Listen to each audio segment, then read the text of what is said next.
Я поняла, что я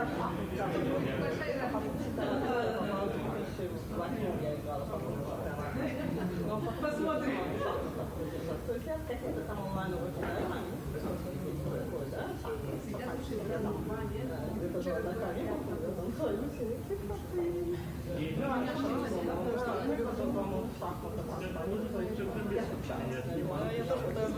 опять возвращаюсь, кто пройдет,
такая же устранила, такая же, мы все такие замуж, дети.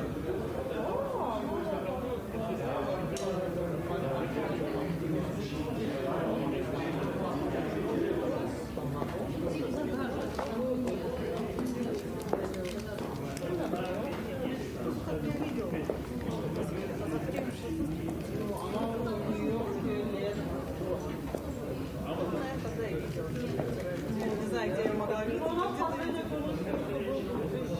Я сейчас на них сказала, я покупаю после этого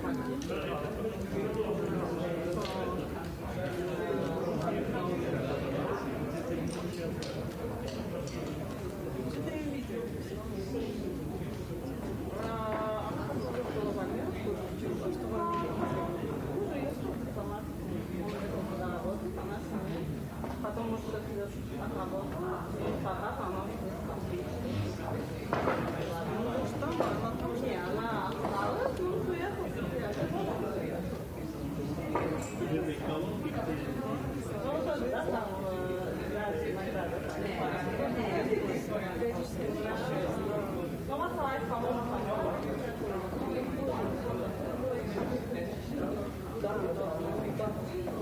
опять хочу узнать.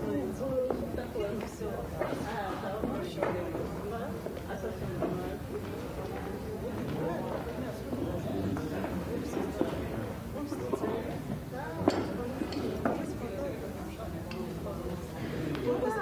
сил только жена. Это самое шикарное.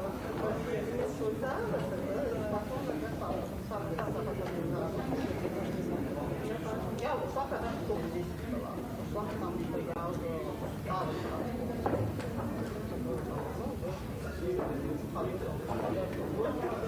спасибо всю жизнь. Вот и правильно, скопать, да? Такого найти. Сейчас впервые за весь турнир не творили. Еще раз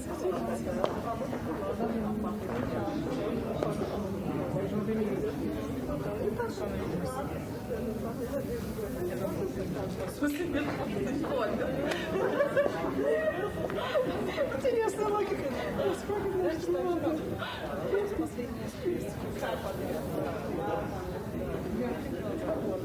Смотри, вчера прогноз показывали. Нет, я тебе это писала. Забавно.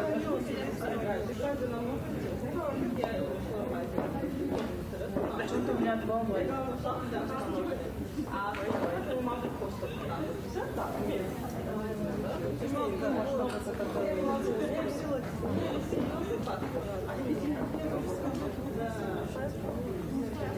я выбираю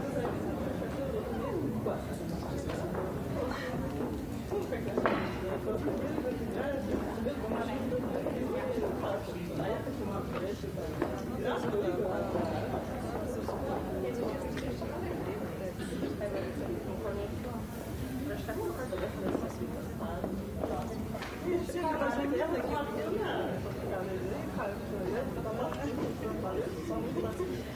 Старушки. Молодцы, да? У мужчин тоже стало. Что у них вот паспорт поменяли. Когда говорят, что Есть еще динозавры. Ходят, динозавры. Что старушки?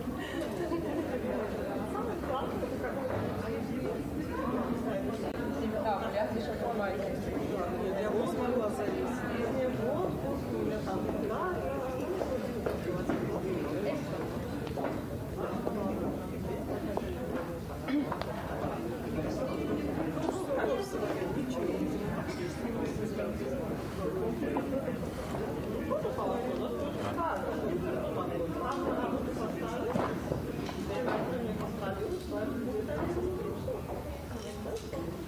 Проверять надо.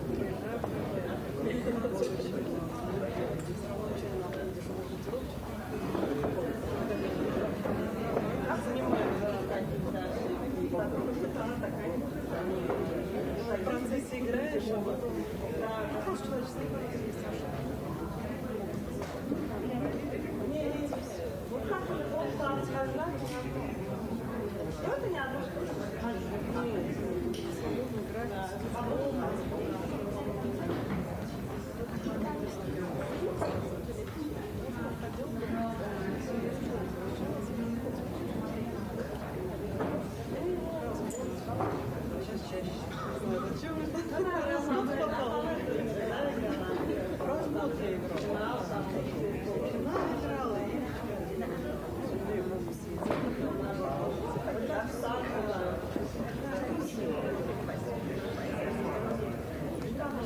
может сократят, если там... Сейчас я думаю, вы просто, да,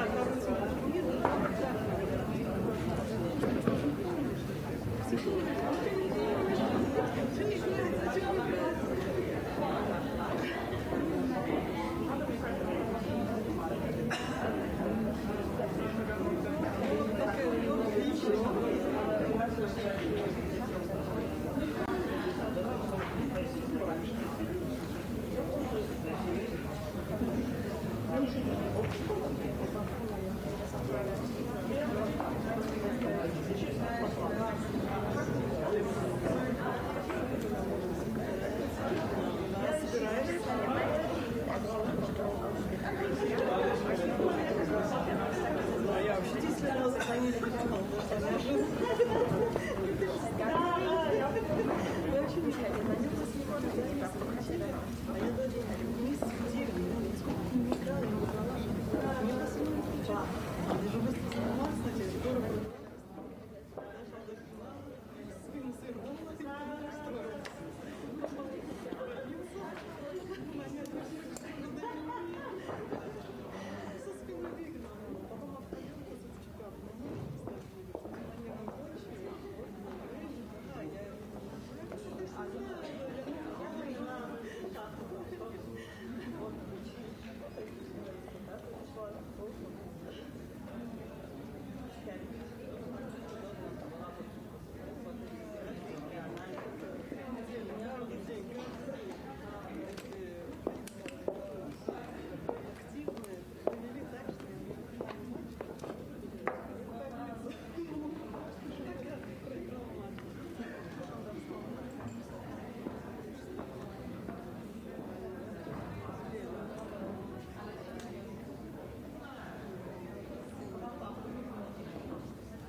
Hi, welcome to the fourth round of European Individual Women Chess Championship.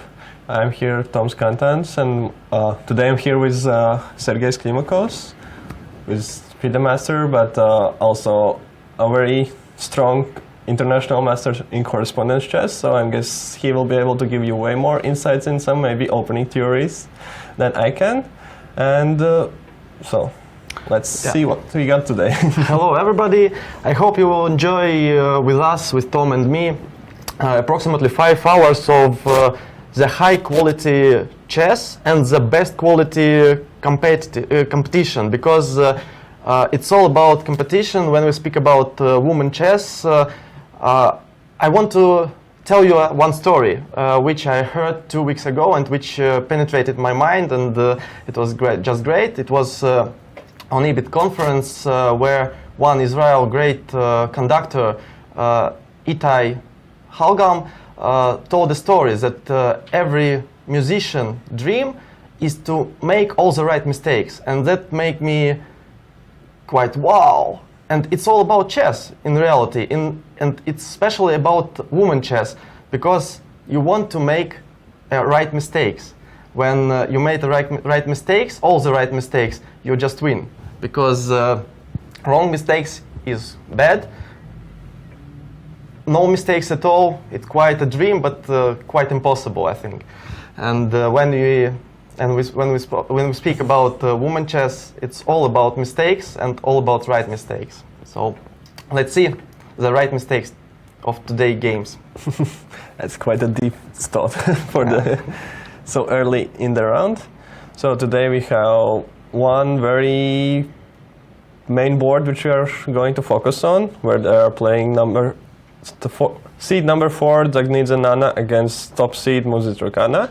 And Sergei had some interesting information about this matchup. Yeah, I made a little home task, so it will be a very interesting game, and I will not bet something on the result, just because there are quite different results in these games. If we speak about, let's say, 2010, maybe till 2014, 2015, then these two nice ladies, Nana and Anna, it was about 75% when white won. And it didn't depend who played with white. But if we're speaking about 2016, I don't know if they played in 2017, but I think no. And in 2016, only black won, or it was draw. So I have no idea really who will win this game, but it will be a tough match, I'm sure, absolutely. Who is your favorite? Not looking at statistics, but looking at human factor, maybe. I hope just it will be a nice game. So I have no favorites here.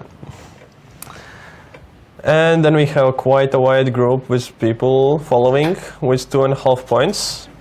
And those are also mainly the boards we are going to focus on.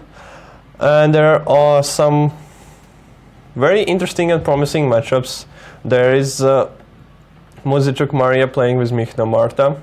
Well, where she's obviously unfavored as being at second seed in the tournament and a very strong grandmaster, but I wouldn't say that it's clear what's going to happen there. And then we have board number 3, where Holt Sarah is playing with Katrina Lagno, where Sarah showed a very nice and attacking chess yesterday and played, well, showing that she's not afraid of the rating and of the top players, and that she's here to win. And yeah, and some more I would say matchups. that it's very interesting matchup on the board 7, when where Alexandra Goryachkina will play with very experienced player Kitivan Arhamia Grant, and here we see a lot of talent, a lot of brilliant talent, and the youth, and a very experienced lady with an amazing number of international tournaments and successful international tournaments.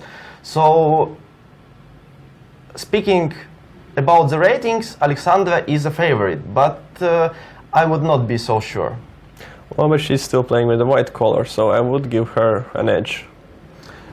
Maybe. Let's see. Of course. By the way, what I like very, very much, I think that we will see today a lot of fights and no quick draws, because if we're speaking about the first 3 rounds of this tournament, there were no quick draws, and I think without a fight there was no even single game.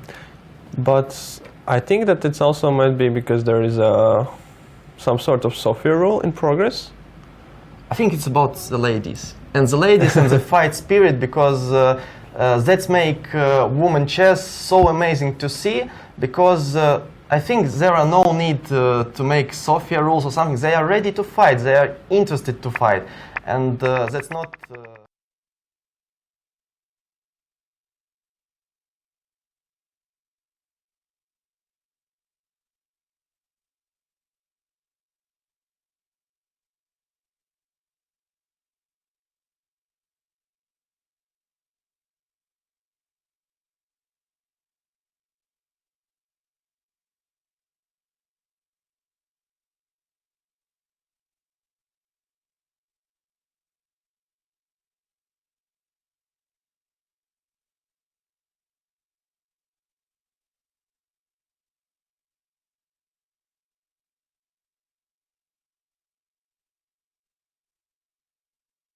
Their games to be on a little higher level overall, and with little less, let's say, red moves, how we call them, would be a little more easy for nerves. But other than that, of course, I totally agree. The games are very interesting, fascinating, and till the very end, you often don't know what's about to happen.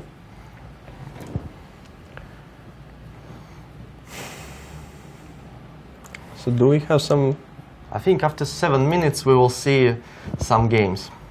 So now we can speak about something interesting more in this round. I think that we will definitely look on the board 12, where is playing our Ilze Berziņa, who is the only girl in this tournament from our Olympic team, let's say from the course of our Olympic team, because unfortunately 3 other girls are absent here due to different circumstances. So we cheer for Ilze, but she has today a tough fight against very experienced and very strong grandmaster. By the way, not woman grandmaster, but in general meaning grandmaster, Elina Denilean from Armenia, and I hope it will be a nice fight. By the way, speaking about Ilze, what makes me just in love with her chess, she quite often gets bad position from opening, and we saw it, for example, in last at least a couple of last 3 rounds. But she is an amazing fighter, and you can never relax before a handshake with her, because one little mistake and she is taking a win, she is taking a point, and there is no way to relax. So I think that Elina is too experienced to not understand this, but well, when it's 4th or 5th hour of playing, everybody can forget. An advantage for Ilze definitely today is that she's playing with white color. So it means that even if her opening doesn't work out, she's probably not going to be in worse position. So they are at least starting from on equal terms, and she can show her abilities. Let's see.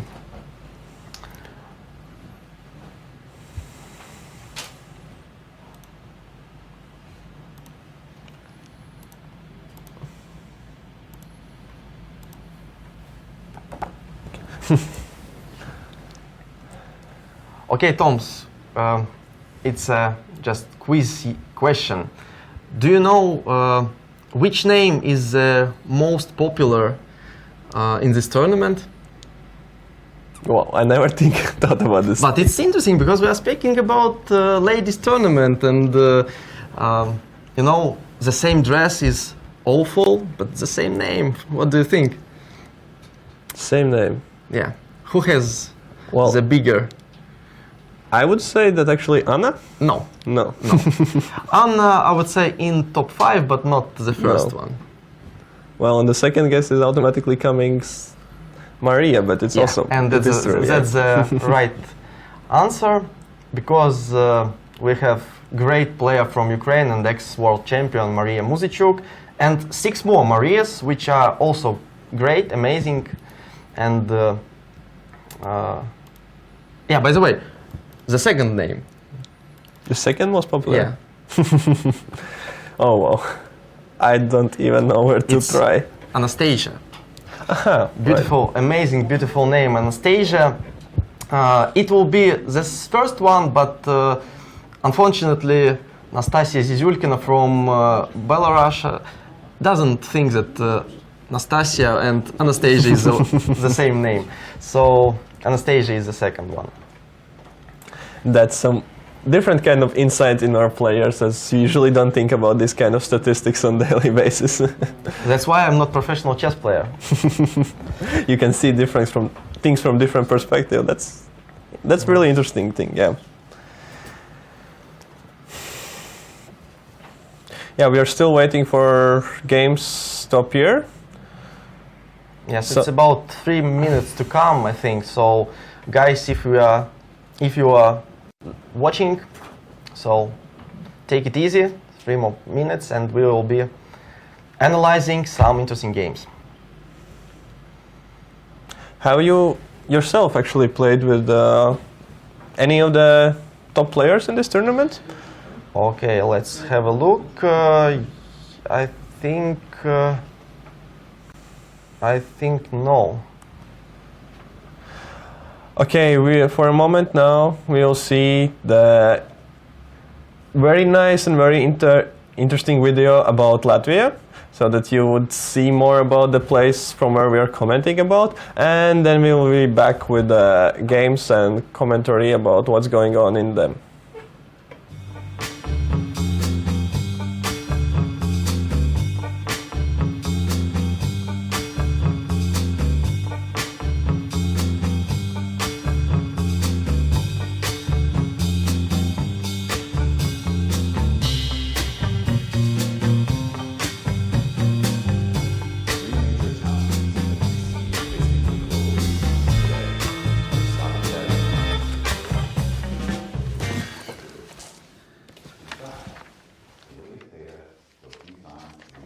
James. Hey, Dave. How are you? Good. Great. Haven't seen you for ages. Yeah, I've been all over the place. Yeah, Asia? No, too far. Latvia. Latvia, really? What about Latvia? Latvia. It's a great place. You should check it out. Yeah, living the good life there? That too, as well as running my own microchip factory, using Latvian ports to ship my products to Scandinavia, trading with, and yeah, Asia too. Wow. Wow. You wouldn't mind telling me a little bit more about that? Distinguished guests, ladies and gentlemen, before I begin, Do you want to grab a coffee? I'd just like to extend a few greetings.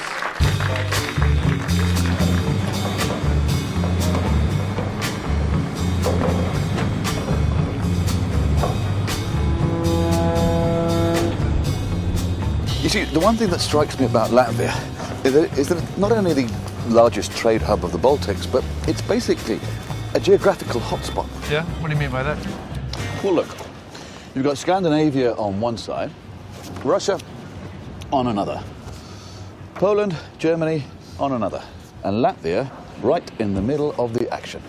So whenever I'm aiming overseas, I've got 3 international ice-free ports to choose from, and if I need Russia, I've got a direct rail link that goes straight from Latvia to Moscow. But the best thing is, it's just a 2-hour flight away from all the Western capitals.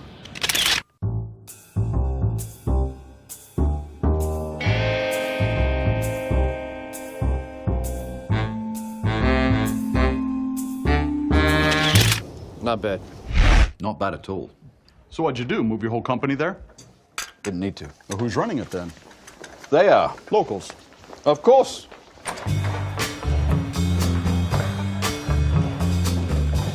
Initially, I was a bit skeptical too. Then I realized they've got one of the highest university enrollment rates in the world, and almost everyone I meet speaks 3 languages: Latvian, Russian, and English.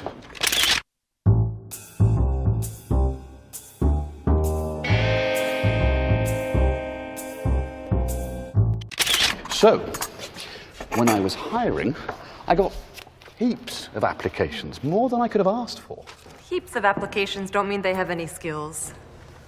That may be true, but you certainly need to know a thing or two about skills if you're the largest pharmaceuticals manufacturer in the Baltics, or design systems for Kenwood, Panasonic, develop technologies for NASA, or make microphones for Lady Gaga. Sounds good.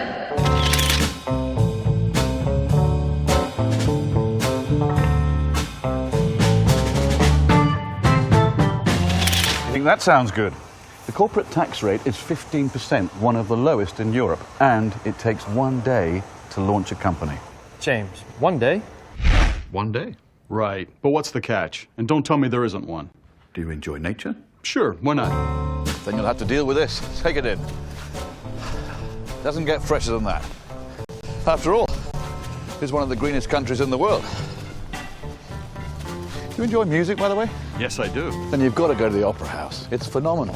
And you're bound to bump into some of today's top performers, like I did last week, as it happens. And restaurants, well, don't get me started. There's everything from local organic cuisine to my beloved English pub.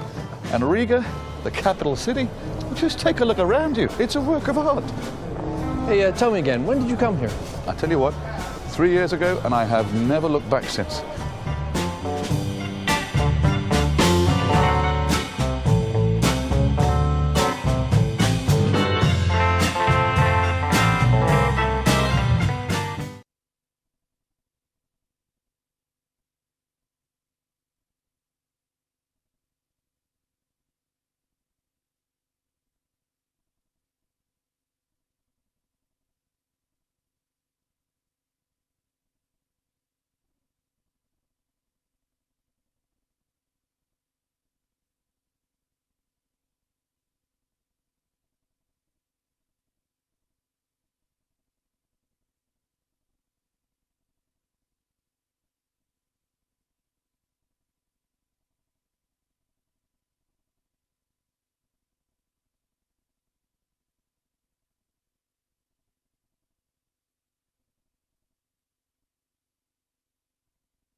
Hello, welcome back to the fourth round of European Women Individual Chess Championship.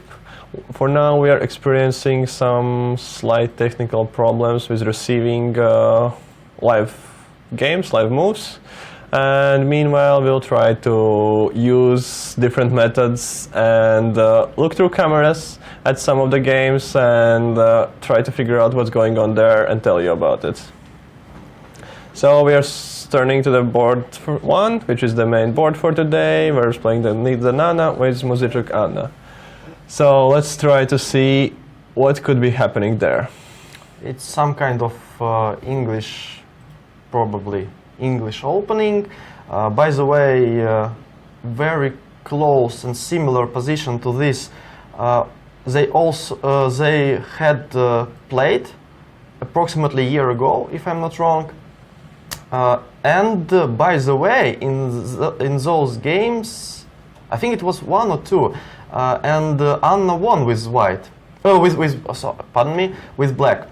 Nana played with white, and Anna Muzychuk played with black. Yeah, and there was English opening, but result wasn't because of the opening. It was quite hard mistakes in the end game made by Nana. So, what do you think about this position, Tom? I am very not familiar with it, as English opening is not one of my strong suits, but is it some sort of a gambit line? As far as I see at the moment, Black has taken a pawn on d4, is that correct? Yeah, it looks like. The idea Blake made, it was to play c5, knight c6, bishop g7 and control d4 square, but unfortunately white played d4. And yes, it looks like a gambit line, but I'm not sure if it's clear gambit, because my opinion is that black will not defend a pawn on d4. Yes, most likely. Before we see PGN file, we can try to guess how this position came to the life, and probably it was like, yeah, something c4 and c5, maybe g3 or knight c3, let's say knight c6, but I think it wasn't really played. Probably it was different move yes, there, but yes. Anyway, let's get this position and to see g3, g6, bishop g2, bishop g7. And probably knight f3, e6. Yes, knight f3, e6, and d4 at this point. Is that correct?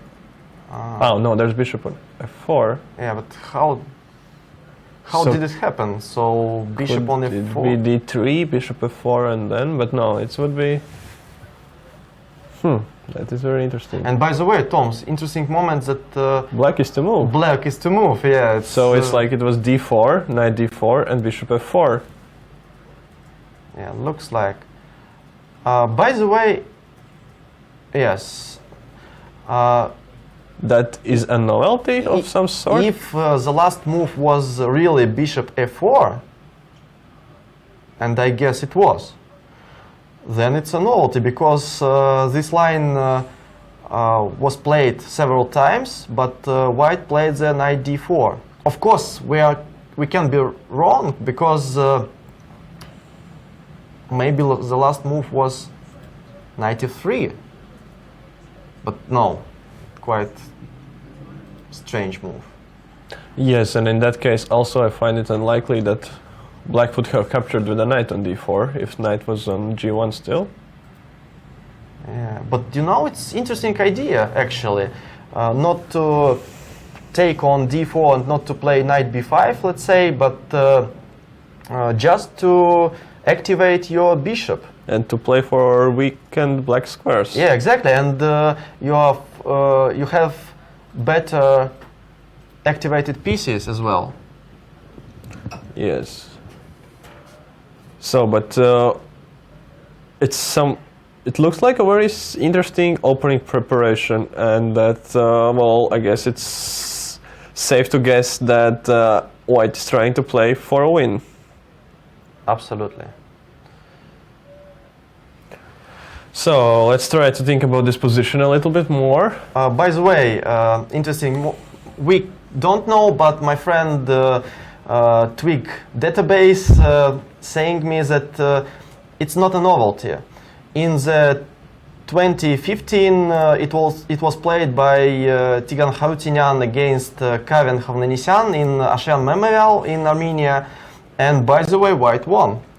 So we have this position the second time on the very best level, and statistics not for black right now. So let's see what will happen in this game.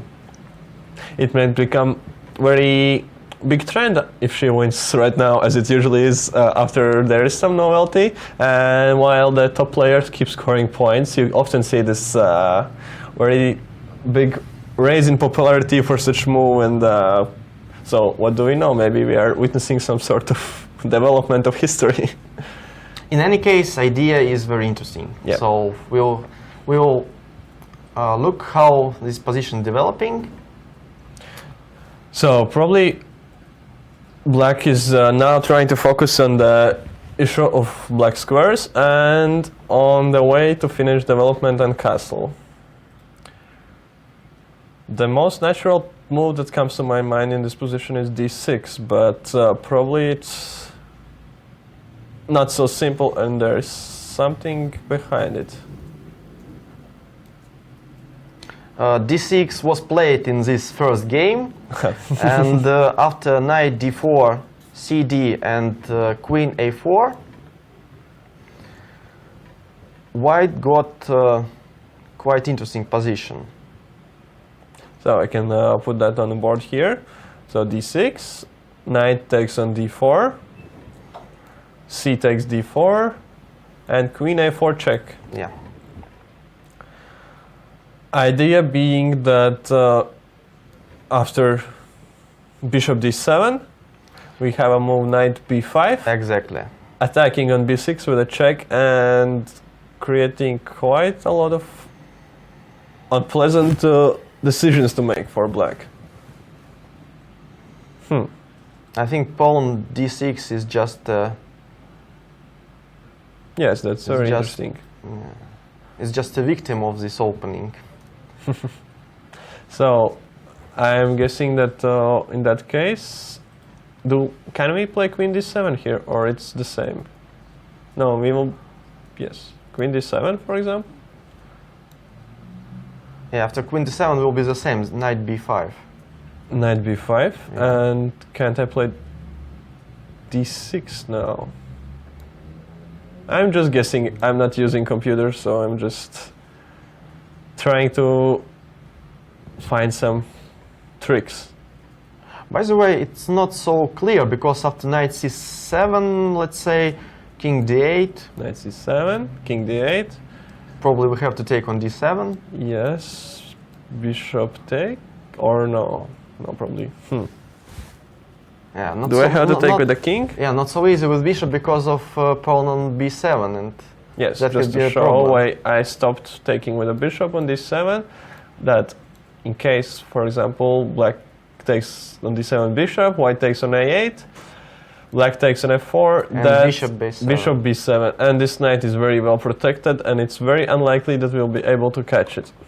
It's very unlikely that he will come out, but he is really really good protection. So king d7, let's say, white is forced to take on a8, and we take on f4.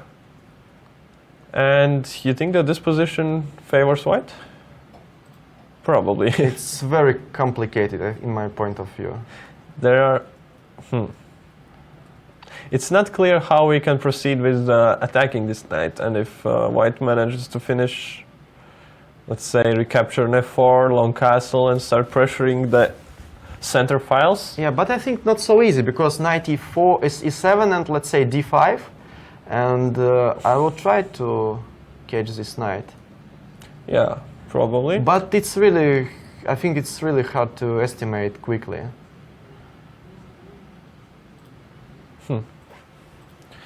Yes, that's but it's definitely a very hard decision to make in opening phase in such an important game.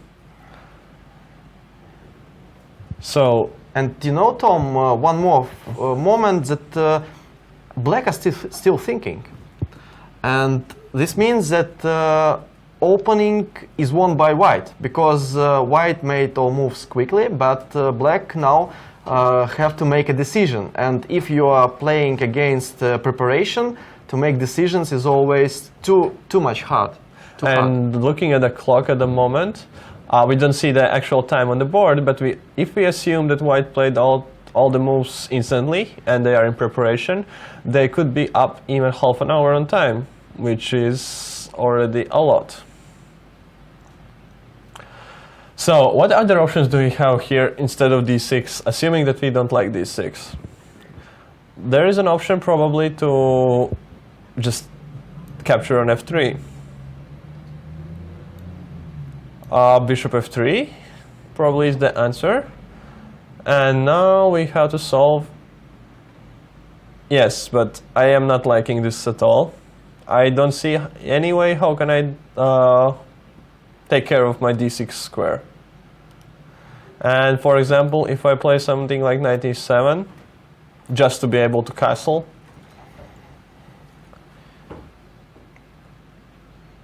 probably even knight b5. Even knight b5, yeah. Yes, I agree. Knight b5, and showing that castle at the moment is not possible due to bishop c7, queen e8, and nicely capturing that queen.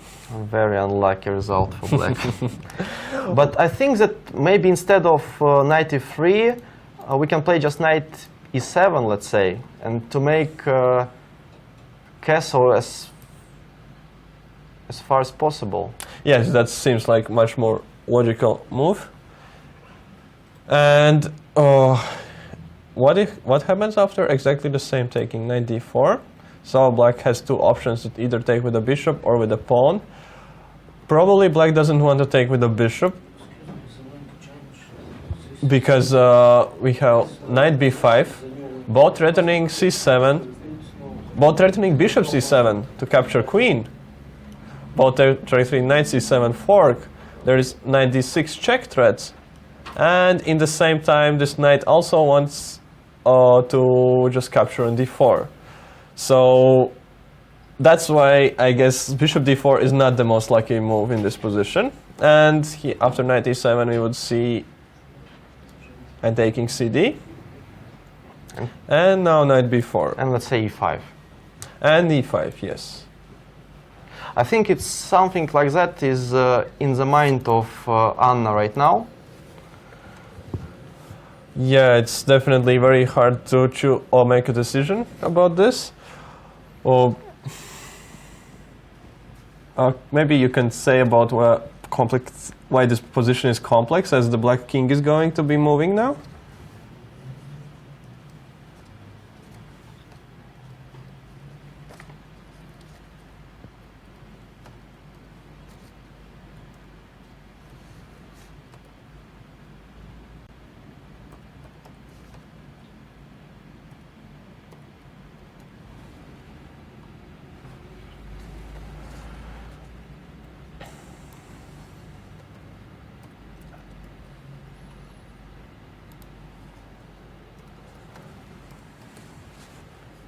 And what do you think is the best approach to how to handle yourself in such situation once you're facing such novelty at the board? First of all, I try to understand what was really prepared by my opponent if I answer the most logical move. And then I try to realize how I can switch off this line. It's not always correct, but at least I think I have pushed my opponent out of the comfort zone. So that would be the point. Okay, so to make a right mistake, let's say. Yeah, that's very true, because well, of course, it's very hard to answer this kind of preparation on the best way, but that's actually often working as an advantage. And once you are spending some time a lot and you do a move which is maybe not the first or the second line by computer, but which is something like third or fourth, there's a chance that your opponent didn't prepare it, and your opponent is also on his own there, and he was already excited about the preparation working and so on, and you're already half an hour into the game, and your opponent is just starting to.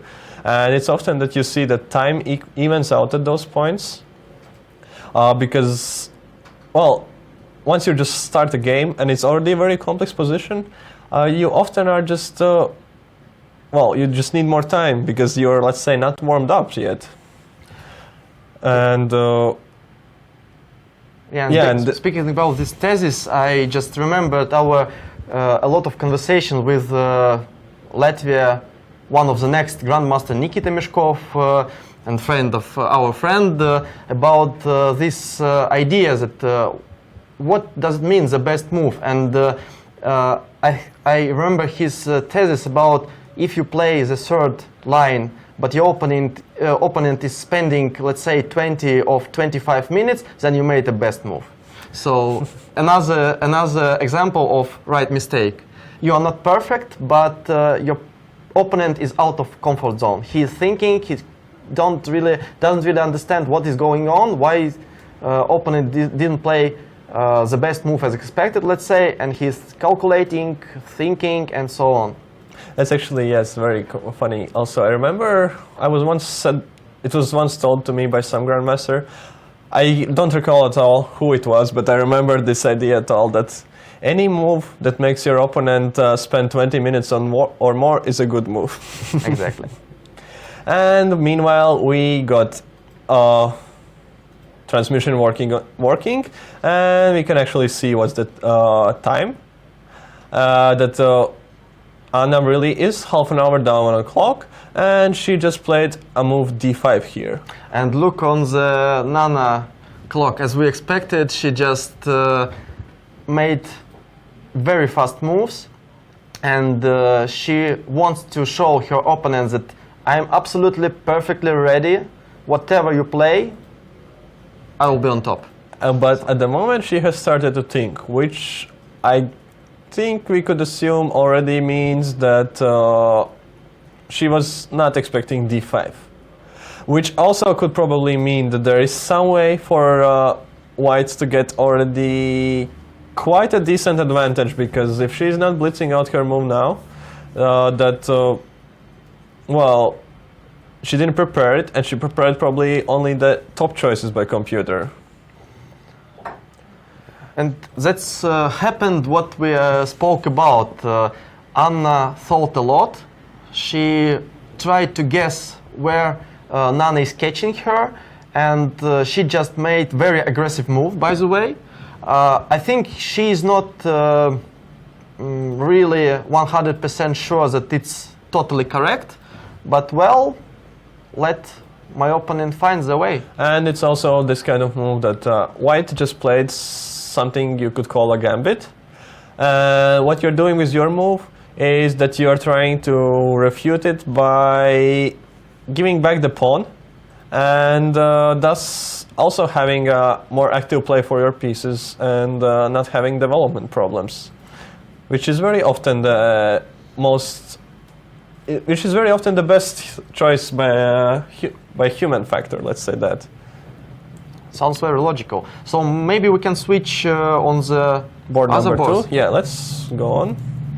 Once we finally can see them. Let's use this. So we have Maria Muzicic playing with Michna Marta. We are seeing some position which finally I can relate to.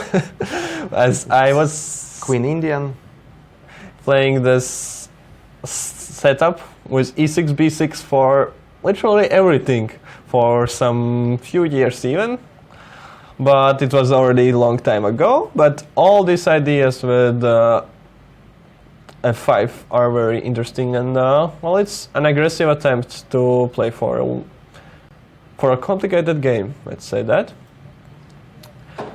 and for a game which is not so well worked out in the theory book. a3 is a very natural move to not allow bishop to come to b4, as in lines with e4, it's very natural to play bishop b4 with the idea that now e4 pawn is hanging, and once you protect it, there can be some ideas of doubling these pawns and playing for this pawn structure. If I'm not wrong, one book is written about this opening. It's called Impossible Opening or something like that, I think. I'm not familiar with the book, but it's a book written by one Russian author. I don't remember which one, and it was about this opening.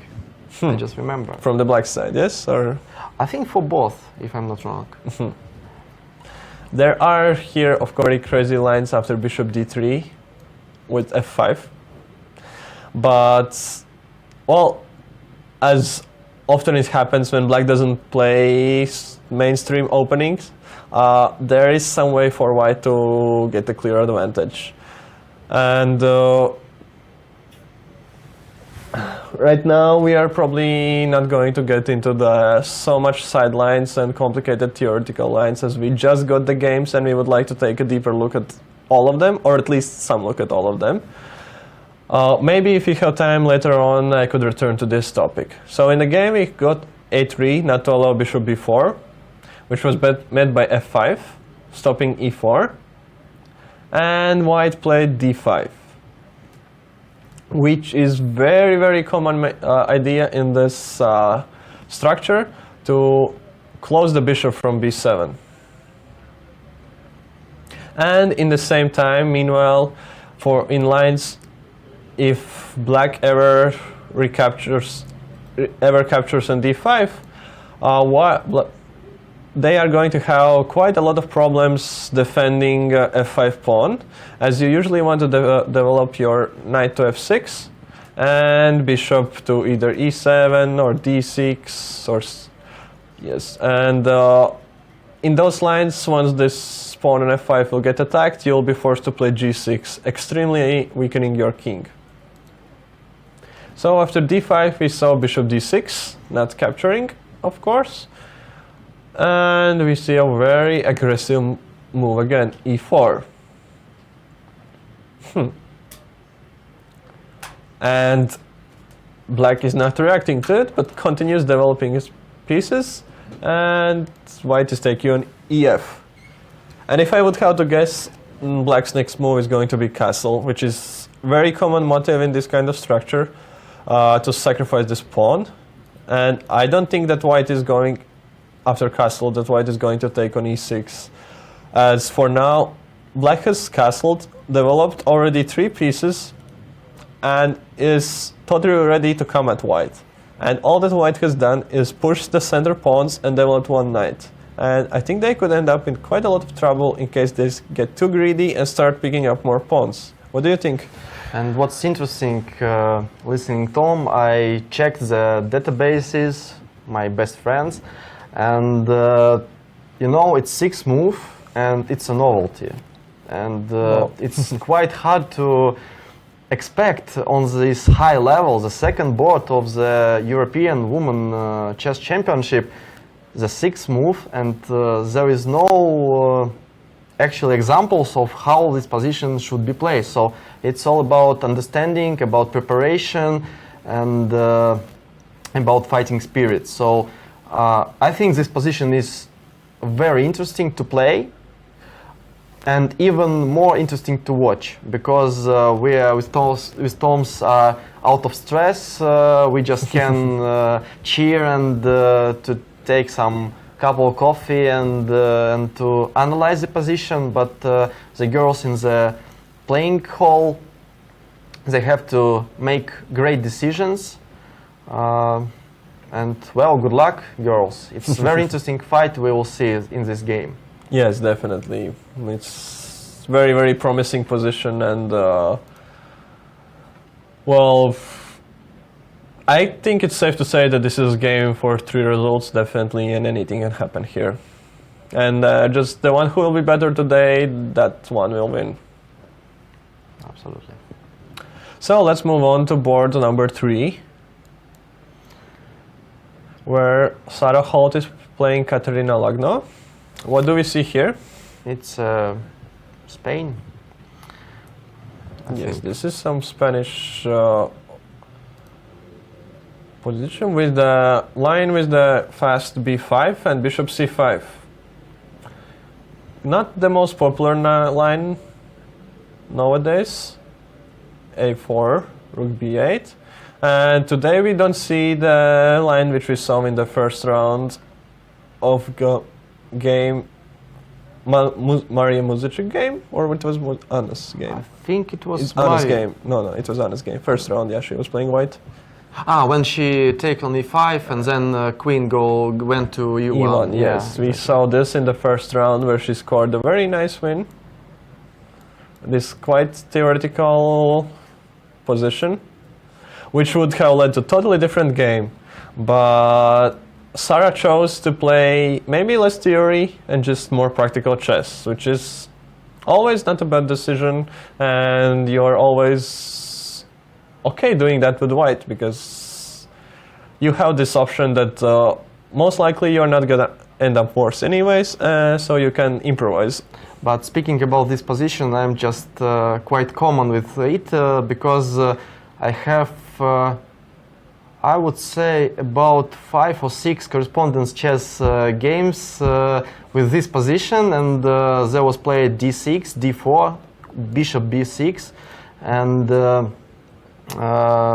there are a lot of theory, and the very high, the very top players of the world were playing this. By the way, Alexei Shirov, I remember, played this variation with black, and a lot of very really excellent grandmaster played this position for white, and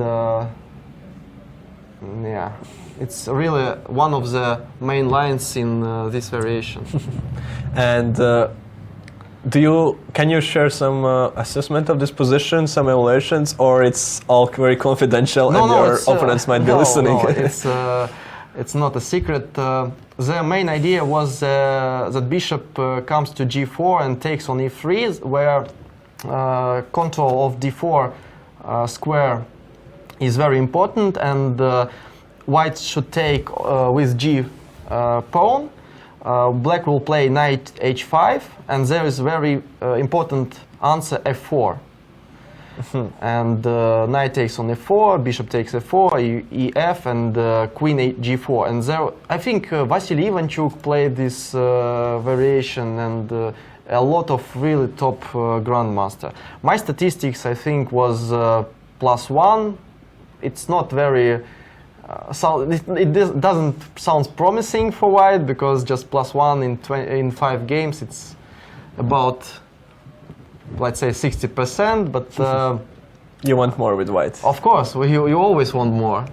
But yeah, but I was quite satisfied because I had no risk and just pushed forward my opponents. And okay, they saved their games, but their ratings were 24 something, 25 something, and it's quite serious opponents. And once again, reminding that we are speaking about correspondence chess and correspondence ratings. Yes. If we are speaking about correspondence ratings, there is no inflation at all, and there is only one player over 27 something, and it's only 27.02, 03, and then he is pushed down, and there are about 50 players only with 26 something, so there is no inflation, and very strong players have only 25 something and 26 something. Why do you think it is? It's just strictly because of the reason that the tournaments are taking so much time, and because that's why all the processes are happening slower, or because everybody is about the same strength? And it's about the synergy, because every top player has great databases and great computers, engines, and they are playing at the same level approximately. So it's about perfect chess, and the chess, as we know, is quite a drawish game, and if we play both absolutely perfect games on all the levels, not only position level but also on understanding and psychology level and so on, and maybe time management level, and if these top 50, let's say, or 60 players are absolutely on the same level, well, it's hard to win, really hard to win. Okay, let's see what happened in the game further. She went for the move a5. It's something new. But it's also one of theoretical lines. Yes, it seems logical, let's say that. Can you say why black can take this pawn? Because there was something Simply knight on DE? e5. Yeah. Yes, probably, and this is just enough. As DE. Now we can even just play knight e5. No, sorry, we can just take here on d8 and knight e5. No, that's not true, sorry. As now black will take on b3, so I'm just forgetting such a little detail. Oh. But I have a strong feeling that there is some reason why this is not working. So maybe even just knight takes e5, which very likely that black has to answer with queen d1, and we take bishop d1. Now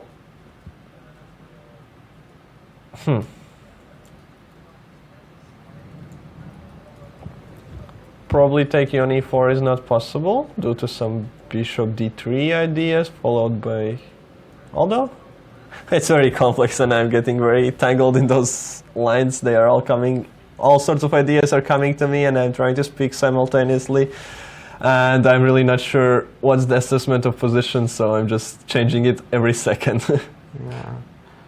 It's quite interesting, but you know, girls played better than you, according to the theory. So the positions they got. They know what they are doing, of course. Yes, they know that we are doing, and e5 in any case is a very interesting idea. It's not a novelty at all, and the statistics it's about 70% for white. So let's see how. And very likely it was her preparation as well. Yeah. So by the way, Sarah Holt is, for me, it's a very interesting player in this tournament.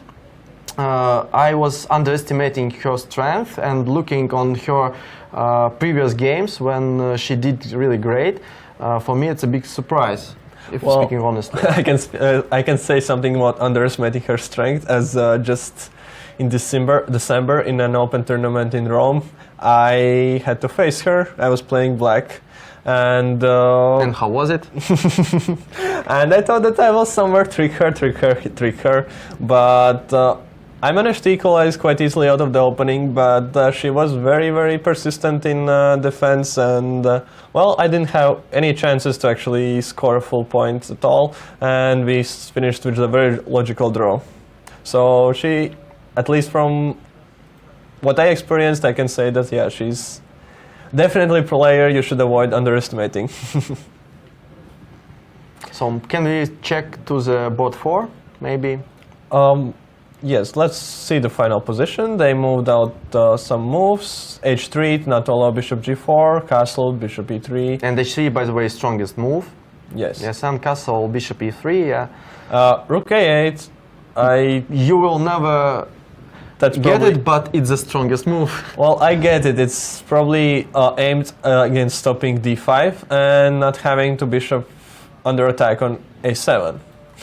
But I would never play it probably at the board. But by the way, it's interesting. We saw a few minutes ago the second board, and there was a novelty and absolutely new position after move 6, let's say. And here we have a theory battle when about 14 or 15 moves are made, and it's still a theory. Yes, So- but it's also just about choice. Like it's visible that both white and black chose to play theoretical line, and there it was very clear from black side that they just want a game. So okay, it was rook a8, knight bd2, h6. I'm guessing it's all theory still. Yeah. Rook e1, rook e8, all seems very logical. Bishop c2 also probably is very standard. But looks like bishop c2 is a novelty, if I'm not wrong, because According to my database, it's queen c2 played before and d takes. So of course I will check with Twig database. Maybe live players played this last years. Oh, okay, I'm wrong. I'm totally wrong. The last game was played in 2016, and by the way, Sergei Karyakin, Fabiano Caruana, Fabiano Caruana, and one more time Fabiano Caruana, and Alexei Shirov. So yeah, okay. I would wrong. guess it's not so bad move. Yeah. Okay, bishop c2, bishop b7, d5, which is very common. And now we see why we wanted rook on a8. As if our rook was standing on b8, we would have problems as it can go away with a knight. And after bishop takes e3, it will be met by dc, the same as in this position. And black is losing a piece as this bishop is hanging, and we want to take further on b7. So knight e7, now we can answer as our rook is protecting the bishop, and white played knight h4. And this is the current position, and Sarah is thinking, and she has been thinking quite a lot already. She has spent half an hour, but as it's move 17, it can't say anything about bad time management or time trouble approaching, so it's all very in the norm, levels of norm, I would say. And while Katerina is thinking what to answer for this, some very complex Spanish structure game, I don't know how to call it, or title to put it, we are switching to board number 4, where we have Olga Zimina playing against Natalia Pogonina. What do we see here? What is your first impression? As it takes quite a time once you switch to a new position to actually understand what's going on there. I would say it looks like for the Scottish opening or something like that, or not? Scottish, really? No? Maybe no. Ah, it could be, yes. Yes. I would say that it is Scottish. Yes, could be, yeah, of course. And it looks like it should be okay for black, in my opinion, probably, as they had done with development. There is just all those classical ideas. They have doubled pawns here on c-file, but it's very unlikely that they will become a target. Of course, if all the minor pieces get exchanged and we reach some rook endgame, then this kind of position is very, very complicated to defend, as you have a lot of weaknesses to take care of, and for rooks it's hard to do it. But now we are still have 3 minor pieces on the board, and the game is just starting, and those pawns are just supporting center more than they are weaknesses.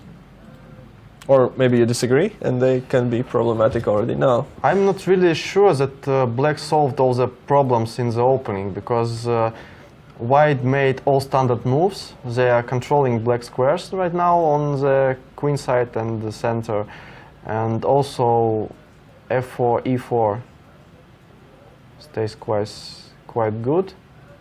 I know, I'm not sure about the black position, honestly. Well, my first guess was move like rook e8 here, and I'm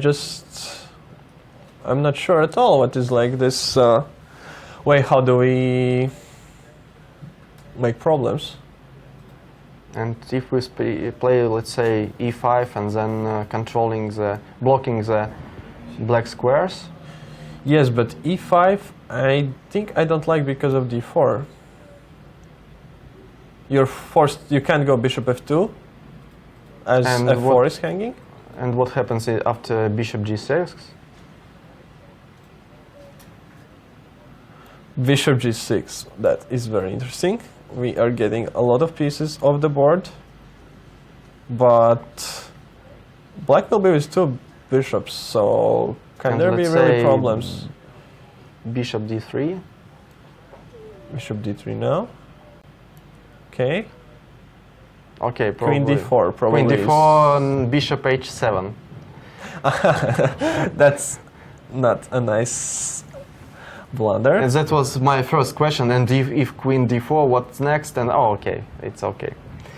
But you think that white should be better, for example, after simply rook b8 here?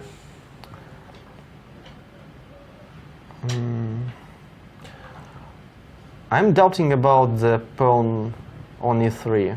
Well, yes, of course, that's the big question, but it takes a lot of time to pick it up, and white's king is still on g1. That means that there can be some problems on the black squares, as the But only let's piece say- stopping is knight on a4. But let's say b3, maybe rook f3, and so on.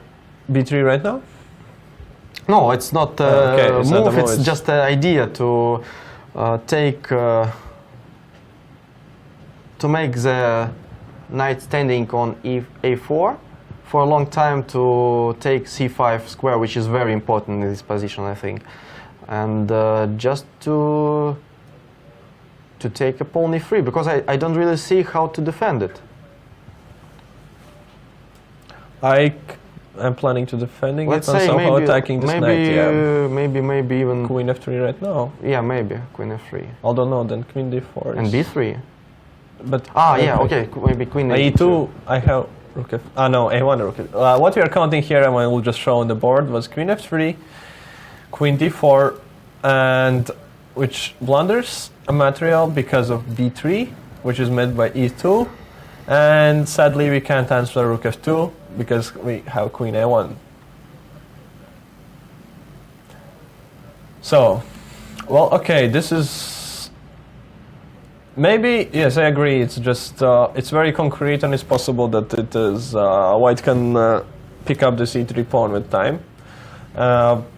Although, in the same time, black can also have, if they manage to hold on to it, and let's say regroup the bishop to this diagonal, then they will definitely be fine. And it's battle about that, but it is not an easy decision to make at the board, that if you're going to manage to do it or not, because here just analyzing the lines you can just try, oh, it works, it doesn't work, there's no stress, and just having fun and enjoying some interesting possession. But at the board, of course, there is stress, and you don't want to just give up the game just for interesting position. There was quite a lot of development in this game. So, this is the current position. There was not played rook e8, but it was played by d4, bishop d2, c5 straight away, and white played queen h5. So we're looking at totally different structure from what we analyzed. At the moment, c5 pawn is hanging, so this is the issue black has to address. Is there any other move than queen d6 to protect it? I don't really see it. But you know, I don't like move queen d6 because it doesn't look natural. No, it definitely does not. But at this point, what I'm thinking is that queen d6, once the pawn is protected, we notice that this knight doesn't have any moves. So we want to play bishop d7. Yeah, but let's say b3 and Yes. knight b2 and knight c4 and... Yes, b3 looks I'm very not- strong. I I'm not agree. really excited of Yes, black's position I don't like now as well. There are all those c5 ideas. Knight just wants to come back from b2 to c4, where it's going to be just standing, controlling all the weak squares very convincingly. Rook will join into e1, and these pawns, e and f, will just start marching on the king. And with all the pieces being pointed at black's king, well, intuition says that there will be some real danger. Yeah. As I mentioned before, I'm not sure that black solved all the opening problems here. So Yeah, at the moment I agree with you definitely. I thought that rook e8 was still an attempt to provoke somehow white's position. Like, okay, we'll definitely return to this game later.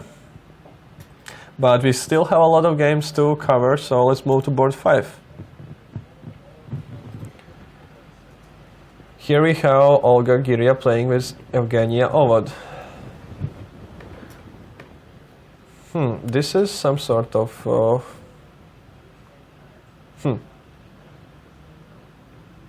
Can you say something about this position, some opening, what the evaluations, or where could it have developed? Opening looks like Catalan or something like that, but maybe I'm not wrong. Maybe it was Queen Indian or something like that. How it developed, Toms? You had d4, d5, c4, e6. And g3. Knight not, f3 okay. and bishop e7. Interesting idea. Knight c3, knight f6. Well, knowing that this is very high-level tournament and all the players are very serious about it, that these kind of moves like bishop e7 is some home preparation, trying to avoid some certain lines that the opponent is playing and trying to get you favorable position for yourself. So we had castle, bishop g2, dc, and we have reached very popular position. Yeah, it's really popular. Just in a different move order.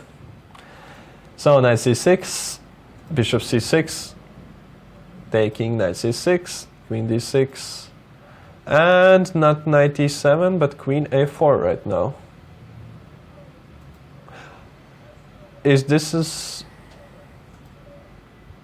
a new... Yes, I am familiar only with the lines regarding taking on e7. So queen a4, it's definitely something she has prepared to not to have to go for the main lines. And probably being surprised by opponent's preparation, she thought, well, it's the European Championship is the right time to use it. But I'm pretty sure that it's not a novelty, and No, of course. it's quite often played position. And I don't think that queen a4 could change the number of games so much. But actually, I think we kind of transpose here. Yeah, exactly. Yeah, exactly. sorry. So I was expecting something very exciting to happen instantly, but yeah, we transpose to the very well-known position. Maybe it's just a trick to confuse the opponent, to make his opponent spend some 5-10 minutes because of the different move order and like thinking if there is a difference or no difference. Okay, we have queen a3, rook a8, bishop g5, and black played queen d7. Obviously aiming to go to follow up by queen c6 and hopefully trying to mate on the long diagonal. So, what is happening here? We can actually see already that white has answered with bishop f6. So let's go straight away to this position. Obviously, we can expect gf, as Yes. I can't imagine white to interject queen c6 at the moment. By the way, is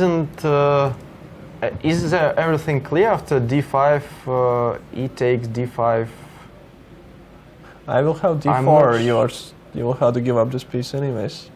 What we are thinking Yeah, is exactly. But why not to play queen c6 now queen c6, d5, and take? taking, Yeah. and the idea is that white can run away with the bishop, but I don't know where do they run? g5, let's say that, and that we'll have move d4, and suddenly this queen once again is threatening to mate on g2, and in the same time we are attacking the knight. So f3 is the only move, let's say, So after queen c6, the f3 is the only move, and take. taking on f6. Yes, but my question was if there is any reason to do that. No, idea was in the last position to f3 and to check. Sorry. Here. Yeah, F5, exactly. f3. f3. And to check taking on c3, yeah? Yeah, but my point of view is that white's standing better because of these c pawns and They just have extra pawn on the king side. Speaking about white. Yeah. So probably this is not a dream position for black, and that's why we just have to take on f6. Yes, you're probably right, and as well as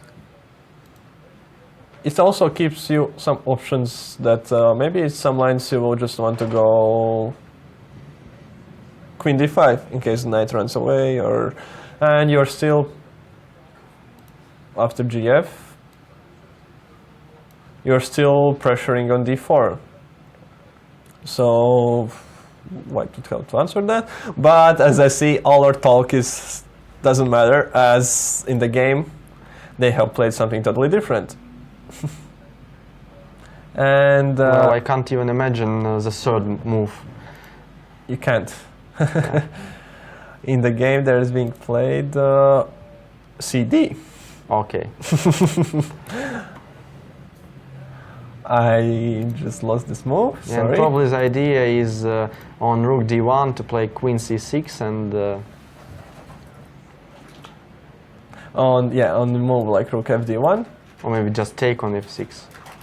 Ah yes, and now we can just take a piece and we are a healthy pawn up. Yeah, and now the threat is queen c6, very dangerous. I would even say that this is just winning for black already. Okay. Yeah. So after CD, white has to do something about the bishop. Probably move to consider is actually probably the only move is bishop d4. What do you think? Yeah, but then bishop on b4, b7 is very, very, very strong, and I'm not sure about white position. Yes, as it's often that in this line, white is somewhere picking up this pawn on c4, and even with being pawn up, black is having sufficient compensation because of this very strong bishop on b7. But what we are seeing here, black will be still left with a very strong pawn on c4, which is kind of blocking a lot of options for white. So what do you think? Do you think this was a blunder and she missed CD? Probably. We blundered it too. Yeah, I think it could be, because now it feels like the only move is bishop d4, which has to be answered by queen d4. But maybe not so easy, because... Or maybe it's easy. Probably something like rook d1 is now the principal thing to fight for the open file. Probably queen b6 maybe. Queen b6. Or even queen g4. Queen g4 is very interesting. Yeah. But queen a7. Queen takes and... Yes, that's true. Queen at the moment is protecting pawn on a7. So we don't really want to give it up. So we had to go to something like queen b6. Yeah, but queen b6, rook d6 and... white are developing initiative. Rook d6 in my point of view. Could be met by rook c6 just. Yeah, but the second rook comes. Rook fd1, ad1, Yeah. Maybe we are over-evaluating this bishop. That is something like bishop a8, perhaps to give some more space for the queen.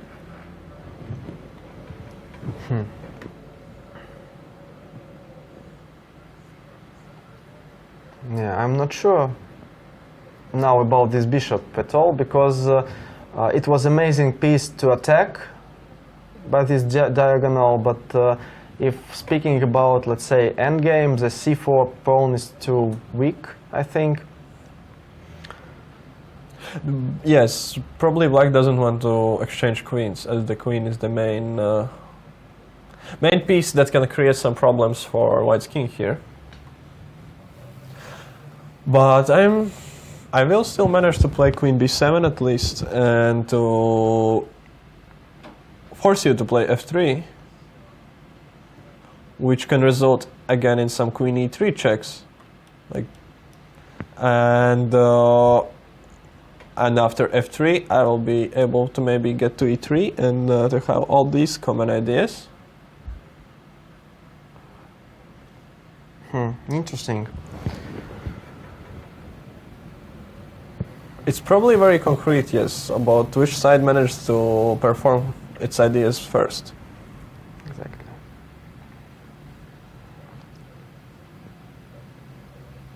Do you think we should switch to next game? I think yes, we are looking on Ilse Berzina is standing near the board. Maybe we can switch on the board 12 to see what's going in her game. Yes, once, as we were saying before, Ilse is the top Latvian player. And as we see, unfortunately, her game is the only one which is not being transmitted for some technical issue. Then we can't help her. So, and we just cheer for her, like not seeing the game. Hopefully, this issue will get fixed, and we will see it a little bit later. So we can switch on the 6 board, if I'm not mistaken. We got this game in camera. There seem to be a lot of moves, so I think we are not going to try to guess them. And a lot of pieces, so it's all pieces. about the interesting fight. By the way, I see the pawn on h4. Yes, and there's which is quite interesting. Advanced pawn on d4, which is blocked by bishop on d3. And where is black king? And it's long and now castle. I see g5. Wow. So I saw h4 and no black king on the king side, so now I see g5 and... But g5 is a sacrifice, isn't it? I see only bishop on e7 and knight on f7. And there is pawn on h4, bishop on f4 and knight on f3. 3 pieces protecting this square, so... It seems like a sacrifice. By the way, knight on f7 is quite interesting placement for knight. I would say untypical. It's probably went there through h6, yeah. It was some sort of... Yeah, it would be very interesting to see exactly how this game developed from the opening perspective, but it's a shame that we can't do that, but it's definitely very complex position right now as the... And there was probably played in some points some f6 and f takes on e5 and d takes on e5. As we see, white is not having any d pawn and black doesn't have a pawn on f file.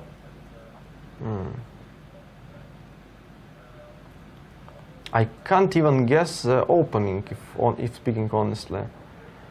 Because knight on c2... Okay, knight on c2. What is doing knight on c2? One knight is on f6, f7, which is quite uncommon way, and now knight on c2 and c5, d4. Well, knight on, how did it get there? That's a good question, but it's standing there very nicely. I can't imagine. Well, of course, on e4 it would be the perfect square for this knight, but in this position it's also supporting all the b4 ideas for attacking. So this is very interesting, complex game, and well... And a very promising fight. In reality, I really hope that we will see this game transmission. Yeah, later on, definitely. Later on, yeah. Okay, so for now we'll switch to board 6, yeah? Where German playing fights. Elisabetta is playing with Savina Anastasia. Oh, we are seeing a lot of very interesting positions today, that's for sure. Very unusual structures. Wow, what I noticed here, what was the black's first move? We have e4, knight c6. Okay. And we don't have an answer, knight f3 transposing to e5 line. I like to make this move, knight f3, and just to say my opponent, no, no, no, no. I want to play all the main lines, so... Yeah, it's actually... I was... About the knight c6, at least, I was not paying too much time analyzing it, of course, because, well, there are just so many openings to work on, and that it's not the... Like, you can do that if you have all your opening repertoire worked out perfectly. But as far as I was looking at it, I actually didn't find any answer better than knight f3, what I would like. But well, here we see that Elzbieta played d4, d5, and e5, which is, well, probably you could say the principal attempt to try to say why the knight is better than c6. As you would like, at this point, to have pawn on c5 and to have some Caro-Kann kind of structure challenging the center, and then knight on c6 is very nicely attacking both d4, both e5. But as you can see here, you had to have a totally different game plan. So e5, bishop f5, c3. I don't know if that's the best move, but it's definitely to try to make a strong point like that. Okay, you put your knight on c6, so I'm gonna try to do all I can to show you why it's bad.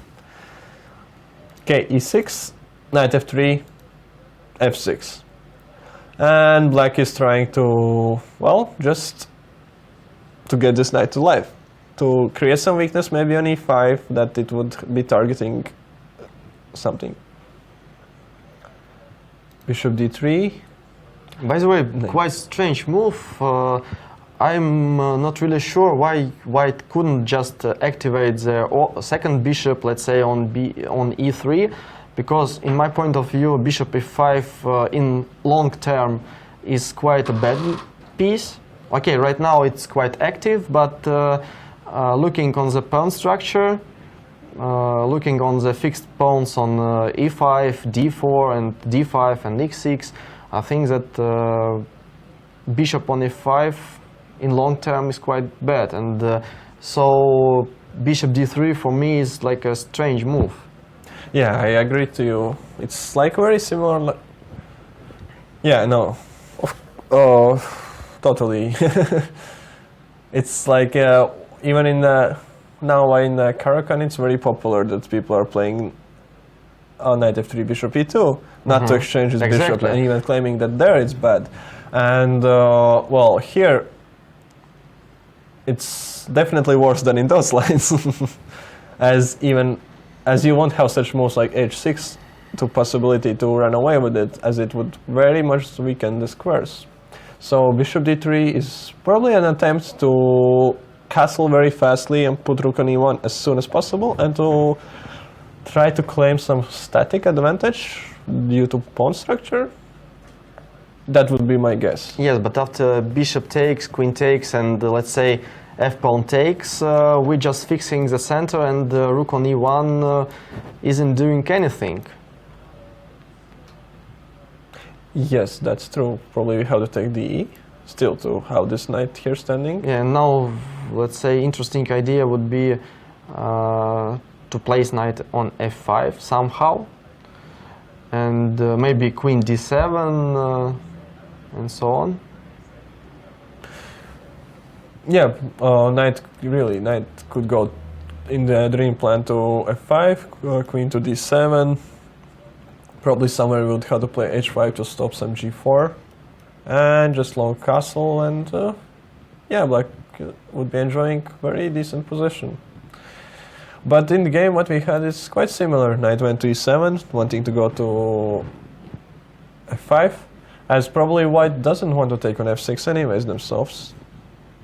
I would suggest that then black can play queen d7, long castle, and g-file is already open to attack the white king on g1. That would be my thoughts, my first thought. Yes, as white tried to develop all their pieces fastly on the king side so that they could castle king side. So now to switch to plans to castling queen side is not so comfortable at all. And in case we castle here, after some moves like rook g8, this pressure is very unpleasant. So that's why white doesn't really want to capture on f6. So black's move knight g7 is very decent and just a waiting move, and just asking what are you going to do next. So white castles as expected, and now black went for fe, de, and queen d7, exactly as you expected. And we have b4 from white.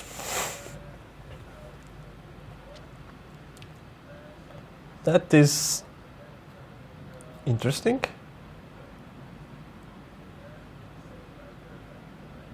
It's probably because, well, it's probably natural reaction feeling that your opponent probably wants to castle queenside, so you are running with your pawns for it. But I don't like how it's weakening the pawn structure.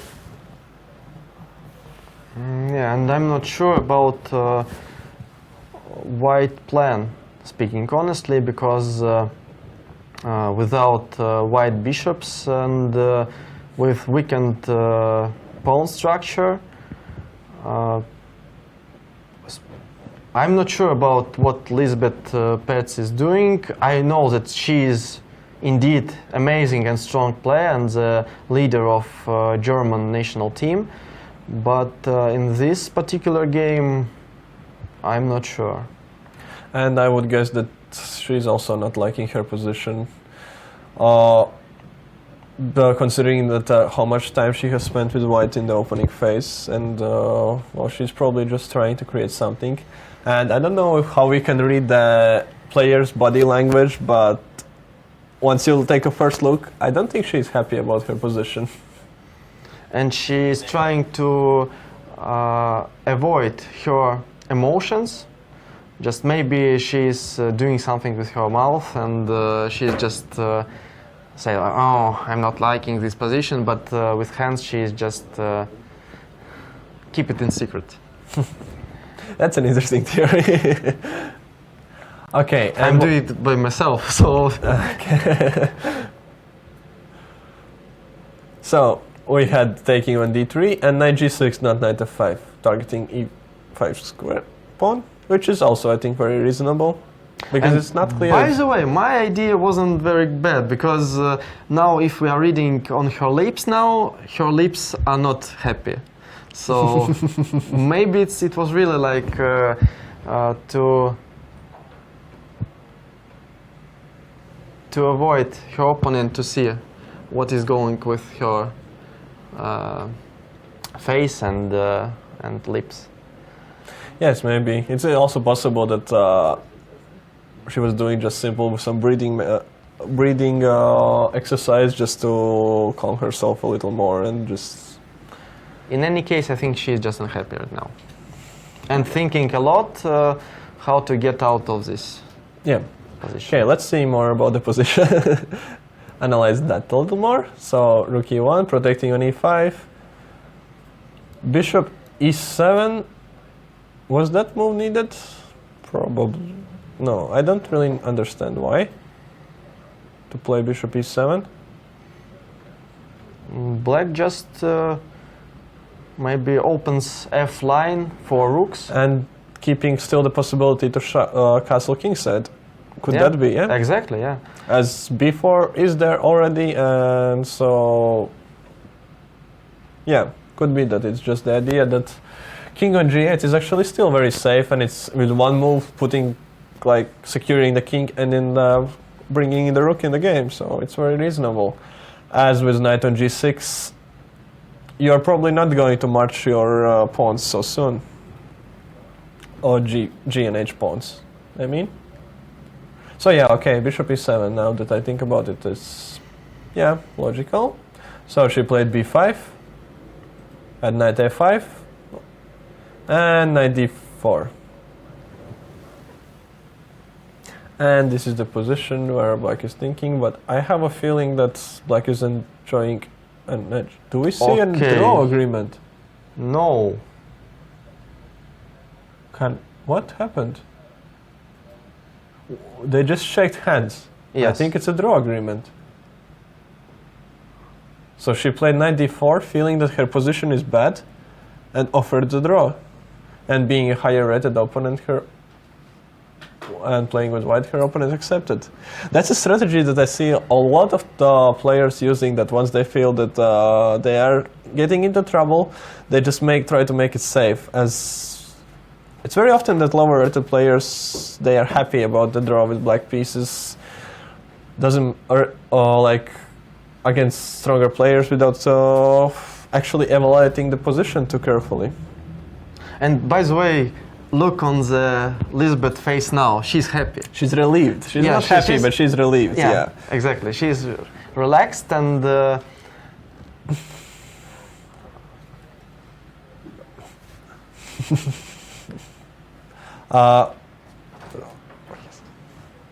okay. We will try to catch Lisbeth right now. Yeah, for some her post-game analysis, as maybe she's in a better mood than she was like a minute ago.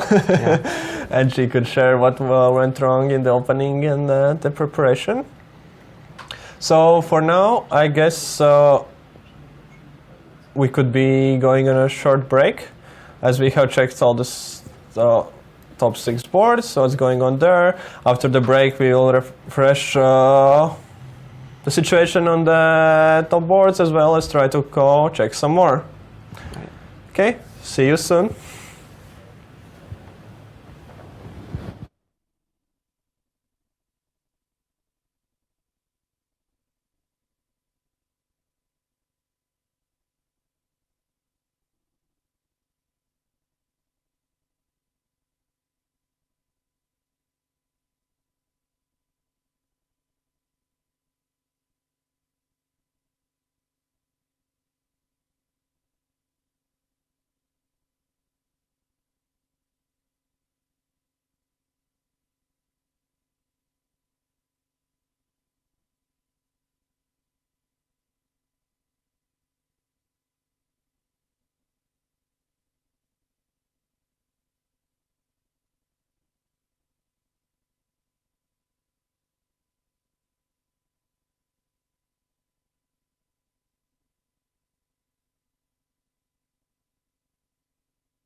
welcome back. I'm here joined in studio by Elizabeth Petz, who just drew her game against Anastasia Savina. I guess I won't go out of the lengths and to congratulate you about the draw, but well, it's not a disaster as well. The tournament is just starting, and well, hopefully we'll hear some few words about the game, what happened there, what happened with the opening, and maybe also some other insights from the women's chess and how is she liking it here, as she's a very well-known player, very strong player. So yeah, let's start by game a little bit. So you were White, d4. yes. And knight c6 was, I mean, I saw that she was playing this in her I mean, it was in her database, but somehow I didn't take it serious. And I thought, like, okay, principally I should play knight f3, but then I saw, like, I mean, in her games, like d5 take, queen takes knight c3, queen a5, bishop b5, bishop d7. And since I was not really prepared for this, I decided, like, okay, why not to play d4 and e5 and aim some kind of Caro-Kann structure. I mean, she doesn't have experience, she's not a Caro-Kann player, and it can't be so bad. But on the other hand, okay, knight c3, for example, here, then probably e5, and then, I mean, I don't play this 4 knights in e4, e5, and she played some games in her life with e5. So it was a hard decision. So you're saying after knight f3, she's playing d5 yes, here, yes? Yes, I mean, you take, queen takes, knight c3, queen a5, bishop b5, I think is line, and now bishop d7 or something. And here I mean, I had no idea about this position at all. I mean, I just know that you play somehow bishop b5, and then my knowledge was over. I decided I shouldn't go, maybe it's not so wise to go for this, and instead of aiming a position she does, I mean, she never played, but eventually I tricked myself, I guess. Yeah, it's always the fine line to get the middle of those both, to trick your opponent, not tricking yourself. Yeah.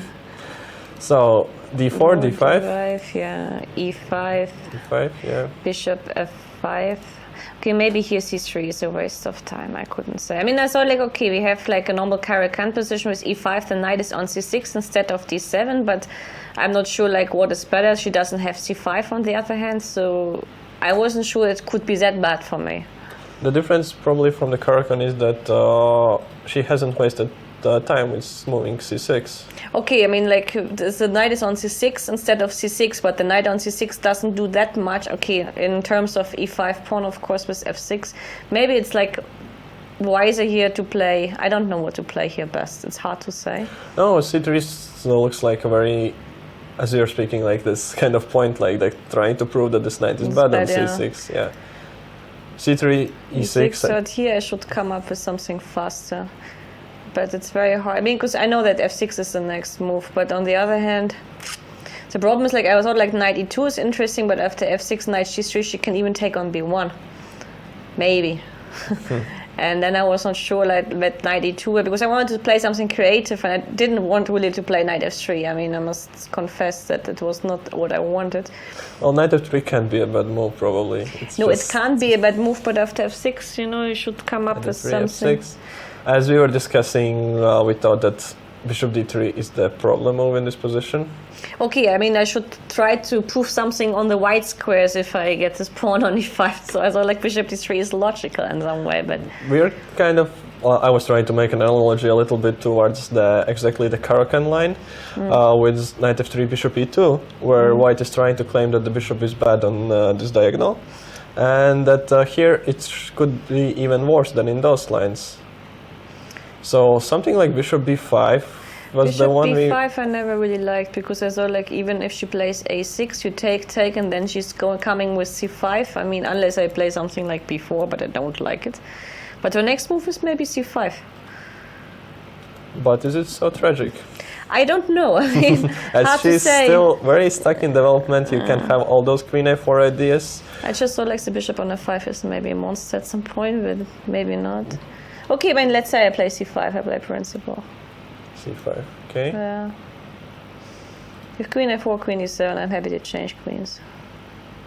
Yes, that's true. And if I go something like rook e1 just? Queen d7, I guess. Queen d7, still not developing those pieces. Okay, I mean, like, it's not like that you can take so much advantage of it now. I mean, if you move your knight from f3, I can, in the worst case, take on b1, and take on fe5 and then develop quickly, but I don't know. And after some bishop f4, you're gonna run g5 or? No, I don't run g. Well, g5 is of course interesting, but as you don't really want to take on d4 like ever probably, as I get no, knight d4. I don't want to take. I mean, maybe I play rook b8, but okay, I agree that my development is a bit funny. Okay, maybe it's time to waste some time. I don't know. Knight e7, you take on c5, I guess. Okay, maybe I wait with c5. I will first develop. I Go also back. have some ideas of taking and playing knight h4. Yeah, that's why. I mean, I should stop with c5. Is too ambitious, so maybe I should. a6 is fine, and now I go knight e7. Knight e7. now. Yeah. So, and actually, it is in these positions. If I take and play knight h4 straight away. Okay, it's not like you have a deep threat, no? I mean, you can take the bishop, but it's not like a No, strategy. my idea is just that you would be kind of tight, not being able to develop. Okay, but queen you d7. Probably have bishop g7 as well, yeah. Bishop g7 or queen d7 first. Yeah, queen g7, and I don't manage to create enough pressure. Maybe. Even king f7 probably is good enough to protect on e6 later on after queen e2. To think, maybe I can even take on b1 and play knight g6, but this is maybe a bit too ambitious again. Okay, bishop g7, I guess. Yeah, and my idea was... Okay, queen e2, then just... no, then you have a check, actually. No, but then I go bishop g6 here. Bishop g6. And then if you don't do anything, I go bishop f7. I'm very happy then. But still, the structure is a little damaged, and I might have some ideas of bringing knight over and having some pressure there. No, of course I should play. Of course not the way I played. I just believe that I can change the bishop on d3 and I can create some dynamics, but apparently I couldn't. At least not the way I played. Okay, yeah. So also we were thinking even just a move like bishop e3, knight bd2 could be also... I'm not still usually decent. playing the Caro-Kann with e5. This is also a problem. I must confess. But okay, I mean, I think bishop d3 can't be that bad yet. Knight e7. It feels like it gives white black a little bit clear plan. They just want to play queen d7, that's for sure. They just want to take on e5, that's also for sure. They want to pressure e5 pawn. This is true. I mean, it went, as I said, the opening didn't went that well. Okay, yeah, it can happen. But I think even here is still fine. If I castle is okay. Castle, and now after take is also okay. Queen d7, maybe here I should play first rook e1 and see what she's doing. This would have been much wiser, because anyway I have to play at some point rook e1. And if she long castles, then I play b4. And now if she does what she did in the game, she can't, because now after knight g6 I play h4. And I'm happier. I mean, much happier than in the game. And now she's too slow, you know. Okay, she can play bishop c5 probably, but then there's b4 even with the tempo if I want to. Yes, but at least I can even play at some point bishop e3, change this bad bishop, and then okay, the position is probably about equal, but I don't have the problems which I faced in the game. So b4 was just too ambitious. Yes, that's... No, I just thought like after queen d7 she will castle long automatically. I just forgot that she can just play the way she played and then keep the options open. Yeah, I was also actually, when we first looked at the game, I saw bishop e7 and I was asking Sergei, like, why?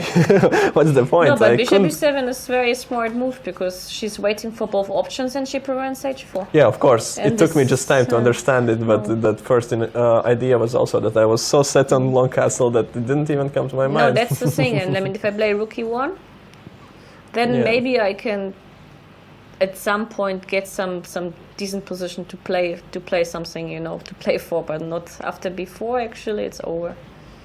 Probably she has to long castle then, but it's... Okay, but then I play b4, it's a different story, and then I have at least ideas sometimes with a4, a5 and stuff like this, so I get some attack. It gets double-edged. Yeah. No, rook e1 and b4 was a bit... I think I was too ambitious. So it happened like this, queen g6, knight g6, so okay, now... rook e1 is forced more or less. Bishop e7, and now I understood. If I play like normal, like knight d2, short castle, knight b3, there's rook f5. Because this What was you my show? initial idea, and now rook f5, and I. Attacking this pawn, and Okay, it's even like if I sacrifice it, like to play knight bd4 or something, I didn't see. Maybe there is. It's unclear. Hard to say. I saw like you take on e5. there's also an option of taking on d4, probably. It doesn't change anything, does it? It's about the same, because I mean, like my intention is to take everything and then to play queen h3 and to attack e6 pawn. So, But let's this is look at it like this. no. then. This is okay. Rook e5. I maybe even no. If I don't, you take and play e5. No, I should take. Take, And queen h3. Yeah, that's what I saw in the game. But even king f7, as funny as it looks, no, the h7 is hanging. So let's say you give this pawn by playing knight or bishop f6. Yes, and I think again it's only black who can be better. It feels due to this Yeah, diagonal my, that's... my structure is very bad. Yeah. No, Yeah. I understood it too late that I even I can't play knight e2, knight b3 to prepare b5 or something. Even therefore, it was no time. And then I played b5 because I didn't know what to do. So kind of drawing knight to the side, but... And okay, I played knight d4. Okay, I mean she can now either castle or bishop c5. It's the same because my move is anyway knight e2. So Well, it felt like castle is the castling. most... Okay, queen h3 doesn't work because of bishop c5. So I mean I played knight e2. And now I thought like anyway she should go for bishop c5. That's what I thought. Right now you're threatening queen h3, yes? No, it's not knight f4, Not there to, is... well, no, I don't. But my idea is probably to. I don't know what is even my idea. It's hard to say. Just my first question was what's after c5? I take on c6. And after d6? Queen a6. Queen a6. Maybe. That's what I saw in the game. And this is probably doesn't look that bad. And I thought that I can get my bishop to b6 and there will be quite Okay, some then. problems. No, I play knight b3. Knight b... This knight, yeah? Yeah. And I have knight c5. Okay, you take. I take with a pawn. The pawn, bishop b6. And bishop bishop e3. Yeah, no, what is your threat? Okay, queen a4. You don't have. No. Ah, yes, probably I'm quite tight. I have queen f7, of course, but... I mean, I was worse in the game, I think. Yes, I agree that this is already getting out. I have rook a2 or something, you know. I mean, I have some tricks. Maybe queen a4 is not needed. Okay, because yes. anyway, but I mean, at least I improved my structure. I can happily say that. Yeah, this is maybe some ideas like a6 here. Yeah, okay, she can do whatever she wants. This is a problem. I don't have enough counterplay. Yeah. Did you speak with your opponent? What was well, her I know thoughts? her. I know she's told me like I shouldn't play before, and I mean I totally agree with that. And about the final position? Okay, I mean she said she knew that she was better, but for some reason she accepted the draw. I mean I don't know. Probably she was too intimidated a little by you, or... No, I mean the thing is also like it's a bit funny, but like we are actually quite good friends. This is another thing, you know. I mean it's like I offered a draw not because like she's my good friend. I mean I offered a draw because I feel bad at the position, you know. But sometimes it's like psychologically not so easy, you know. Like you play a friend, and it's the same like if it was the other way around, you know. It's hard to say. Yeah, you don't want to be totally mean. No, I don't know, but I think it's hard to say. Maybe it was my benefit that I was a higher rated and I was white. This is another thing. Because probably in this position, I mean, it depends. If I play against someone with 2600, probably I would still accept the draw. You know, with black, yeah? With black, yeah. That's the thing. Or even with 2550, I might still accept the draw because of the thing that, okay, I'm black, I save some time, you know. I mean, like some energy and... Tomorrow's like next game. It tactical depends. decision a little bit. You know, it can be also tactical just to save energy, and it's not like that. This position is already like lost for me. Yeah, well, of course, it's still a game. It's still a long game, yeah. So, okay, yes, tomorrow is another day where you'll be trying to play some fighting chess, probably. Okay, I played 6 hours in the last 3 games, so I can't say like I deserved some rest. But okay, yeah, it's a long tournament. And how are you feeling here so far? Actually, I must confess, for me, this is the best organized European Championship I played from all the terms. Good hotel, very good food. I mean, the food is that good that I feel even worried for for my figure, but I mean, this food is amazingly good here. That's and nice to hear. the hotel is very nice. So I mean, like for me, I mean, I played almost every European Championship since 2001, but the one in Tbilisi in 2011. So I played them all, and I can tell you from hotel and from food, this is the nicest. The weather is a bit cold, but okay, this you can't change. But in general, yes. I mean, for me, this is the best organized event, at least when it comes to hotel, food, and prices. That's why it's also super strong, probably.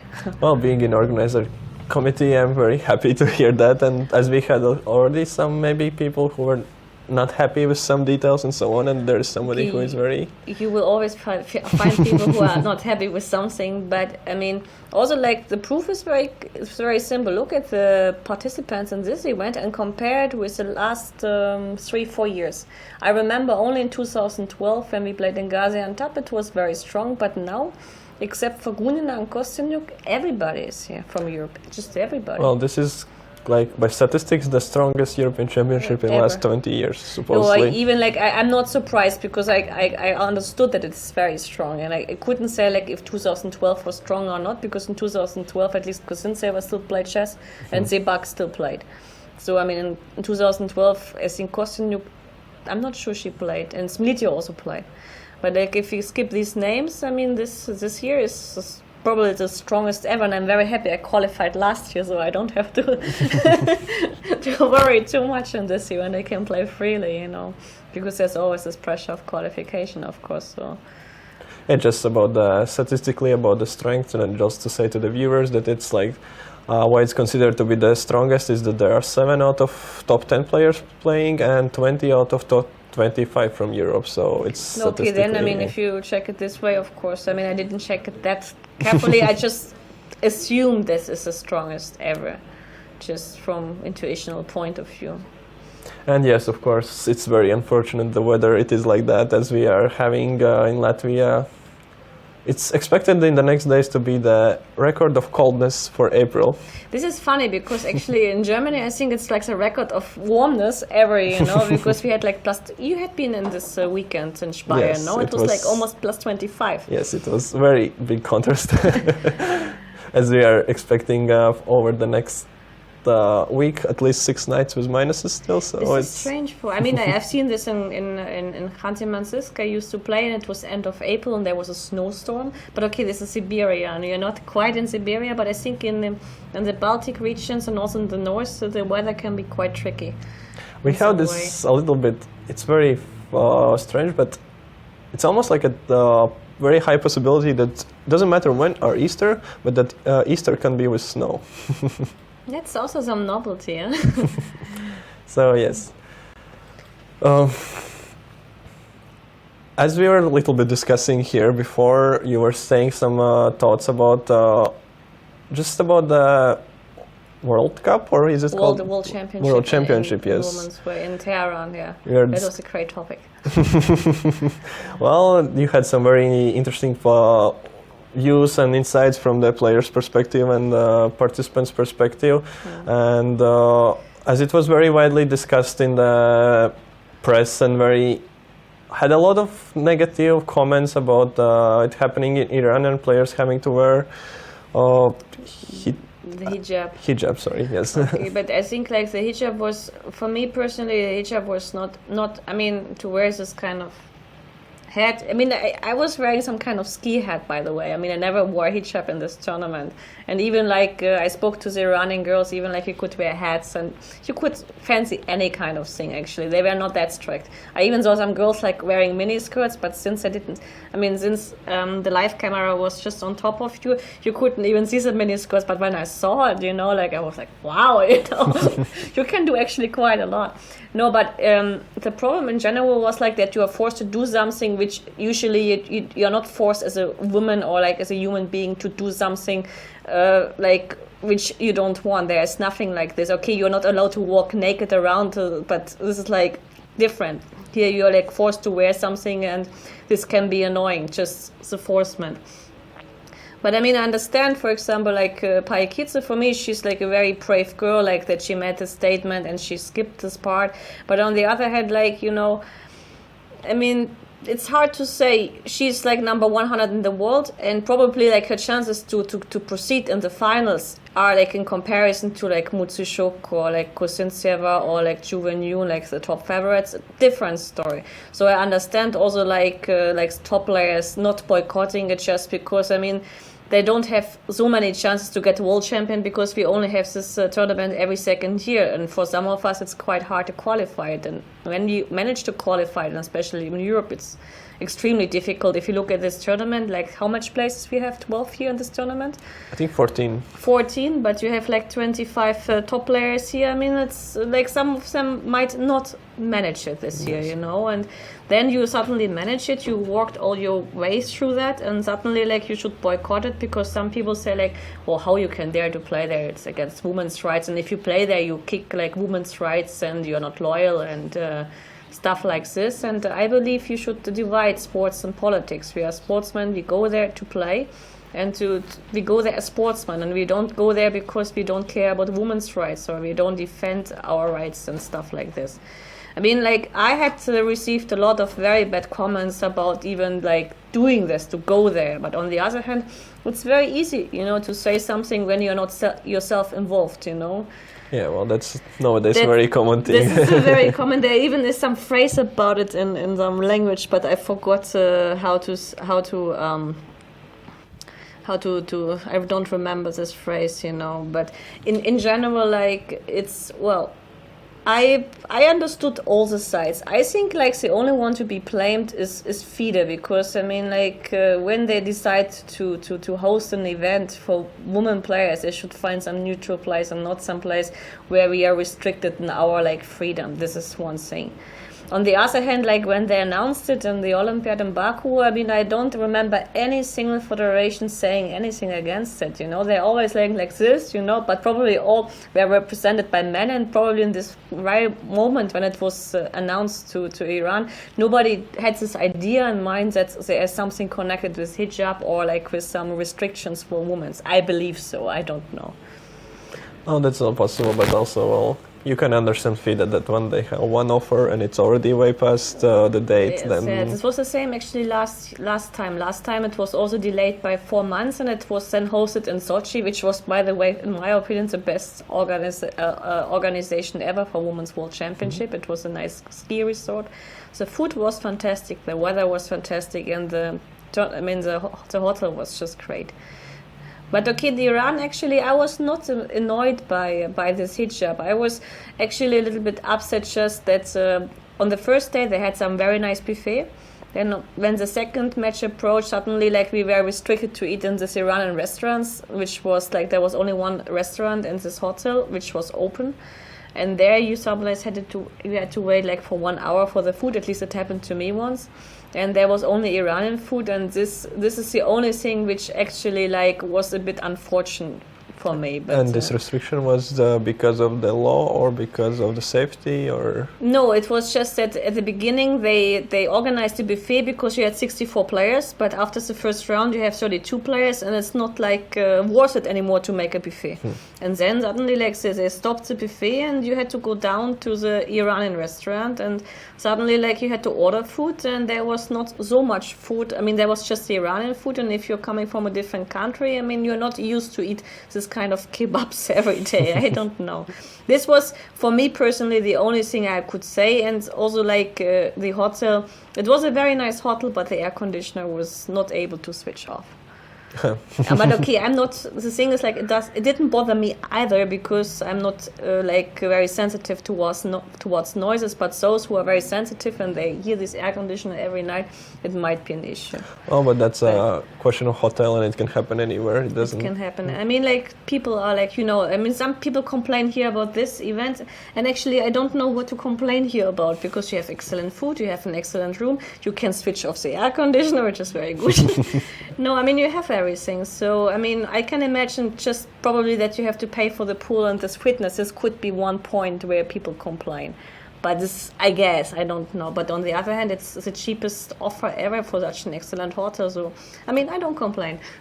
Well, they are very highly ranked to this SPAR, which they have, and they are giving very big discounts for participants. So No, I know, but usually, like when you are like at least in Germany, when you are booking a hotel, usually like everything is then included. But this is what you are used to. But on the other hand, you don't get such prices which you have here with full board for a 4 or 5 star hotel. I mean, face it, you know, you don't get it usually, and this is like an extremely nice price. In Tehran, we paid $150 for breakfast, and this is per night. And this was the highest prices ever. And here we can say like we probably have the lowest prices ever and probably the best food ever. So people should look actually and compare it to the previous years. In my opinion, this is really the best organized tournament ever. Well, as I said, I'm very happy to hear that. As well, yes, so we're working a lot to make it as good as possible for players. And well, this kind of important event hasn't happened in Latvia yet. And so we are hoping that people will go home with positive emotions and experience. Okay, maybe I could ask your opinion on the top board, which is today our main focus, as there are, you could say, 2 favorites playing, and they had a very unusual opening happening with novelty prepared by Nana in Bishop F4 is a novelty. it was played in one game quite recently, and their white won, but there's only one game in database, so you could almost call it a novelty, but well, technically it's not. After which, yes, Anna took some thoughts and she answered with d5, and this is the moment actually we left the game and we started to look at the other. So, but as you can see, the players are spending a lot of time, so they both are probably not so sure what is the best. So it was with 97. As you were discussing, it's like when you face a gambit, it's very common and the best, often the best way from human perspective to try to give this pawn somewhere back to get your development going. This is natural, yeah, especially when you're not... I mean, but okay, here it's White who was prepared, but probably like after 97, Nana was probably in this moment out of preparation, I guess, I don't know. Yes, she started to think already after d5, so it was like probably not top 2 or 3 lines by computer. If you prepare like a novelty, like deeply, you know, then d5 is like a quite human move, I don't know, hard to say. Okay, I don't know, maybe it was based on this one game which wasn't the database, hard to say. But Nana usually is not like a girl like who puts a lot of efforts in the opening. She's a very natural player with extremely good dynamics and intuition. So for her it's good to get a decent position out of the opening, and then she is like the one to play. I mean, she's just playing well and she has a very good understanding about chess. So it's not like, she was never the kind of girl who was very deep in the opening. She needs a playable position and then she can play her strengths usually, which is dynamics. She's very good in dynamics and intuitive. On this first glance, then she definitely achieved from the opening what she's aiming for. Yeah. I mean, like, I see the final position now. Okay, probably it will end in a draw. That's how it looks to me, at least from the first glance. But you can go through the moves quickly. There was taking on d5, pawn takes, taking on d4, queen b3. Yes, and everything got very simplified fastly. Yeah, I mean, probably it will end in a draw. I would be surprised if the result is different, because also, like, I mean, Anna is a very technical player. I mean, it was very funny when she was very young. She was extremely dangerous in tactics. I mean, she was always going for the king, and then she grew older. Now she's like extremely well in like this kind of really boring technical positions. For me, like, this was the greatest change of a type of player from Anna's point of view. But at least what I have been noticed when looking at how people grow, how their rating change according to their playing style, that's often that you see that for people that actually to be crossing this some 25-50 level mark, that they are just forced to become more like flexible, yeah. Yes, like more be willing to just squish those long positions, because you don't risk so much yourself, and thus your overall average result maybe is yeah, but then better. look at the player like Rapport, you know, and you have a different extreme, but he's extremely like, I mean, he's a monster in tactics, you know. Well, exactly, he has, well, there are some cases that, well, of course we can't compare, we can't really But I just can brilliant, say and that that's it. Anna and Nana, they're like two players which have one of the best understandings from the women's chess in Europe for sure. I mean, Hu Yifan and Zhu Wenyun also have, but I mean, from the European players, they are the strongest by understanding for sure, both of them. That was always my impression, that they have both a very good understanding. But okay. Okay, and there was a very interesting statistic, which was found by Sergey, that almost like 75% of their games before 2015 ended with white winning, and in 2016, white didn't win a single time, and it was only the black winning or draw. So, so that it was very unprognosable what's going to happen here today, and where is 2017 going to lead them?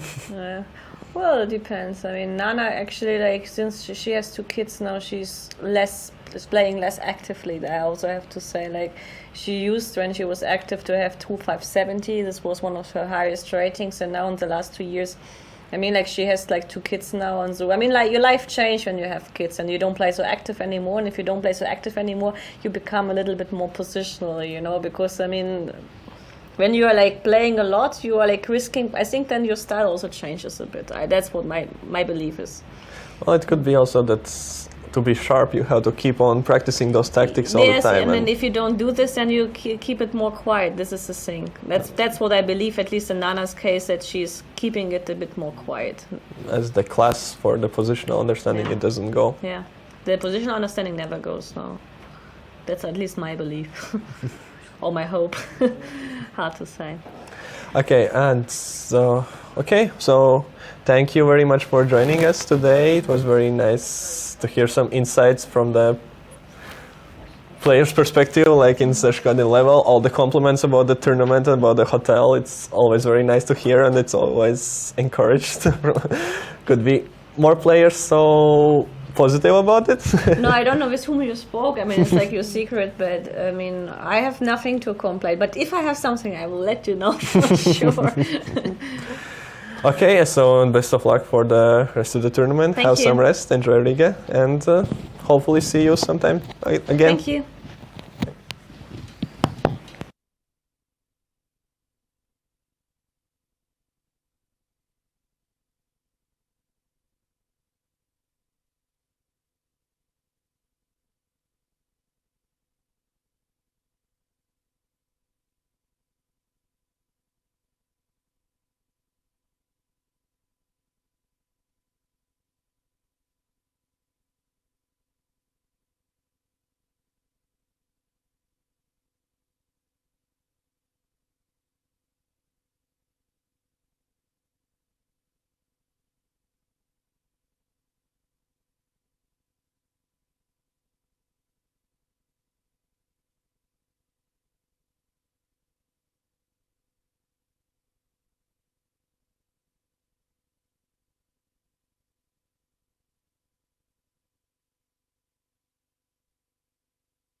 Hi, welcome back.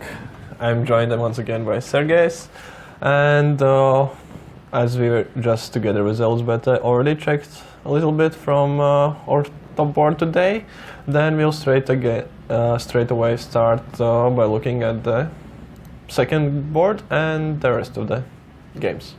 We left it at this moment here. Once I was expecting black to answer with castle, which also happened.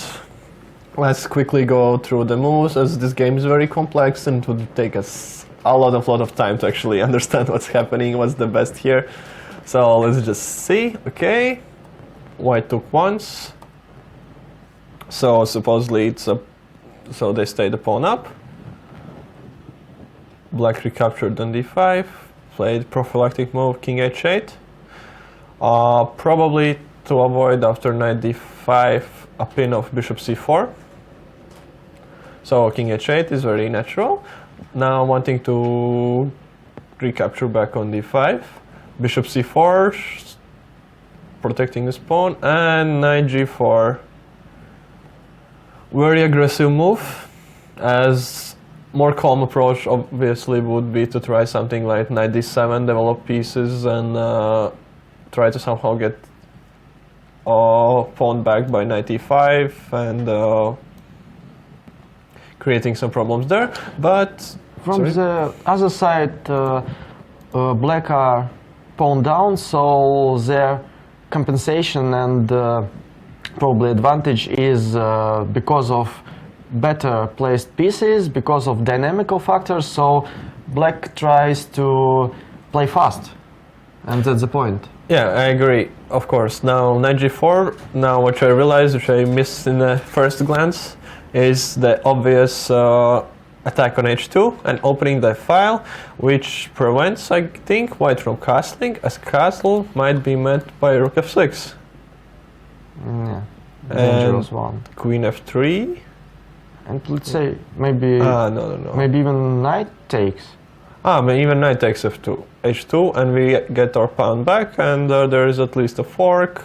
We will take back material, and we'll just be better thanks to the weakened king, probably. And probably also pawn on d5 not so good with this piece's placement. Let's say if knight on c3 would be somewhere, maybe not so easy. It's knight e2, d4, e6, and that's the place where I wanted to put it. So yeah, well, it so would be, easy. of course, with ideas, but also black would have their idea of putting knight to e5. Of course. But white is hoping for something more. So queen d4. Simply asking this knight, where is it going to go? And maybe wanting some time to play some move like bishop g5 and castle long. Probably. Although it seems very unlikely because there's bishop c5 and f2 will be hanging. But, well, just ideas, some. Knight gets protected by queen d7. Obviously, we don't want to go back with the knight. And maybe h3. No, in this moment, h3, yeah? Mm-hmm.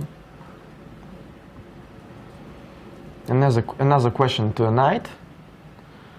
I don't see any ideas to sacrifice on f3 because what's We will next? just take here. Yeah, probably, exactly. and open up for rook. And, well, black will be in serious danger. Yeah, exactly. And then... although... no. Yeah, it doesn't... I had some ideas that there is bishop c5, queen e4, but probably there is no way to stop the mate. Exactly. So maybe h3 was the point. h3, probably knight has to go to e5, just to show that taking is not possible due to rook e8. So knight e5. Probably need it. Sorry? Probably it's the main move, knight e5. Yes, and We I'm have not to take. So we take sure what to do now with the queen. Queen G4. Hmm. I'm still pawn up. Feels suspicious to me though, as this now I have all the ideas of taking and getting the pawn back, and if I just But if you take a pawn, I get two bishops in open position. Okay, I will get this pawn back to you, but I will have time to make a short castle, and then I will not exchange on d5. So I don't know, maybe white stays better here. And by the way, black had this time advantage when white pieces stayed bad and king is still in the center and the open e-file. But after all those moves, now king will be in safety, but knight on b8 and rook on e8 still don't play. So I don't know. Maybe not so easy. Not so easy at all. So it's anyway, it's interesting what Marta and Maria found if white didn't play h3 and black probably were ready to meet this move. Probably, yes. Well, what was played in a game was knight e4, kind of covering the e-file, and well, knight was not too happily placed on c3, and now it's joining the game and maybe trying to reach the square, the perfect square which Sergei was describing before, by going knight g5 and knight to e6. So black felt that something is happening here and that they had to act fast and played bishop c5, which shows once again that Marta is going all in. And it's all about dynamic, because statically black are just pawn down, so they really play, they must play fast and risky of course, but that's the only way to develop this position for black, I think. Yeah, I agree, and it is, well, really brave and really very, yeah. Sometimes you need to be brave. It's the only way. Not respecting opponents' rating advantage and anything, just playing chess, just enjoying the game and having fun. And that's interesting. White didn't accept the pawn sacrifice, but just calmly played queen d3. So probably there was something that she didn't like after taking and queen c5.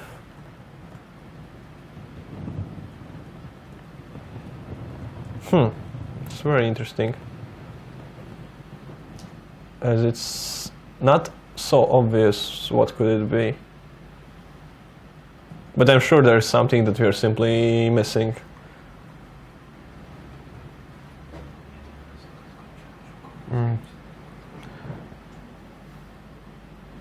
Maybe some kind of knight a6 and rook a e8 and maybe rook f3, something like that, something like quick attack. It could be, probably it's forcing white to play bishop e3 here. I'm 2 pawns up, so all I need to do is get my king out of the center. Yeah. I don't know what Maria was thinking about. Maybe she thought that she's pawn up when it's safe enough to... Maybe. It also could be that there are some moves like c5 here.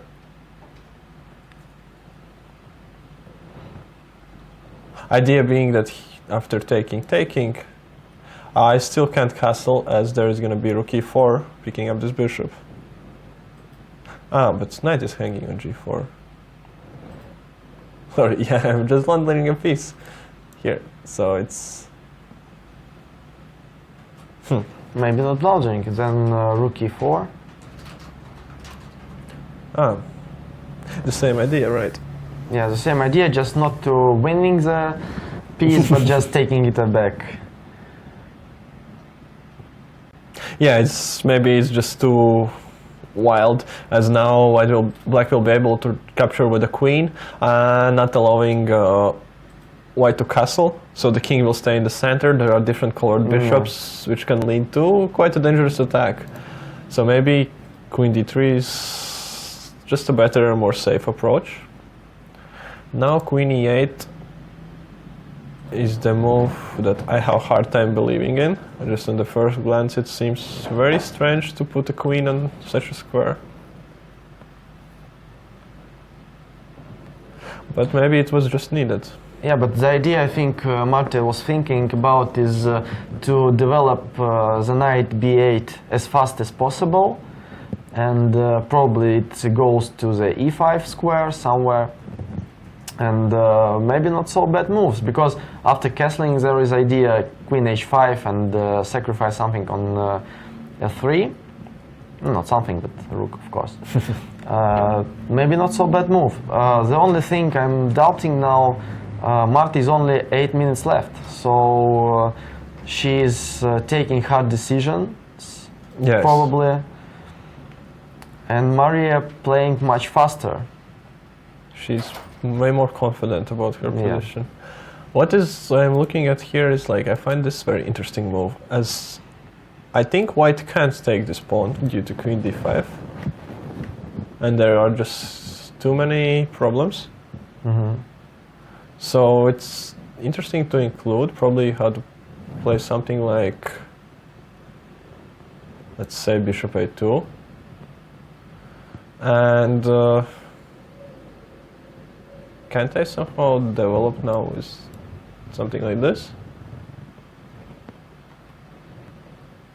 Or it just doesn't give anything and I can castle, and bishop a6 is met by bishop c4 and there are no problems. No problems and no pawn. No, there is problems. So, just to show the nice line, here, after bishop a6, bishop c4, I have a nice interjection rook f3. And 95, yeah. Yes. Taking with the queen is not possible because bishop is hanging, and after gf I interject still 95, and material is just falling. So maybe that was an interesting idea, still to try to move things on faster. Yeah, b5 looks very aggressive. It looks In the way you play chess in every Yes, in but every it's game. just a little bit blundering. Knight c5. Okay, okay, that wasn't the way you play every day. But yeah, but about the aggressive style, I think it's one of the best style, because you always push the opponent out of control, out of comfort zone. You push opponent to solve problems, and if there are some problems, everybody can be wrong. So Yes, it's- everybody can get afraid and start to make maybe Yes, not of the course. best decisions, Yes, of irrational a course. little bit maybe. Yeah, of course, it's So b5 would be a very nice idea, except one thing, it's blunder. Yeah. except minor detail. Yeah, minor detail. Okay, queen e8, we had castle, and rook f3 straight away. So she just, and retreating with a knight. I am very surprised by this. Okay, queen e2, taking on c4, queen takes on c4, and bishop a6. Aha, so it was not really a sacrifice. We're getting back material. Yes, but black still down the pawn, so Actually, there has been a lot more moves in the game, as queen had to retreat very fastly. We have taking, queen h5, trying to pick up one of the two pawns. Knight taking on c5, taking. A lot of takings happening here, that's why the game is progressing so fast. And developing finally the knight. Queen d1. and I like position, white position definitely much more than. White is a healthy pawn up. They are That's still. the first point, and the second point, the bishop I think is stronger than knight, and the third point, pawn structure is better. So and it's very possible that black has to exchange now queens in order not to lose the second pawn on c7. Yeah, but it will be anyway hard to save the pawn because it will be all the time the weak pawn. Yeah, I totally agree to you. So I think we can switch to another game because here is white advantage is quite. I think we'll be soon joined in studio. Yeah, so we'll make a short break and we'll have our next guest. Okay, see you soon.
Hi, welcome back. I have been joined in studio by Olivia Fatalieva, who just drew her game with black pieces against Natalia Zhukova, a very well-known and very strong Ukrainian player and grandmaster.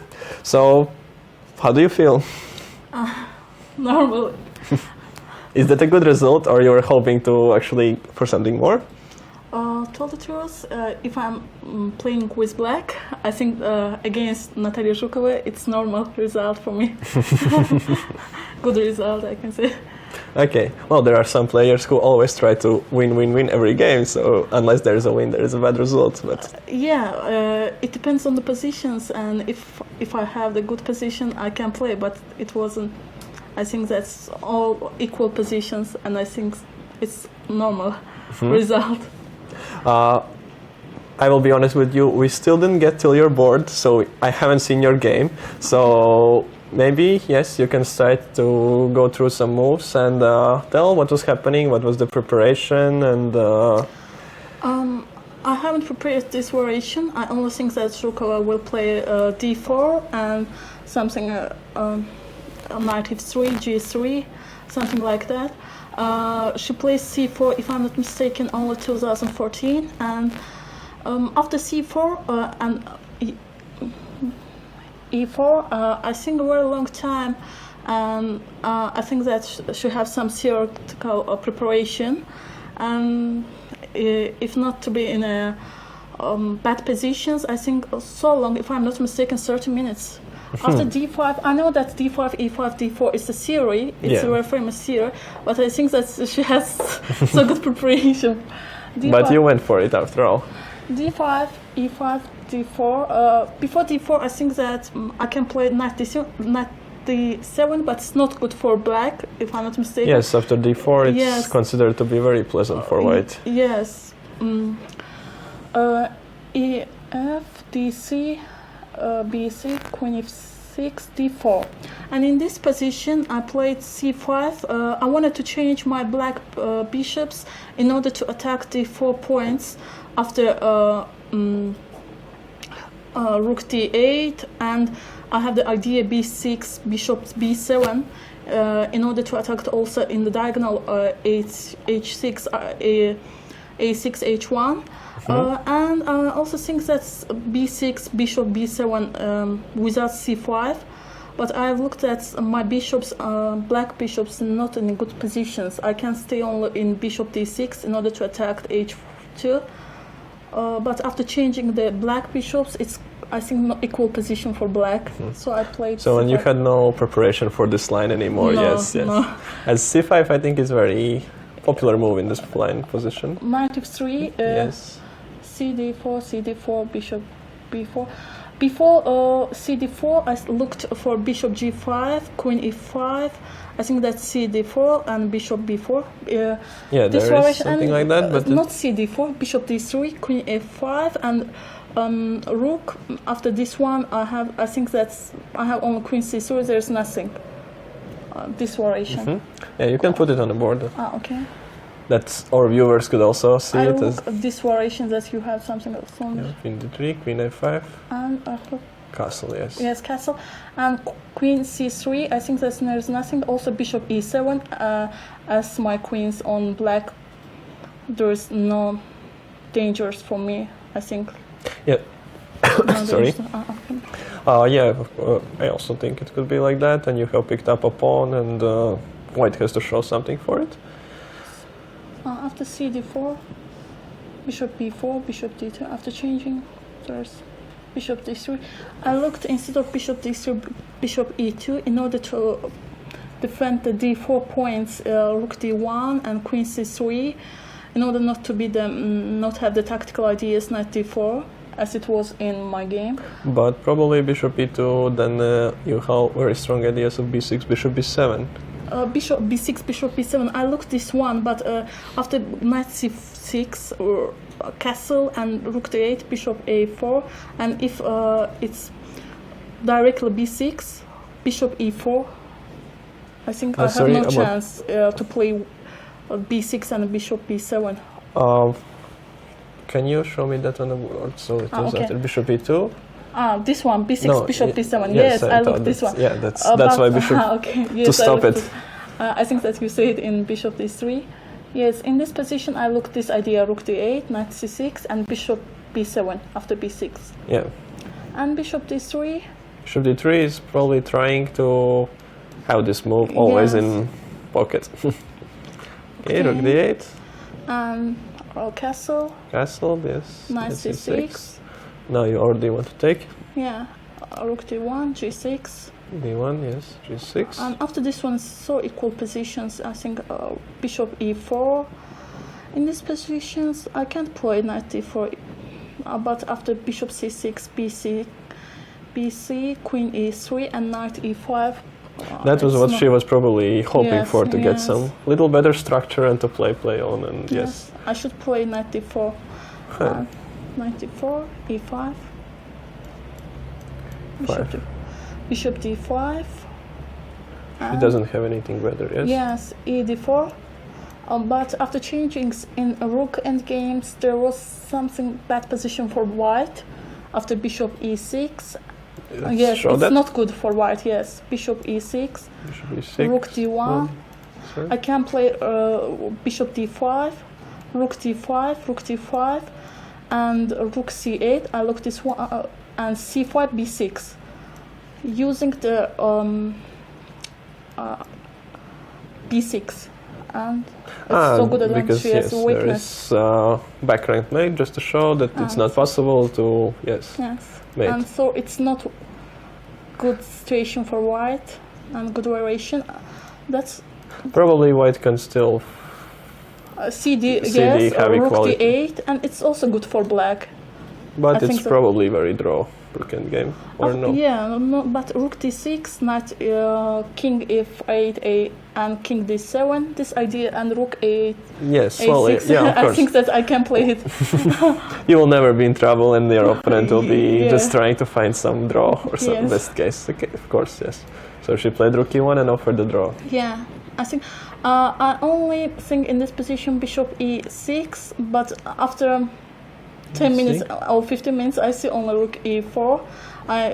Rook e4 now, yes? Yes, but first of all, I looked bishop e6, this variation. This. I looked this variation also, but it's not good. And what happened if you were holding on to the pawn? This one is also draw position, so draw BC. But your pawn up. Where? Yes, no, you take a it's pawn. also draw, I think, this one. Okay. And instead of also this one, also I did not rook e8, rook d4, and rook c8, rook a5, d3, and there's nothing. But after all this variation, I see only rook e4. Okay, and it's draw position, and I agree with. Oh, that's all. Well, that's probably very nice without any trouble actually to make a draw with black. And how are you doing so far in the tournament? You're satisfied with your results? Yeah, normal. Still normal. Still normal. Okay, and so tomorrow with white you'll be trying to win against somebody probably, yeah? Yeah, I hope. And how are you liking it here in Riga? How is the hotel? How is the condition is so good. Yes, weather condition is so good. I like such kind of weather, and the situation in the city is so ancient soul, and I liked this city because of it. You managed to have some time, yes, to go for some walks, some excursion. Yeah. Of course. Well, it's at least somebody likes the weather, as people are complaining that it's very cold. Yeah, it's cold, but I like this. Because, well, it's not usually the common temperature for April. Usually expect sun and plus 10, plus 15 at least, but now we are having minuses during the night. But I can say that's cold, as I mentioned, but it's something different than other countries. In our country, it's sunny, but they're cold and something good for me. And if I had to make you, for example, ask you such a question, can you name one thing that you like the best about this tournament and one that you, at the moment, maybe don't like so much? Okay. The meals, first of all. I like that during the tournament have the fish meals. That's so we have here, and something like noisy city. If there's so noise, I don't like this one. Okay. Okay, thank you very much. Best of luck for you, and yes, hopefully you will still join us after some nice victories in the further rounds. Thank you. Thank you. See you.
Ejam cauri gājieniem vai tikai par šo pozīciju? Es domāju, par šo pozīciju.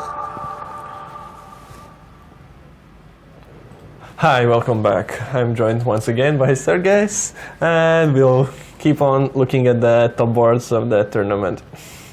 So, right now, what we're going to do is, yes, we finished more or less with the second board. We concluded that white is doing very good and is probably pushing for a win. And now we'll move on to board number 3, where Sarah Holt is playing Katerina Lagno. A lot has happened there, and position has changed as we left it in the opening phase, and it was very complex. And now we have reached more of a technical kind of position. I think we reached a position called very, very bad bishop. Just classical type of bad bishop. And I like black knight very much, and I don't like pawn structure for white. And I would say that black are playing for the win here. Yes, it feels like that. Although, probably now now it's white to move, isn't it? Aha, we see a move, there is a move rook g3 right now. So white is hoping to tie up black pieces by keeping some pressure for the king. And maybe in the meanwhile to have some ideas like queen g4 and to pick up this pawn. So, and if white managed to do that, then there are further ideas with b4, pushing this knight away, and well, this knight won't be so good anymore. So the question is, how do you stop that? Maybe even queen h4. Queen h4, rook g4. Yes, this. And the pawn down. Okay, maybe not so easy as I expected. There is probably a move queen f6 here, which we have to, followed by the idea of rook b8. Yeah, probably queen g4 now. Queen g4 now, and we still play rook b8.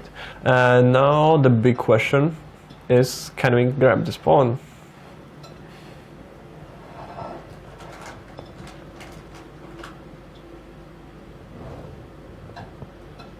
I don't see why not.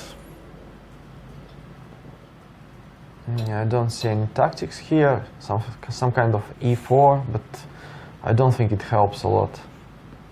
Yes, as at the moment white needs one move, queen c4, after which we can play already b4, pushing away the knight, and our bishop actually can become very strong once it goes to c6 and pawn is running. Okay, maybe not so easy. Yeah, how to stop queen j4? It's a good question. Well, Katerina apparently has figured it out, and she played knight e4. And now, with the idea of knight c3. and probably with the idea of knight f2, and probably with the idea queen b6 somehow. Yes, it's a lot of ideas. You know, probably on rook g4 now knight f2. Okay, let's show that. There's knight f2, and if we take, there is move queen b6, checking the king and picking up this guy. Although it's not over, of course, as black's king is still not so safe. If there would be some nice way to get our king to h1 right now, then maybe the position wouldn't be so bad. So, yeah, but it's not impossible. king g3, queen b5, and can we create some problems for the black king? Something like f6, g6, g6, and I play just queen d2, attacking on h6 and on b4. It's not over. It's not over, yeah. As you probably have to play some move like king h7, not to allow my queen to h6. And I can even have some ideas like taking. Queen a5 might be unpleasant. Very unpleasant.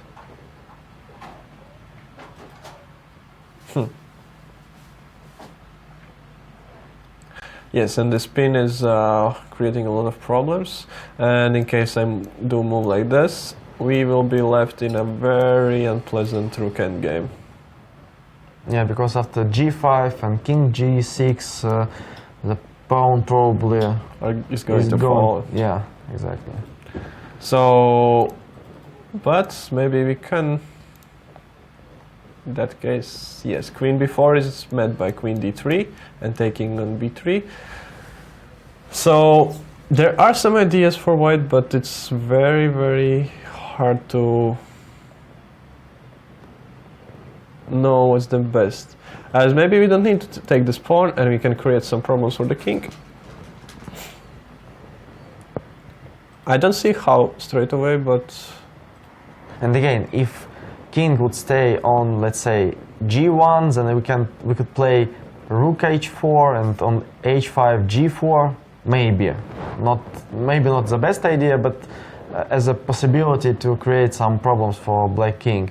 Just to show, yes. That's but it. also, I think that white king would be to...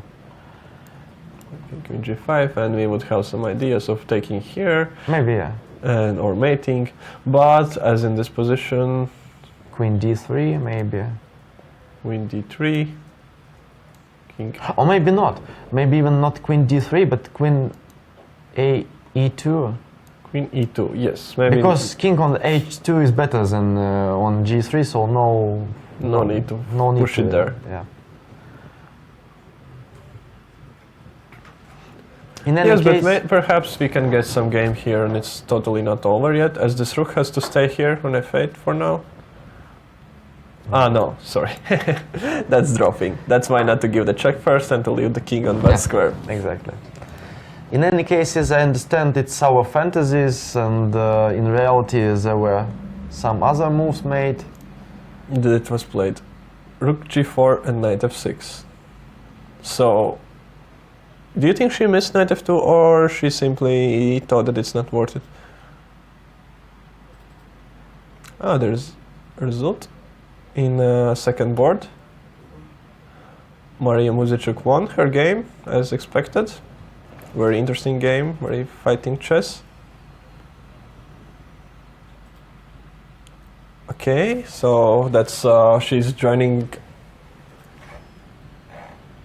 the leaders, as the first board has already also finished the draw. Nana Zagnidze made the draw with Muzichuk Anna, so... What do you think about that? Was it expected by you, or you were hoping for something more there to happen? I hoped for something more, but in any case, these two opponents are very close in their strength. In my point of view, maybe I'm wrong, of course, and they are top seed on every women championship. Let's say here it was number 1 and number 4, and this championship is one of the strongest ever, if I'm not mistaken. So on any tournament, these two ladies are in any case top seed and favorites, and this was interesting fight. For me, unfortunately, it's a quite quick draw, but girls showed very interesting chess and very interesting idea by Nana Zagnidze in the opening to play bishop f4, but Anna did great and played great, and I think they both took their half point, and it's yeah, a nice definitely. result. They both earned the half point, I could say. Yeah, earned, yeah, exactly. Yeah. So, yeah, I don't know if we'll be joined by any of them in studios. But, okay, meanwhile, let's... while they are playing out this endgame, not endgame, there are queens on the board, but this complex position where evaluation can change very fastly, and I don't like this knight on f6 anymore, as the only thing it does is attacking d5 pawn. Maybe we can show what would happen if white would take on b4. I think there is queen a5 move. Let's see, rook b4. And after any move, it's rook b8, and probably black are winning. So right now we are attacking rook, and in case we move the rook, the bishop is hanging, so we maybe even knight d5. have to protect, and there is no way to protect, as queen d2 might be met by knight e4, and then there's queen e1. I think here is everything good. Knight d5, rook b8, yeah. Yes, and knight d5 is the most simple there's a pin, and if we take here, we just pick up this guy. Or That's maybe not so easy, because after rook d4, here is possibility to exchange something or not. After- Queen a1. Okay, I'm totally miss this idea. Yeah, after rook d4, here is queen a1, before queen a1. and the end of the show. And picking up, yeah. So while they are playing out this position, let's take a quick look at board number 4, where we have some end game. Black is 2 pawns down, yes, but they are trying to compensate it with with one active d3 pawn. I don't believe it can be sufficient compensation. Yeah, looks like King it is so isn't. close to d1 square, and once it's there, it's not possible to get it out of there. And these pawns will start marching at some point. Yeah, I think that white are winning, and yeah, Natalia Pagonina is in real trouble here. Yeah, and she needs to find some very strong defensive resources to stay in this game, I think.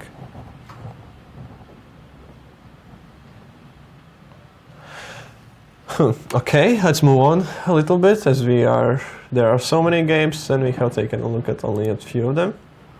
So there is Olga Giria playing with Eugenia Ovod. There was this position where we were thinking that whichever side managed to deploy its ideas first will be better. Now what we see is that Black has forced White to play f3, but also White has managed to put Queen on d4 and controlling all the Black squares. So I guess this bishop in this position is bad. What do you think? Yes. Yeah, exactly. I think if we exchange queens and rooks, and we get just a clear endgame knight against the bishop, he will knight just win this position. Yeah, it's probably just one. Because of two things. Because of c4 pawn, which is very weak in this case, and because of bishop can't do here anything, in my point of view. Yeah, it's not attacking anything. The only thing it can do is go to some b5 and protect c4 Yeah, with this pawn. protection and not much. No. Probably what we are going to see here is some move like knight c3, and then slowly starting to regroup the pieces. As I don't think that playing a3 is a good idea, or that if knight goes to e3 with still the pieces on the board. But here is interesting moment that if white played knight c3 to d1 to play now back, it's a computer skill, but not a human being skill. Just to tell the opponent, okay, I was wrong, and for example, not even to opponent, but maybe for yourself to tell you, okay, I was wrong, I have to return to the Yes, that's c3. always very hard to do psychologically. It's really hard, yeah, exactly. And what we see in the game, a3 was played. But now I think I don't understand what this knight's going to do on e3, as it will run under c3 ideas with some potential simplifying of this structure. As well as bishop now has, well, it's not perfect, but it's having much better time on this diagonal than on this diagonal. Yeah, I think that c3 is the main goal of black here, because after c3 position is opening, and I think some kind of initiative can be. I still have a feeling that after bishop now in this position, there's nothing better than to go back, right? Yeah, but looks like a3 is a mistake, because white could avoid this move and to return with knight back. Yeah, I agree to you. As now maybe I don't even need bishop on c6. I can just, for example, play more like this. Although it might run into something like knight e4, but then again, Yeah, not so easy. Have to take, let's say, queen c6, or rook b8, or maybe rook b8. Yes. keeping some pressure on the weakness, and those are nice squares, but it's... By the way, if you would ask me how I see the end of the game, I have no idea. Because I think it's for 3 results, position maybe about equal. Yes, and she's sticking it to that if she played knight d1, that she needs to play to the e3, following with her ideas, so the current position is this. Yes, but after knight e3 we spoke that there is a possibility to play c3 in some variations, and Question is if bishop b3 first or c3 straight away, as right now we are not attacking this pawn. So what happens if I play bishop b3 just? I liked the idea to play c3 and let's say bishop e8, let's say. c3, Yes, and takes, bishop, yeah. and bishop e8. I don't like this move. So I don't see how to follow. okay, probably I'm wrong. As c4 will come, and there is no real way to attack those pawns. Yeah, I don't get compensation here, probably. So maybe yes, line bishop b3. And now the same idea, c3 and to take on a3. Yeah, probably there are two moves, queen d6 or queen c3.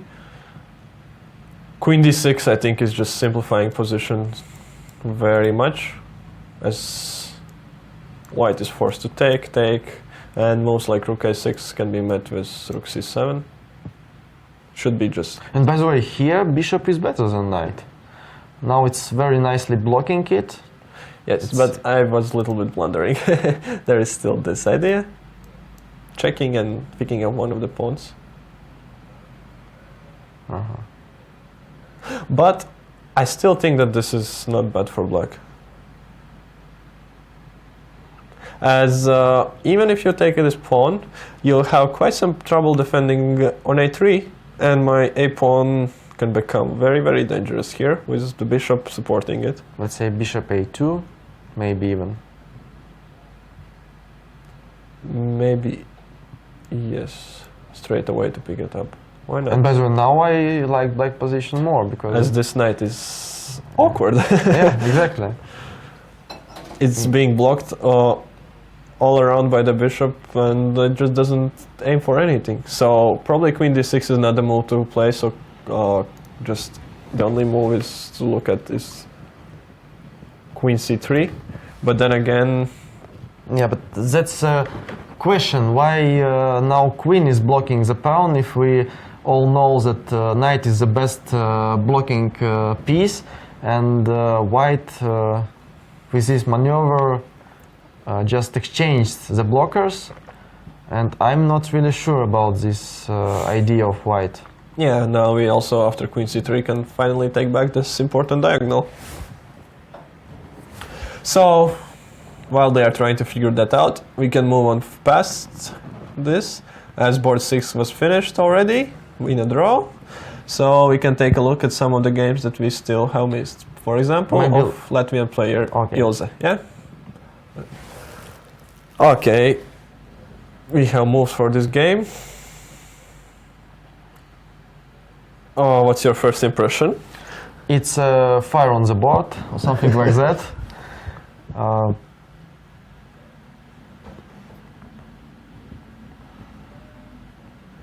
Okay, both players are down on time, so they don't have too much time for decisions.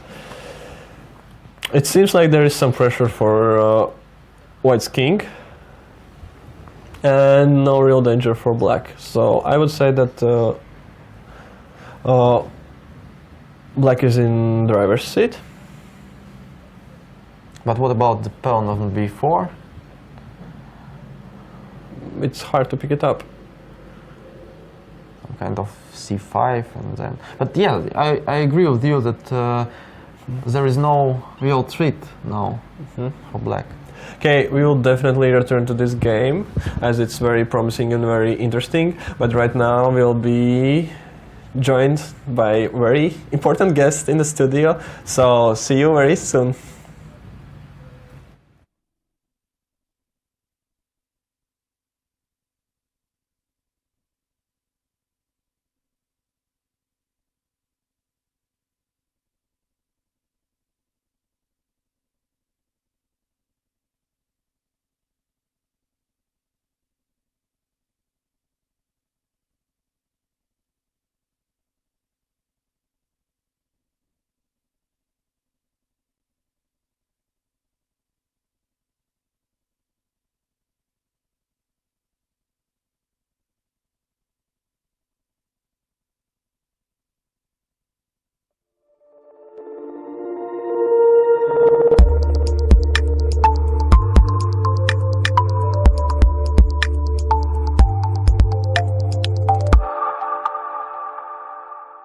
Game it should be.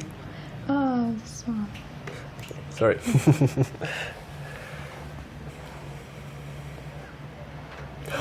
Hi, we are in the studio as promised by a very important guest, by Maria Muzichuk, who just won her game, very fighting game against Marta Michna.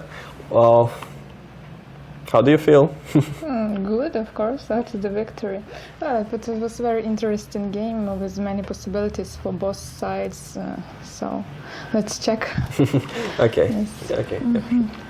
So this I didn't prepare. So knight c3, bishop f6. And I noticed there is an interesting variation after e4, bishop b4, bishop d3, f5. But of course I didn't check it before the game, so I thought that probably I didn't worth to go there. Once I saw this, I was finally happy that today there are some openings that I can relate to, because I used some many years ago to play this as black, and in the previous days I was all the time just being unlucky, and now it was something. But you went for the a3? Yes, e3, f5. I don't know if my opponent prepared this, but she played very quickly. And she played f5 almost immediately. Well, it's probably typical main idea to fight for this diagonal, so... d5, bishop d6, e4. e4. And we were very... So, it's like surprised in the studio that it's possible that there's a position on move 6, after move 6, on move 7, that hasn't been played yet. Is it true? Yes? No games in database? Yes, at least as far as my colleague checked, he didn't find anything. Fantastic. Well, ef, and I think that she has to sacrifice the pawn, because otherwise after ef, bishop d3, white has very comfortable position. Yes, you probably just develop, and there's weaknesses. Yes, many weaknesses on the king side and so. And this guy is a little out of the game. Yes, that's true. Okay, so fast. Probably I could play here like something like knight f3, but when you have the possibility to be a pawn up, then you can regret about it after the game. Why I didn't take on e6, so that's why I took a pawn. Oh. Knight f3. ed, yes. cd. King h8, yes. Now after king h8 is the pawn on d5 hanging. Somehow I have to protect this. I also thought about bishop g5. Yes, but I thought that black could play bishop e7, and I didn't want to give up my black color bishop. And now also increasing some pressure on d5 and... Oh yes, okay. Maybe on bishop c4 there is knight d5. So now knight g4, it was obvious that she's playing for... Like she has for to find attack. some counterplay. I can't castle. Okay, I can, but after knight h2, yes, it can be unpleasant, I think. Straight away or after rook f3? I thought immediately, but okay, I didn't consider much. There is c4 also hanging, yeah. We saw only rook f3, knight h2 picking up material, and that it's good enough already. Yeah, so queen d4 I have to play, I think. And here, after the game, my opponent pointed out that here was a good move, knight e5 for black, and maybe that is true. Knight e5, so bishop e2 I wanted to play. Okay, bishop e2. And she said that there is an interesting idea, something like bishop a6. I don't know if now or knight f3. Probably knight f3 yes, first. no, knight f3 first, yes, because it's hanging on e5, so and bishop a6. Bishop a6.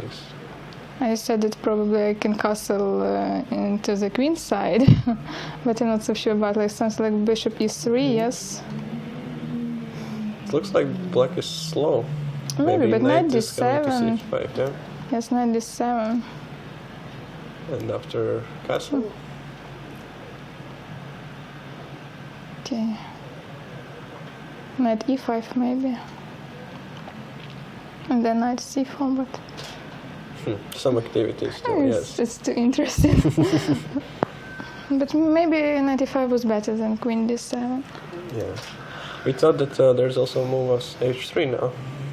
Or there was something that we missed. I did want to play h3 because of knight e5 first, so And we thought that this is just preferable as we couldn't see any way to create any more problems.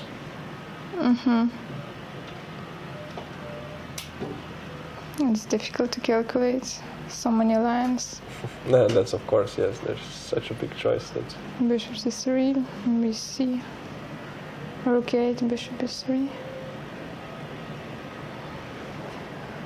It felt like you're staying pawn up, as black probably wants desperately to avoid exchanging of queens. Yes, you always have to find something with black, and so it's not easy. And of course, my opponent spent a lot of time. Yeah. Well, knight of e4 is, of course, very... Yes, looks very good. So bishop c5. I started taking on c5 immediately, and it is more... Taking and also taking with the queen, or no? And now queen d3, yes. Yeah. Because of queen c5, then good compensation after knight a6. And here is the move knight f6. Knight f6. And I didn't see how to protect the pawn on d5. And actually, because of this, I played queen d3 firstly. Okay, yeah. Okay, of course, white still can't be worse here, but I didn't want to give up my pawn. You want more than not to be worse, probably. Yeah. It was very probably hard for black to play here. They had to keep pushing for some crazy ideas they want to. Queen e8. I already felt that my position is very good here, but I was afraid to make a castle because of rook f3, so I calculated many variations very precisely, and I think that I can play castle. So if not rook f3, then I didn't see something else for black. So rook f3, and now it was all very forced. Yes, it is forced line. There's queen e2, takes, bishop a6. Queen c2. Takes. Okay, and here I stopped my calculation. I knew that it's very good. Maybe knight d7 immediately was better instead of queen h5. But then you're probably just playing with the pawn, yeah? But anyway, I'm the pawn up and very comfortable position. Yeah. All the attack is over, and so you're just enjoying. Yes. So now again a lot of exchanges. And bishop f4. Knight d7, I think queen d1 is quite a good move, because I was sure that my opponent wouldn't take on d1. It's completely lost, and otherwise I won as second pawn. Yeah, it felt like that queen d1 is practically finishing the game from the human perspective. Yeah, right. And right now she didn't have, if she picked up on d5, she would also be just suffering in the you probably take on c7. Yes. Oh, no, of course, I play rook d1, and Sorry. without the development, it's Yeah, impossible yes. to play. You're absolutely right, of course. So she didn't really have a choice. Yeah, okay, so knight d7, queen d1 there was. Queen f5. So I took a pawn, knight f6. f6, and just pushing for them. Queen e2.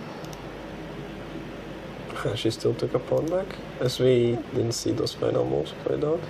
And here I think that rook d1 was also winning, but I wanted to play very very concretely. So queen f3, and I think that black can't take g, knight f6, rook d1, knight d7, rook e1, knight f8, and here when I saw the move bishop a5, I think it's a very good move, and it is winning. Okay, the idea is to play rook, okay, for example, king g8, rook e7, knight g6, and rook b7. Yeah, and now d7 will come, and d8, and Yes, and that's it. why black can't stop this pawn.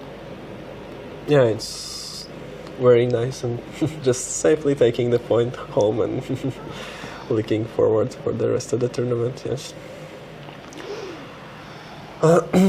So, how is your now feeling like for the rest of the tournament?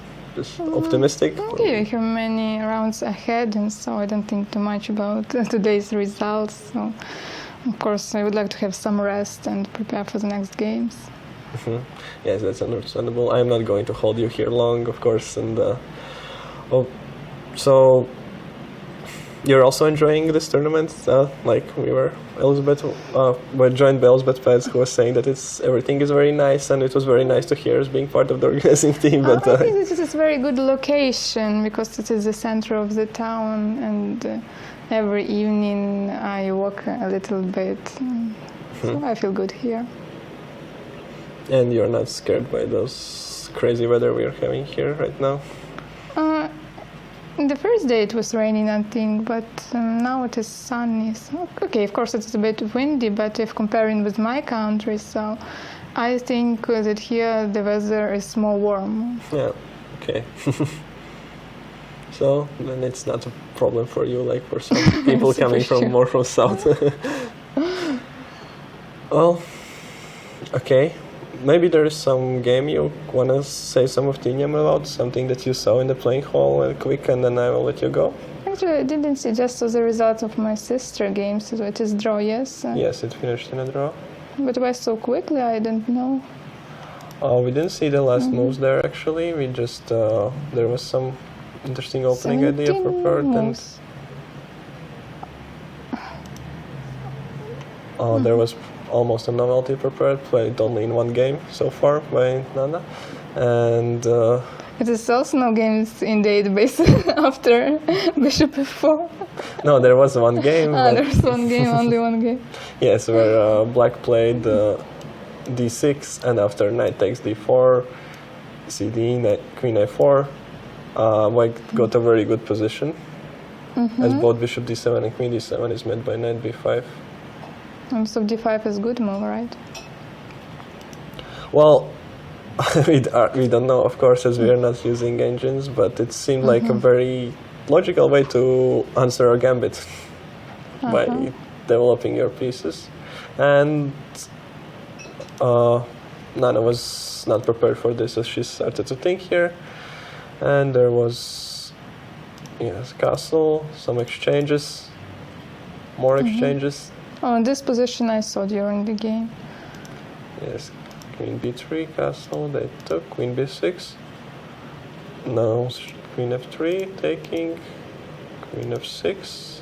That's as far as we saw, and she took back a pawn. Nobody wanted to play for a win, and so yes. a draw. Well, Okay, but good. it is, yeah, probably very equal position, right? Or Of course, yes. Okay, thank you very much. Have the rest you want, and best of luck tomorrow and for the rest of the tournament. And we're happy that you joined us here in studio. And Thank you for your wishes. bye.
Only on the streets of Riga, wonders and new discoveries await both visitors and locals. The spirited beauty of the city and radiant nature inspires top chefs to create exquisite world-class cuisine. This is the place where inherent sounds and melodies take on form and name. Riga's got it all. It engenders creativity in some and a rush of adrenaline in others. Go native, mingle with locals, and explore exciting diversions. Discover your story in Riga.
Hi, welcome back.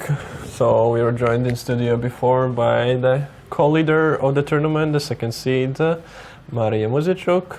And well, right now I'm back in studio together with Sergejs, and games have reached first time control, and we can take a look at what has happened there, because more or less things are decided already. First, let's start by looking at board 4, which we left with the conclusion that white is most likely winning. And black needs to find some very creative and interesting defense to order create some problems. But right now we are in this position, which visually seems like black has succeeded. Yes, but I'm not sure that these threats are so dangerous, because bishop a5 is not a threat. How to attack bishop e1 other way, I don't see really chances. Maybe bishop f4 and d2. But the question is, what happens if just h-pawn is running? Now the threat is, I wanted to show in this position, there is a pawn on c7, so okay. At the moment the threat is d2. As you can't take with a king. Why? Because I will give bishop a5 check. And b4? b4. Surprise. So that was it. Yes, that is a surprise indeed. Yeah, that's the main idea why bishop a5 now is not a threat, because also I b4. thought it's not a threat because of rook g5 Yeah, but check. I like bishop f4 and d2, but white can probably yes, just but push. h6. Probably attempt is to play bishop e5 here, as just to show that after h7 we have quite an unpleasant situation around our king. So probably bishop e5 we have to answer with something more creative.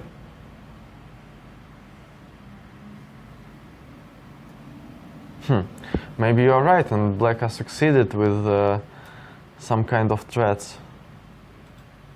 So maybe let's play king now or after bishop e5. Okay, king d2 also is impossible because of bishop f4. Yes.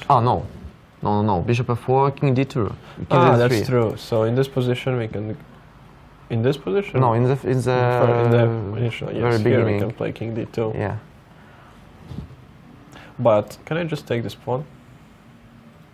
It's one pawn less. It's always good to do. And let's say if now bishop h4,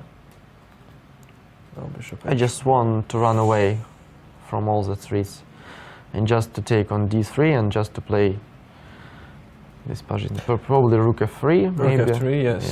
Yeah. Bishop g5, yeah. And I still don't have any checks from the other side. So I'm still thinking that white maybe are winning. Yes, you're probably right. But anyway, you are right that black succeeded with some kind of threats. Of course, there are ideas here like rook h3, h6, h6, and simply just... And I don't see any ideas. Well, just calmly standing for now. And you also need to make some progress. Let's say rook h4. I was thinking if I can't exchange here. First of all and second of all, I have bishop f4 and picking up on probably a draw. Yes, of course. So maybe not so easy. I think it's better than it was some time ago when we left this position. Yeah. There are some chances. Can we conclude for now? We can once again take a look at this endgame we were discussing, where we felt that white has chosen a wrong plan and then gotten way too committed to it without admitting that they made a mistake. And what has happened here is that indeed black has returned to this very favorable square of b6. As you mentioned, yeah. So your forecast was very good. And Blake just played this, and white are thinking, and actually I don't like now position for white? Well, White's advantage is that they have all the time in the world, and I am guessing that the move what's about to come is knight f1, knight d2, and putting all the possible pressure on c4. I'm not sure if right now I can do a move like bishop a2. To show the idea is that after knight f1, I want to have a move queen b3. And if just knight d2? Knight d2, yes. Then I think that I should be able to be at least safe in this position. I have all the ideas of rook b2, as well as if you take, I have even a choice of going rook c8 or going forward. Feels that black are fine. Yeah. So, yeah, but she played a5. So maybe that's also okay. And she'll just put a4 and defend 3 times the pawn. Yeah, but the question is, what's now if knight really goes to f1 and to d2? Probably she's gonna play a4, knight d2, and she wants to just protect this pawn in some way. Or maybe she doesn't even have to. Maybe she...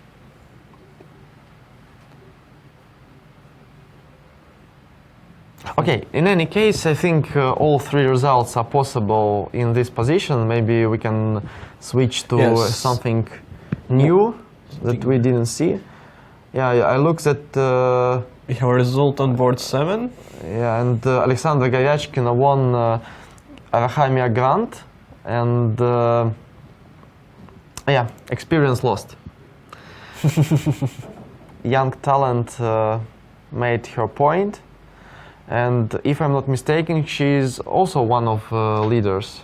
Yeah, she's joining the leader group with 3.5 points. As we are expecting, there are going to be at least some 10 players with 3.5 points after this round. So it's going to be a big group. And, well, once again, showing that this tournament is very big, very strong, and there most likely nothing will be clear till the very end. So let's maybe check some ongoing games at the moment. There is a complex endgame between Daria Cherotchkina against Jolanta Zawadzka. Black is supposedly pawn up at the moment, but white can pick it back at any time. And after it, the biggest question is what's going on with pawn f6, because rook c6 is not a defense at all. And it has been played. Yeah, and now it's a big question, because after rook c6 it is a defense. But after h4, let's say, I take on h4. I have rook d6. Rook d6, yeah. But okay, am I in time? But what's next if king rook c6, king d5? I was thinking of king b6. Ah, king b6. But I think you're right that here, after rook c6, h4, here, to show what we are talking about, g5. Now this pawn can be taken because there is a pin, and what it felt like that rook d6 should be enough, as this rook is protected now. But actually I think e3, yes. King e3 is a very good idea. Staying in time to catch the h-pawn. And now, after taking, we can just take, and this pawn is gonna queen.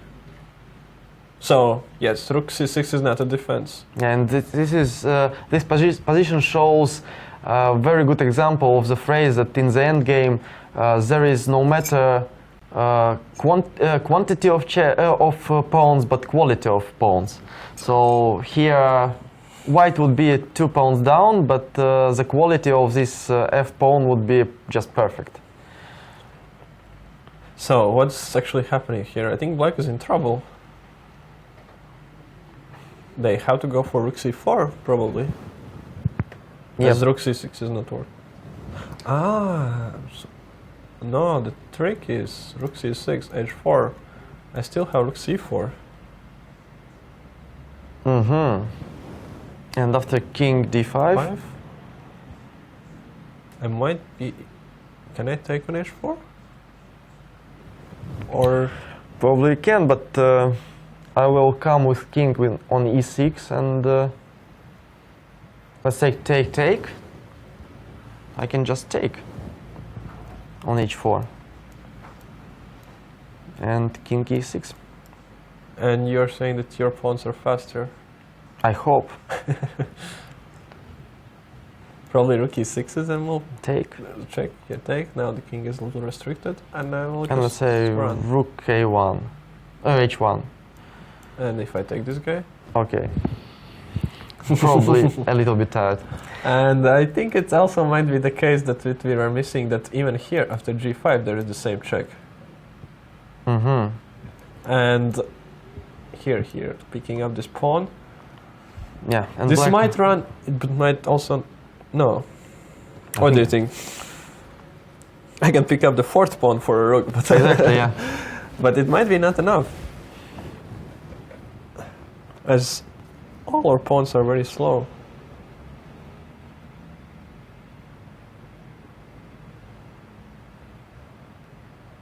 Yeah, probably you might be right.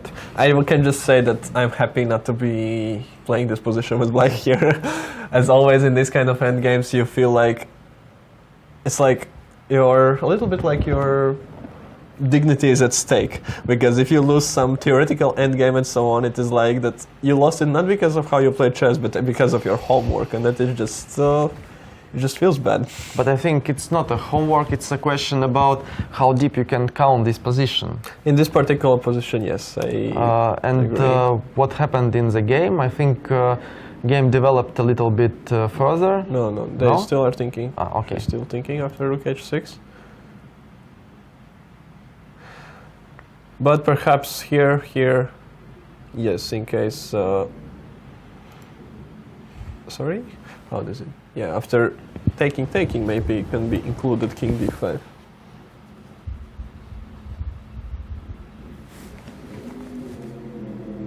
And if now check. And just to go for this. Claiming that I have very big activity and you can't do anything about it. Yeah, looks good for white. So now even going further in this analysis, it could be maybe improved. There's no need to give up the pawn and just straight away go for king d5. As rook d6, no. We're speaking that there's king b6. Mm-hmm. Yes, rook d6 would be meant by king c5 with excellent position. But there is move king b6. Yeah, but now I have the possibility to play h4. Yeah, and there is no check. Yeah, and check on d6 is just king e4 and I am okay. And I'm still in the time to catch h pawn. Yeah, exactly. So, okay, we'll lightly leave Yolanta to her thoughts for now and move further. As we have a lot of people in the same point group, so all the boards are leaderboards. Let's see board number, which was it number? 8. No, 7? probably 9. 7, yeah. 9, it's already. Sorry. So, Mary Arabida against Bella Kotanashvili. Well, first thought without any counting is that white is pushing. Yeah, it's interesting because in the very beginning, Bella Kotanashvili was absolutely favored here because she is grandmaster and her rating is much higher. But as Tom mentioned, yeah, white are pushing here, but maybe not so. No, just pushed. Yeah. It feels like in order to gain some further play, black is going to have to drop a pawn. By b4, but as now white has already played very logical e4, and the plan is very simple: play further e5,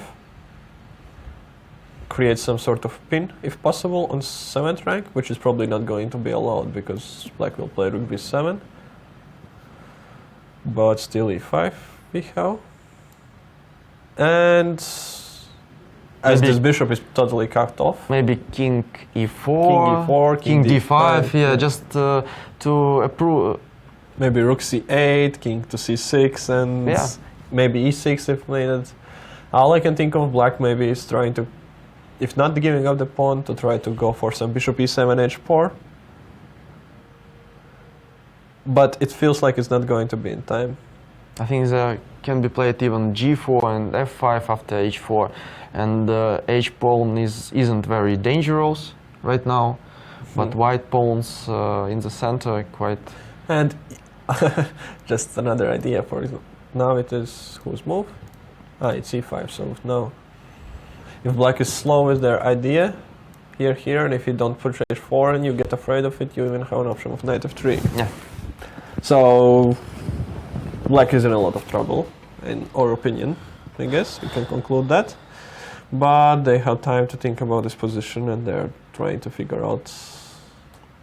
Black is trying to think how the best ways for defense. White is obviously trying to find some ideas to push. So, can we find something with more pieces on the board? Are we looking at board 10? Galyamova, Alisa Mamedyorova, Zainab. Very strong and experienced players. Both participated in a lot of tournaments as single players and also as team players, because Alisa Galyamova was in Russian team and Zainab Mamedyorova, I don't even know how many Olympiads played in Azerbaijan team. So we have a battle of experience. And so we could also probably say that they are not feeling butterflies in stomach because of performing at such a high level, and definitely as they have so big experience with it. Of course. But well, it's very complicated to give an assessment of this position. Black is having two bishops. And white have a very strong d5 pawn. But as long as it's being blocked by so convincingly by bishop on d6, all these pieces are just staring into the nothing.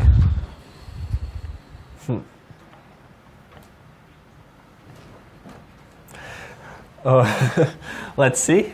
So yes, this is a very complex position where we are not sure what's going to happen at the moment, and well, while we maybe let players to think about it. Yeah. So if I understood everything right, Tom will have the hardest interview in his life, because his amazing wife is here. So with very big smile, very happy about her game, so I'm guessing she has won her game. So let's all wait and cheer for our next guest. Yeah.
Hi, welcome back. So, I have been joined in the studio by a very important guest.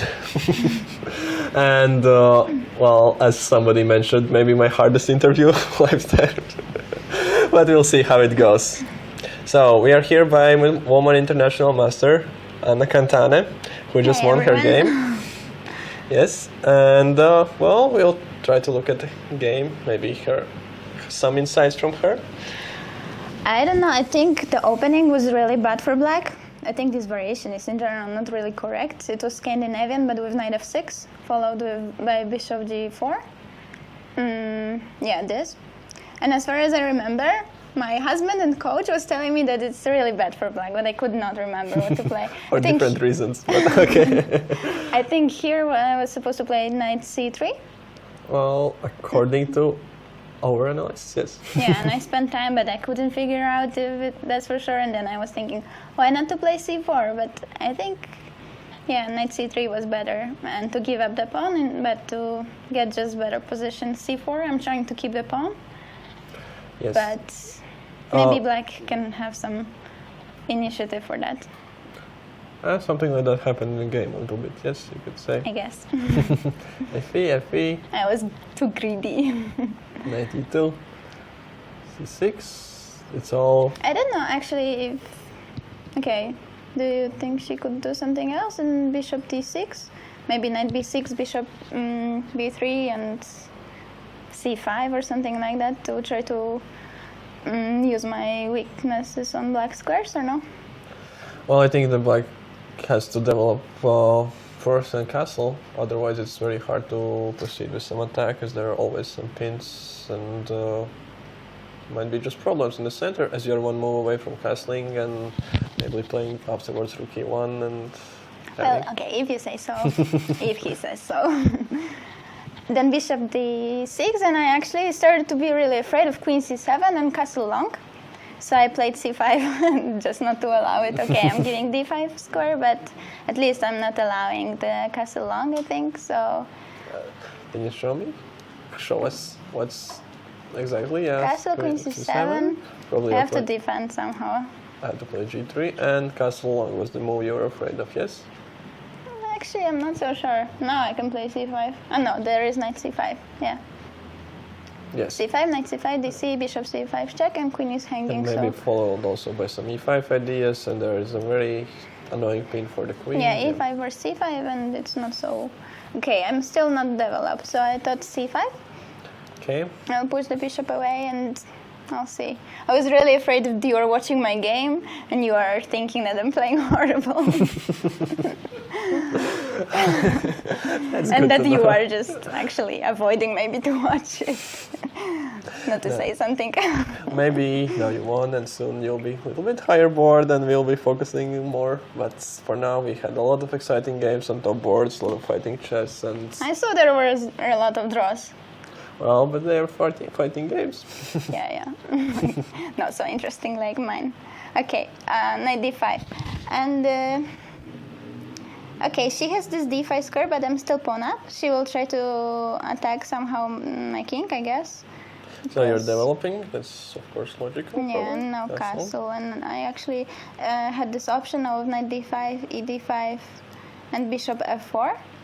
Bishop f4. Okay, but I should want to exchange this bishop, I guess. But on the other hand, she takes, takes.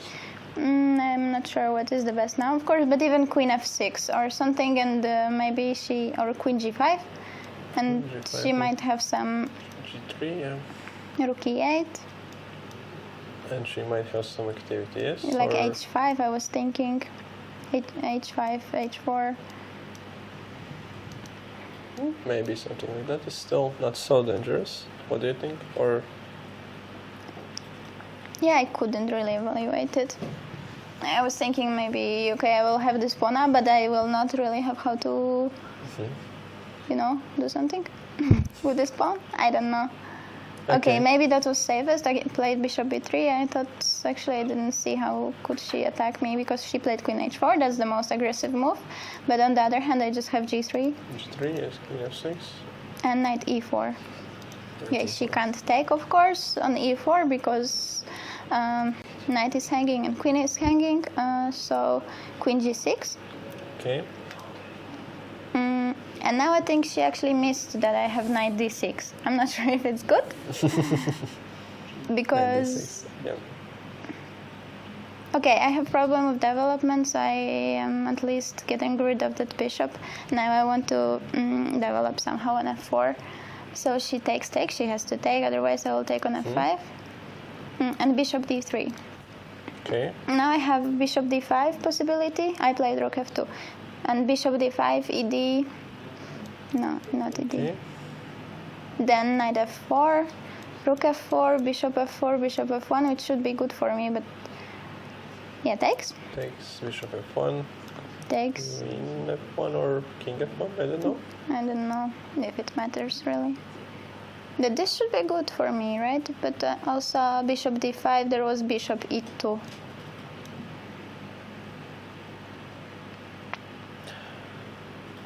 That's okay, rook e1. Yes, and already taking some pawns maybe back. Yeah. And queen f2 after queen c2. Takes, perhaps rook e8. You probably play rook e1.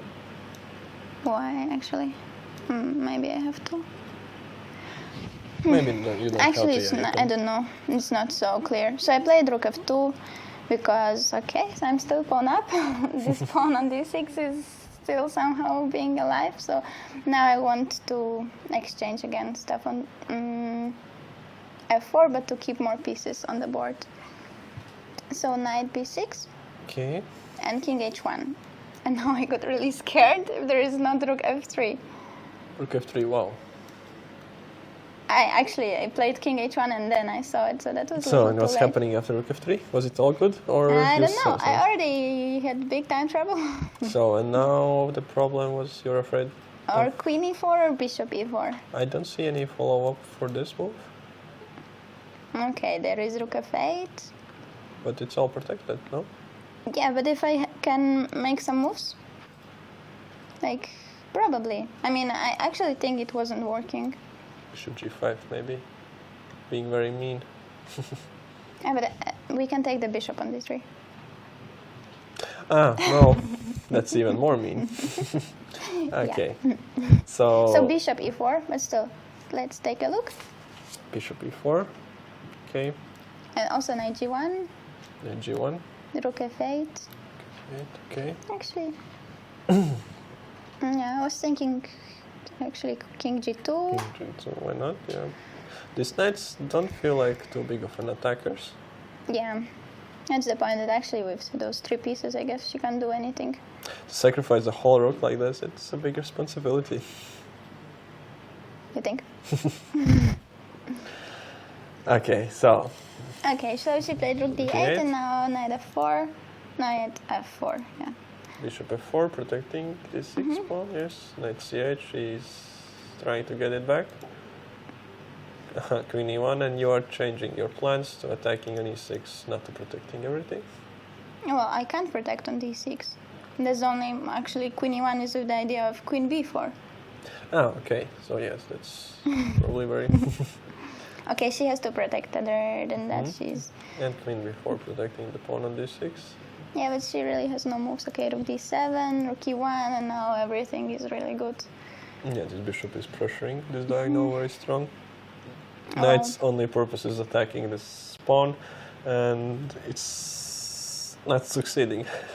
Well, she has no moves, pretty much. Okay, she still played knight b6 to play knight d5 now, maybe. So I played queen c3, not allowing. Queen c3, okay. I mean, she can play knight d5, but then I will take. She has to take with c pawn, and it should be lost, I think. And you just stabilize. Queen c5. I actually thought. Yes, now not possible to take ed due to taking on e8 and picking up this piece. So we have to take cd. Yeah, I actually thought that here I have bishop a4. With my bishop, who is not really alive anymore. And now this pawn on d6 is gonna stay always there. It's well protected by bishop, and there is not a single piece which can threaten it. And you have a lot of pressure. Yes, yeah, I will looks just good. yeah, queen c5 and make some weaknesses and via C line, I guess. Should be good, right? Well, probably. You were probably thinking about this position a little more than No, I was. didn't have time anymore. Okay, H5? H5. Trying to go for some attack. Yeah, but now I have already taking on E6. Takes, and you're just picking up on D3. So Yeah, but she has still knight C8, I think. I couldn't. knight C8 now, yes? Okay, I will be pawn up, but I think rook E2, queen F7, and I still have queen A3. And because of weak A rank, she doesn't really have also any moves. So what does she play here? Some B6 or A6? Yeah, but then just Well, rook, so you're rook pawn E5 up, yeah, or just something. Two At the pawns moment, up two even. pawns up, So yeah, that should be enough. Well, yeah. Okay, so she went for H5. We B6. took already stuff. Yes. Okay. And bishop E5, totally securing the center, cutting out the queen or any counter game. F7, E4, and now it was just with no but stress. Yes. I don't know. Oh, okay, is she played G5? No, Oh, yeah. G5. Yeah, no. Sorry. H4. Good. What? Sorry. Queen H6, F4, H4, G4, Four? Yeah. and H3. So okay, this pawn already got very far. I didn't have time anymore. I had seconds, so it was not so easy. But okay, I think Queen F3. I am few pawns up, so it Seems should be. prophylactically good. Just move, always keeping this queen tied to this pawn. Yes. If she tries to make some pressure against the first rank, then you can always just take it, and you have safe running away for your king. Okay, so Queen H4 she played. Yeah. Oh, okay. There is no threat, but I played Queen G3. Queen H7. She wants to mate me. So you're just cutting off this queen. She again Yeah. wants to mate you. Again, G5. You keep doing that. She keeps trying to get in. Now you don't have any more pawns to. Yeah, but I have still rook. Rook H3, okay. F3, yeah. And now also I'm attacking the H3 pawn, so it should be pretty good. What did she play? She gave a pawn. Okay, I think she has no anymore, really. My first. Doesn't work at all. Rook F5 you wanted to play? No, I wanted to play Rook Knight D3, but it Yeah, just, it also doesn't work. I was actually thinking. so nothing works there. Yeah, Rook F5, then I just take Queen D1 and Queen G1. Yes, just to show. It would be nice, very to. Use this H3 pawn finally. Yes, but luckily our rook is protecting this square, and there is no way to check. Yeah, next move just Queen F1 or something, and it's all good. And for example, something like this, yeah, Queen F1 you're saying, yeah. I want Rook F8 also and Queen H3, so. And they check you, you just go King G1, and there is just nothing at all. Really? I don't know. Queen E3? I'm asking you. What if Queen E3? I guess you have this option nicely now. Again, running No. out of checks. Yeah, also Bishop G3 actually there is. Okay, so So Rook F3, and well, she also didn't have time anymore, so. she was still trying to create something. Maybe some potential Queen D1, Queen D5, yes? Maybe. But And now now A6. So safely King G1, King G1. A5. Okay, that's like illustrating that black doesn't have too many moves. King F2, Rook D7, F6 already. I love the idea after Queen H3 I have Queen D7. So this is already past move 40, so you were probably quite relaxed finally. Yeah. Okay, oh, I'm just taking up on G7, and mate is coming, yeah? Pretty much. Well, very interesting game, very nice. Shame that we didn't have a chance to look at it in live, as it was not higher board, and it was definitely interesting to You would analyze. be too stressed. Especially with my time management, which was really horrible. So, how are you feeling now? Optimistic about the rest of the tournament? Yeah, I hope. Okay, I just won 2 games against lower rated opponents, and I lost against higher rated opponents pretty easy. So I hope tomorrow I will finally play a normal game against somebody who is higher rated than me. Well, of course, I'm wishing you the best of luck. I'm also hoping for that, as much as I can be on some side, being professionally. Yeah. But They know you're lying. well, it was very nice to see you here, and I very much hope that I'm gonna be having a chance to have you here more. And And I very much hope the games will finish fast and you will be done here. And I guess now I will say you thank you, as we are being joined by another guest or top Latvian player in this tournament. Yeah, thank you all. So thank you, best of luck. Thanks.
Hi, welcome back. As promised, we are being joined by Berzinia Ilze, who just drew her game against Elina Danilian, a very strong, very well-known, experienced grandmaster. So, how do you feel? First, hello. I feel quite nice because I got a bit, I think, much worse position and very sharp one, and I didn't feel good in the middle game. So I was happy that in the end I got even a bit better position. Okay, we had a little issue in the beginning. Your board was the only one which wasn't transmitted. So in the beginning we didn't see your game, and then we just visited once, and it was very complicated position. Yeah, in opening, it was the French opening, as I'm always playing e4, e6, d4, d5, e5. Okay, we put it on the board. So c5, c3. Knight c6, knight f3, but this time I played the bishop e2 instead of a3, as I'm playing usually, because it was just some preparation, because I didn't like variations after a3. She's playing this line often, and this is all prepared, yes? Okay. Actually, not very all, some 10 moves, because she's playing also Caro-Kann. I also had to pay attention to this, so I had only some 9-10 moves preparation. So after f6 there was such move previously, so it was castle, take, queen c7, rook e1. In this game where she played previously, it was bishop f4, and it was worse than rook e1. And then she played knight h6. Looks standard idea. Yes. And no, c4, it's a must, because otherwise I don't get any play. And knight a3. It's still preparation? It's still preparation, but no, I only remembered that, for example, after a6, which I was looking on the computer, for example, or something, if she is scared about knight b5 5 in some moment, in some variations, there would be knight c2 with an idea of b4. This is a general idea, actually, in this position, somewhere to put bishop on f4 to protect e5 and get this blocked pawns to crash them somehow. Something similar was you were trying to achieve it in the game as well, right? Yes, actually. So, knight f7 was played. Yes. Bishop f4, as yes. mentioned. Bishop e7. h4 is stopping g5. Yes. Okay. I didn't like g5, so and afterwards g4. So I just thought it. So she didn't like knight b5 Yes. as well. So knight c2. Knight c2 and castle. Yes. So bishop d3 is just blocking, closing the Blocking, pin, and also yes. e5 is hanging now. So that's okay. Because there's no those check ideas with. So it's very logical Yes. move. And now, yes, we Now saw this we- position on camera because your board was not live, and we are thinking that, wow, things are happening. Yes, and I didn't expect this. I could say somehow. So, what's happening here? Can you tell us a little bit? It's something like it's even almost not a sacrifice. It's sacrifice on one move only because it will come back, and she tries to get some play to develop rooks and something like that on And g-file you play. are not it's not possible to take with a knight.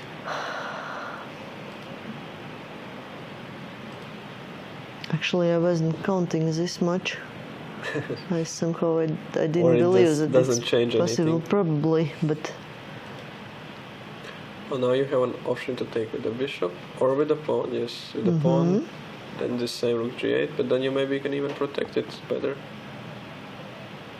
I don't know, just asking, of course. Somehow I had feelings that hg is better, but maybe I really I had some didn't thought that maybe calculate this a lot. is somehow holding on to this pawn. It looks interesting. Yeah, I have to look. Actually, I really didn't pay much attention on this. Just taking a little bit pressure off this pawn and maybe having some options of including your queen in defense. Okay, but maybe this was also And good. couldn't she take on e5, or it's impossible? Oh, I think there's knight f7. Knight f7. Maybe What like is? this, yeah? Yes. And knight f7. On knight f7. Yeah, I don't see anything. Rook f8. Maybe, no, bishop f6 you're just taking. Yes, no. No, really. Somehow. Yeah, knight f3 isn't possible. Here, I think I missed it actually. Oh, maybe there's something that we are both missing and that she actually saw during the game that she played it. Okay, well, she took with the pawn. Maybe just she had some ideas to take on g5 and maybe some h6 or try to open all those files. Maybe she but there is still. I think no, h6 g6 is still possible. And also it doesn't open not. h file as this pawn is so well supported. Yeah, of course. No, it's not. No, the first should be rook g8 and. Sorry, rook g8, yes, but. Queen h5, rook g7 maybe, and just to try to make some pressure on this. What is after? Maybe slowly and somehow, but. Yeah, but what is after g6? Yeah, I have to look at g6 this might be variation. bishop e8. Okay. Yeah, it's maybe too difficult game for such analysis. I feel that I don't see much. Well, of course, yes. We are also here for quite an hour, quite an interesting amount of interesting Of games, course. and not easy. So I took this. And now going for this b4. Yes. I had to get some play, so it was a must. I think so. Okay, I will not try. I will even not try to understand what's happening here.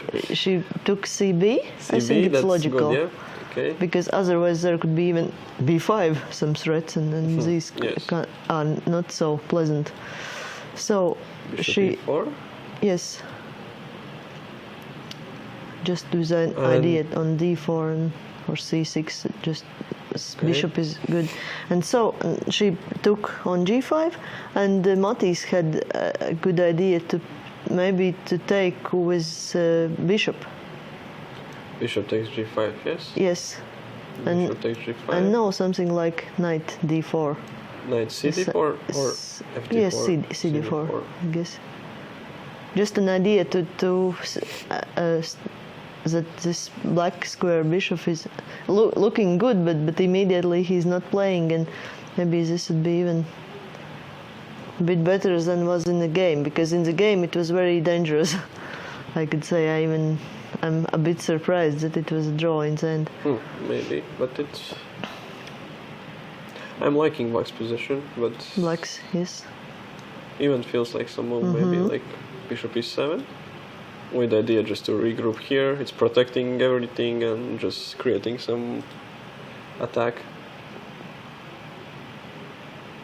Yeah, it's...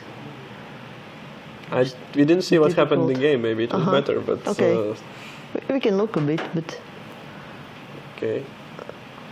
So, and what happened is you took with the knight, then you exchanged I took, everything. yes, and took on d4. I just saw that she can't take on e5. It's a bit dangerous with anything. Or f4 is after knight, or after queen is impossible. Yeah, just to show that there is a fork. Yes. So, and with the queen... Queen, there's, I think, bishop c6. And we're taking with the queen, there's simple bishop c6. Yes. And yeah, queen is falling. And with the rook, there would be something like taking on c6. With the bishop? Probably with bishop. Bishop takes c6. So now I am... She can take... Probably I have to take here, yes? Also again on c6. And I have to take. Or something like, yes.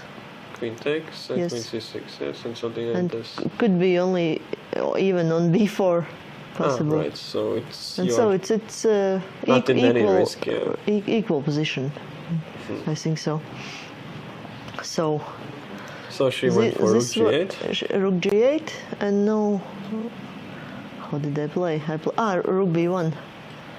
I was thinking for a while and couldn't decide where to go, and then just activated my rook on b, and also rook b2 is possibility to protect on second rank, something like that. Yeah, but I just didn't like the position really.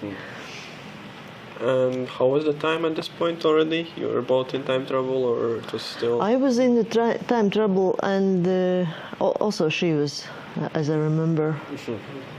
So she started to go into time trouble because she wanted to find some immediate win, but she couldn't, and then she played h5, which I also expected actually, and so I prepared my move almost. Rook b2 and h4 is that you would never have some possibility to play g3. Yes, there are in some variations g3 should be a good move, but so she played h4. Okay, rook e3. Rook e3, yes. Prophylactic. But actually, it's a bit funny because it's even not prophylactic, because she can't play h3 and I can't take with a rook because queen e5 is a possibility, and let's just show that it's here. There would be I had a queen e5. feeling that it's a very dangerous position afterwards.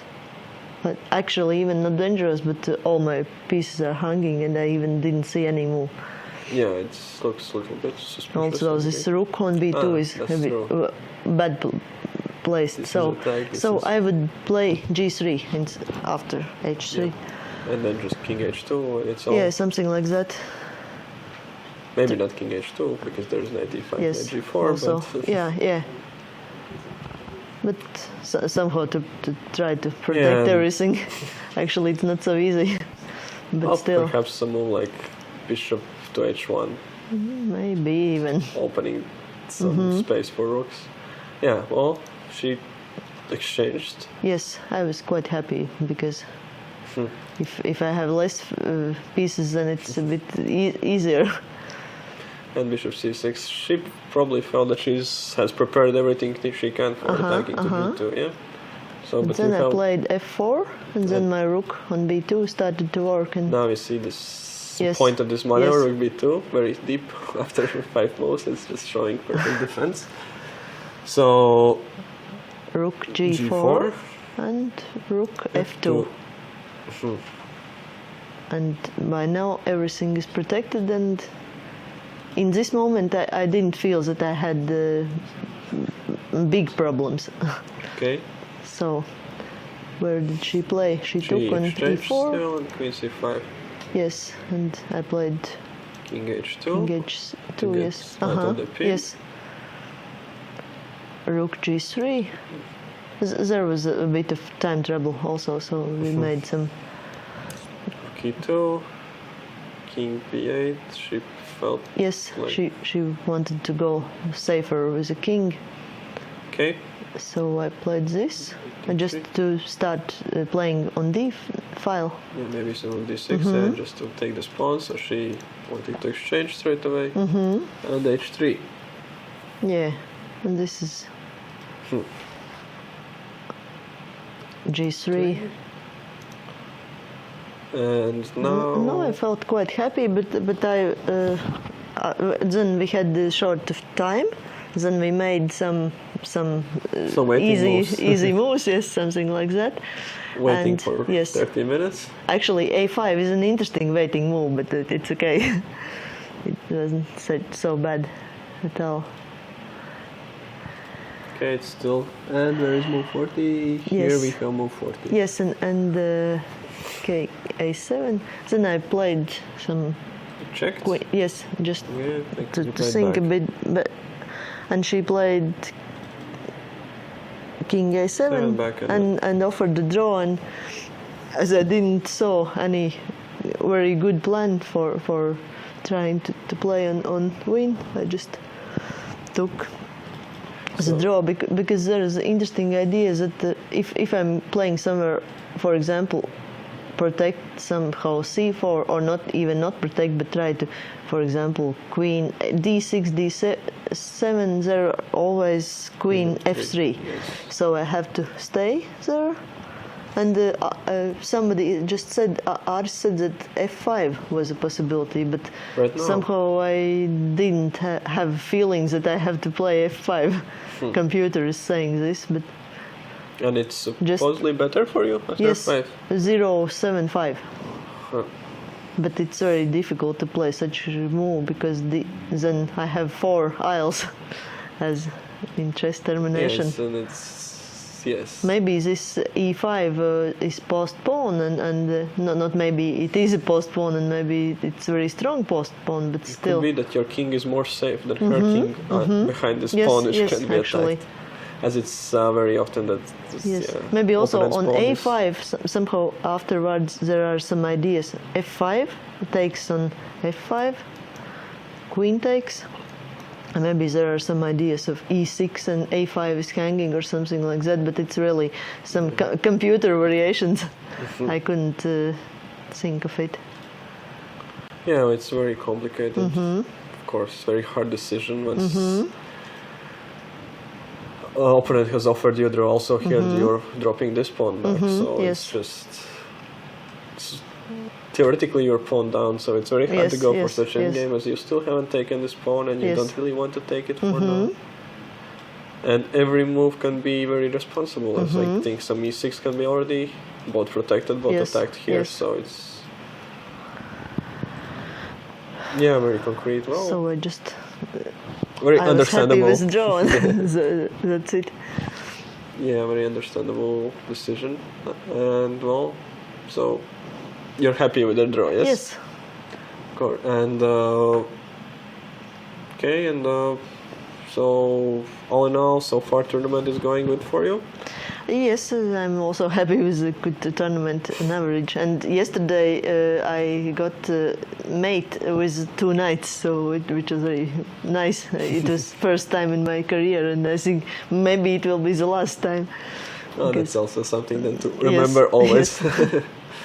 So, and well, you have a lot of supporters here, yes? as Yes, being the thanks to leader everyone. And so on, and the same as you were saying before, still no expectations Yes, for the tournament, yes. just playing Yes, chess, of course. just enjoying, yeah? Yes. Well, okay, I can say just the best of luck for you. We are Thank you. rooting here in the and also I know there are a lot of Latvian supporters who are just rooting for your results. Yeah. So yeah, really just thank you for joining. Best of luck, and now we'll go for some break short, after which we'll be back with some more games. So please enjoy the little video about Latvia.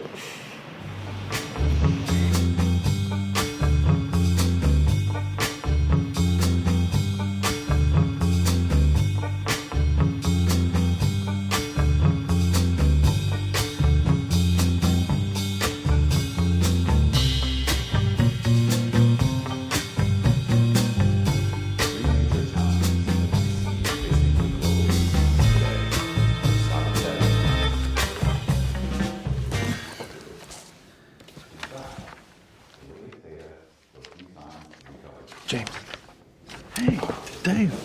How are you? Good. Great. Haven't seen you for ages. Yeah, I've been all over the place. Yeah, Asia?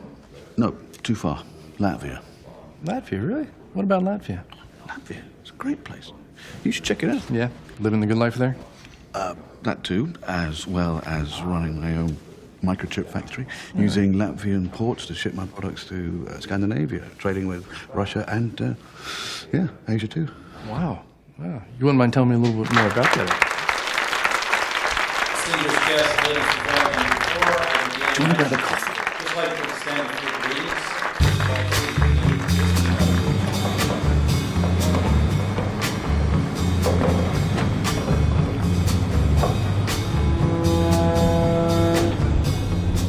You see, the one thing that strikes me about Latvia is that it's not only the largest trade hub of the Baltics, but it's basically a geographical hotspot. Yeah? What do you mean by that? Well, look, you've got Scandinavia on one side, Russia on another, Poland, Germany on another, and Latvia right in the middle of the action. So whenever I'm aiming overseas, I've got 3 international ice-free ports to choose from, and if I need Russia, I've got a direct rail link that goes straight from Latvia to Moscow. But the best thing is, it's just a 2-hour flight away from all the Western capitals.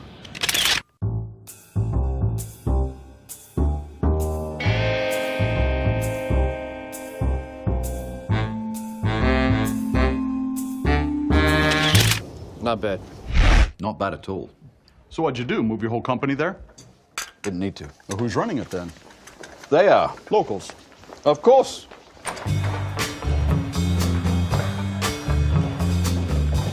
Initially, I was a bit skeptical too. Then I realized they've got one of the highest university enrollment rates in the world, and almost everyone I meet speaks 3 languages: Latvian, Russian, and English.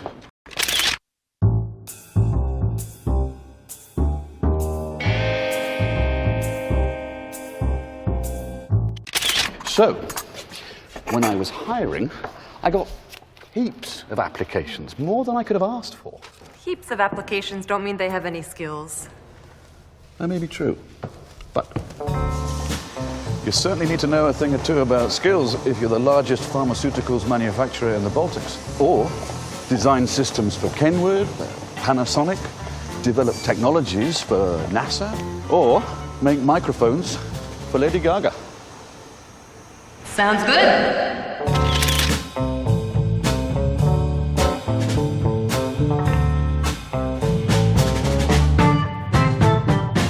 I think that sounds good.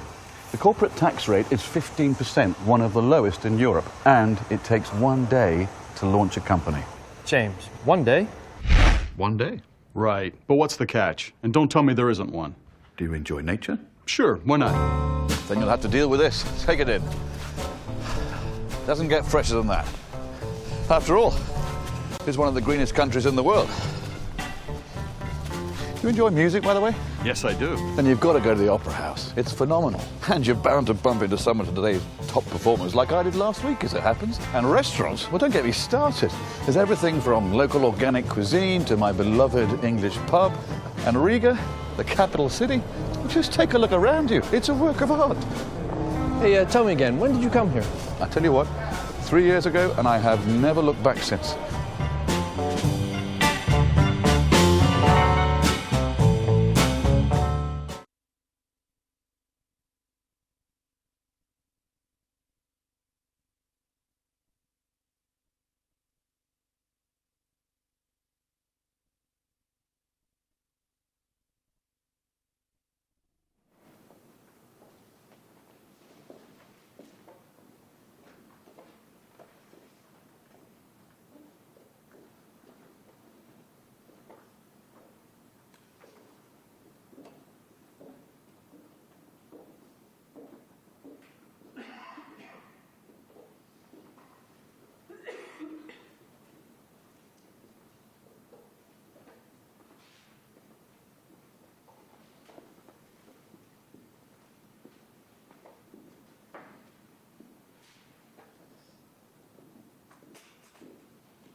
Hi, welcome back. After a lot of guests, we are both back here in studio and we'll try to take some final look at the some very exciting endgames which are being played out in Time Trouble, and well, that's always interesting and fun.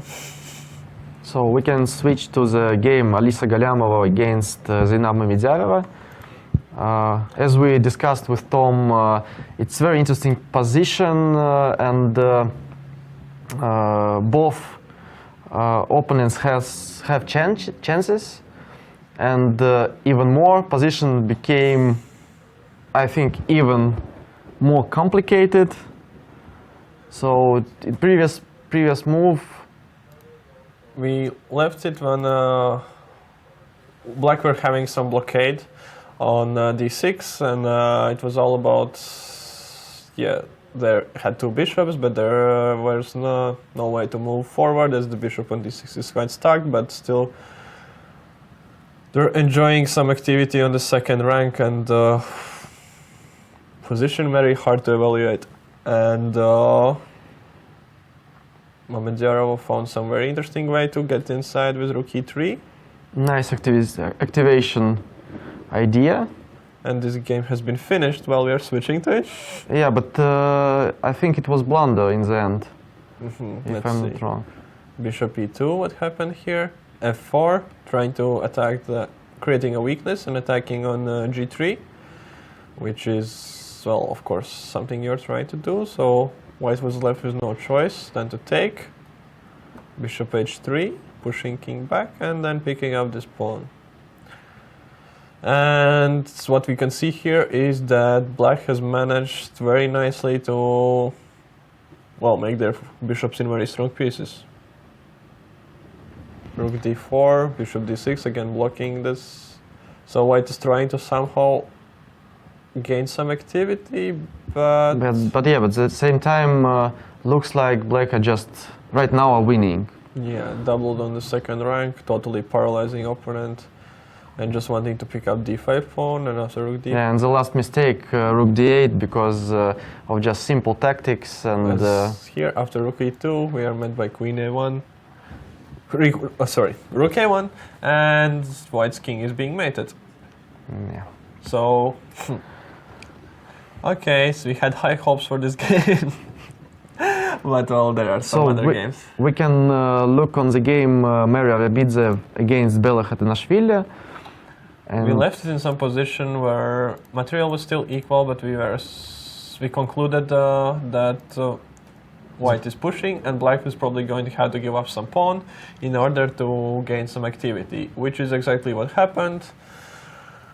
Khatanashvili played b4 here, giving up c4 pawn, but thus getting some activity for her bishop and rook.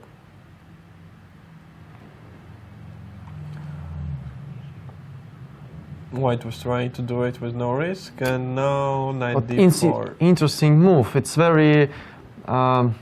you have to take responsibility about this move, because every exchange in the endgame is something you can get back, and I'm not sure if knight d4 is a good idea. Maybe knight c3 and knight d5 or something like that was better. Well, I can understand her process of thought, because the problem with knight c3, what she might not like, is bishop f2. Okay, it's a blunder by me, but yeah, I'm still not sure about the knight d4 move, because rook endgame has extra chances, I think, to draw somehow.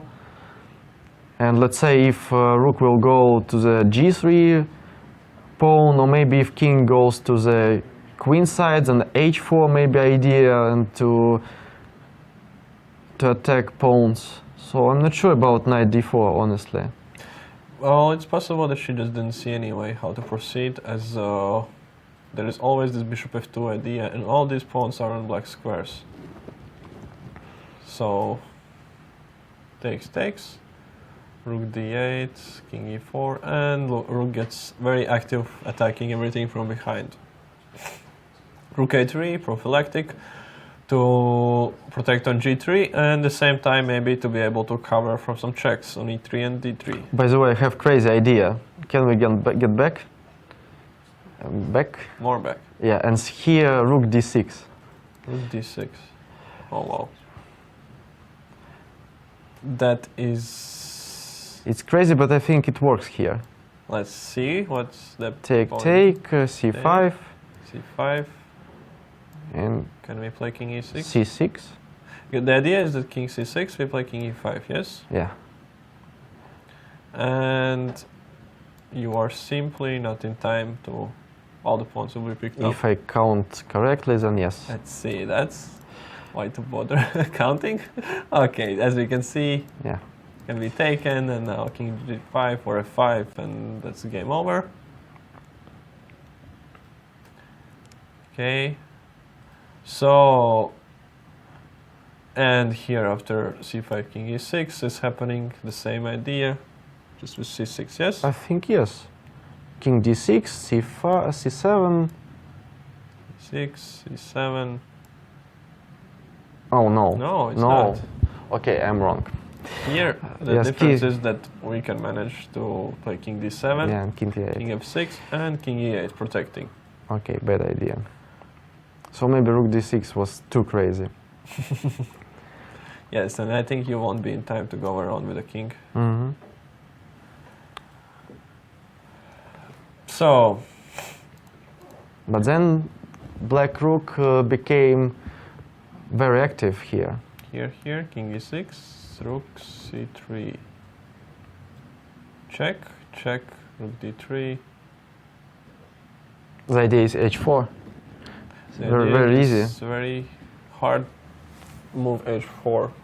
I have a feeling that this is not possible to win anymore. Could that be true?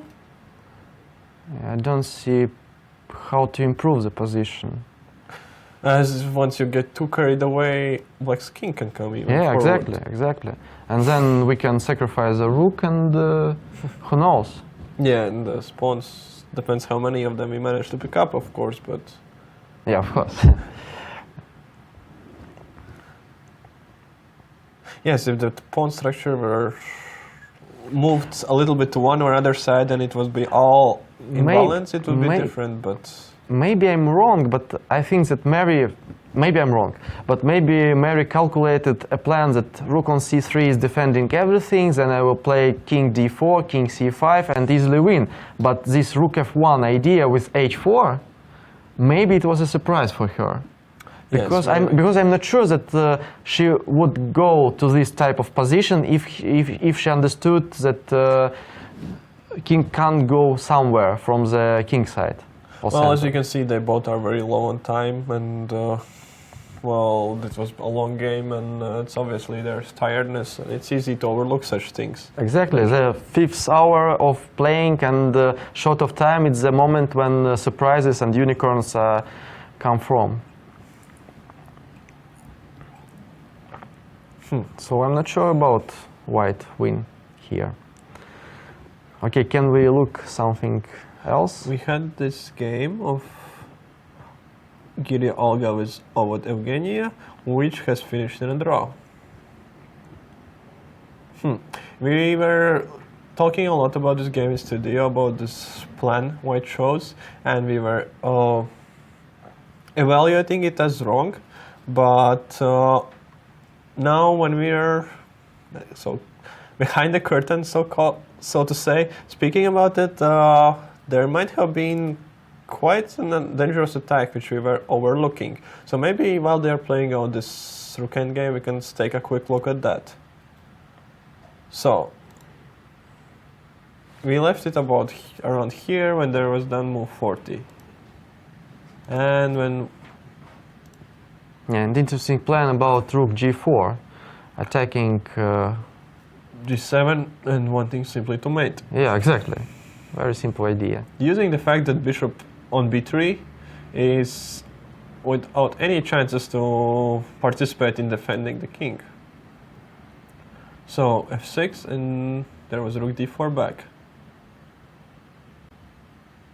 Was there something else? Some ideas?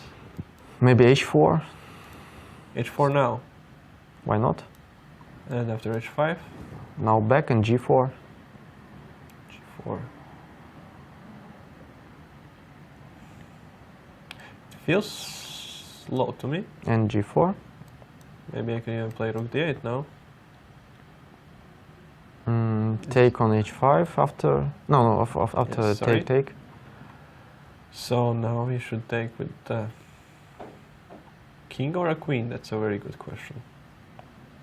Maybe the king. And if take? I just want to play h6 and Yeah, just true. to destroy all the structure. And c4 pawn is very weak, yes. I don't even watch on it. Yes, that's interesting, of course. And if I take? Probably with Rook? rook or... Yeah, I like rook. And king going back?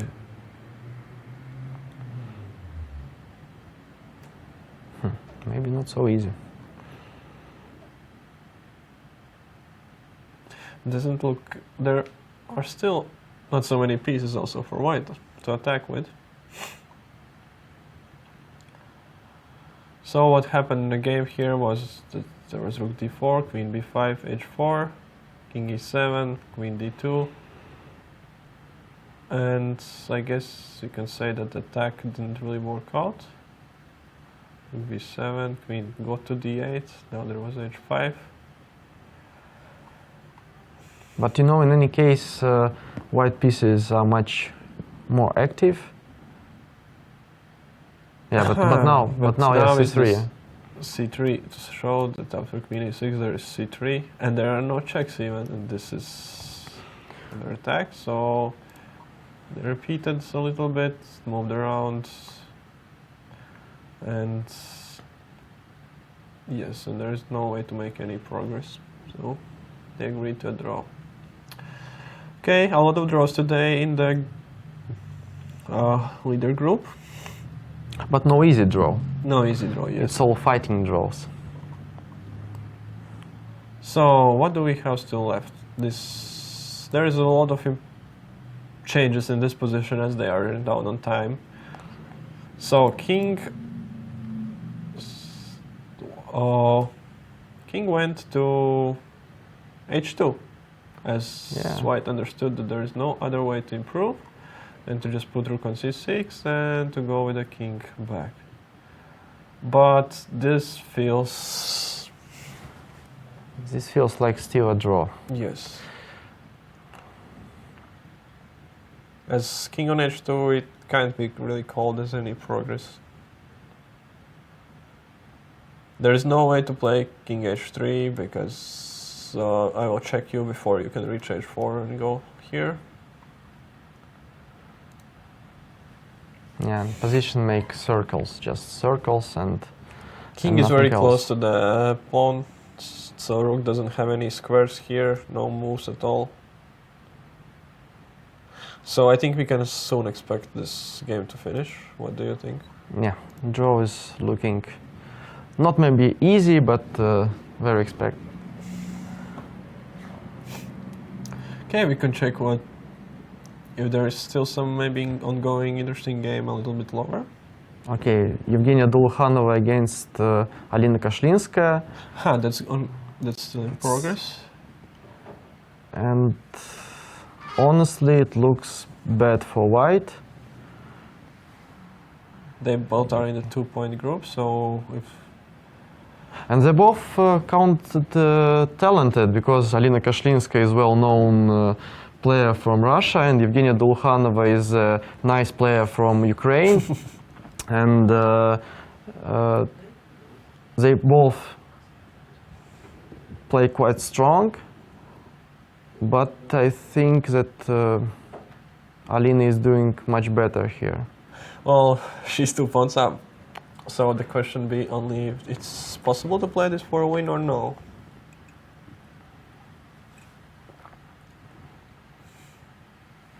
The problem for black here is that their king is very exposed, and right now it's cut back. And white would want to force black to make some pawn advancements like here, it would be dream to force to a4. So then I think it will be, we could say that it's very drawish, right? Yeah.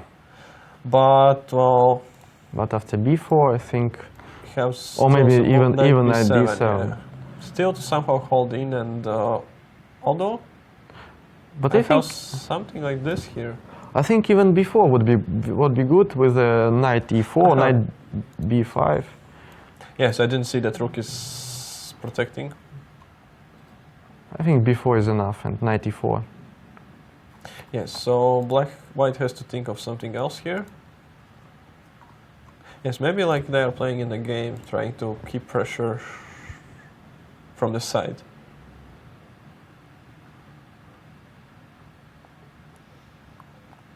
How do you evaluate black's chances? What happens after... okay. Knight e4. I still want to play b4. b4 and to get these two passed pawns. At the moment, if you go away with the knight, I will have rook b6. Okay, maybe not so. By the way, rook h6 is very interesting defensive idea. Because of king doesn't have c7 square because of knight e6, yeah. And on d7 he is also in bad mood because just rook h7, yeah, and we are back, yeah. So interesting. So she tried some rook d5 here. Yeah, rook d5 again b4 maybe somewhere. Yes. So what now? Now b4 is an actual problem. And one more idea, maybe even king c7 and king can move forward. Do we have knight c6 here?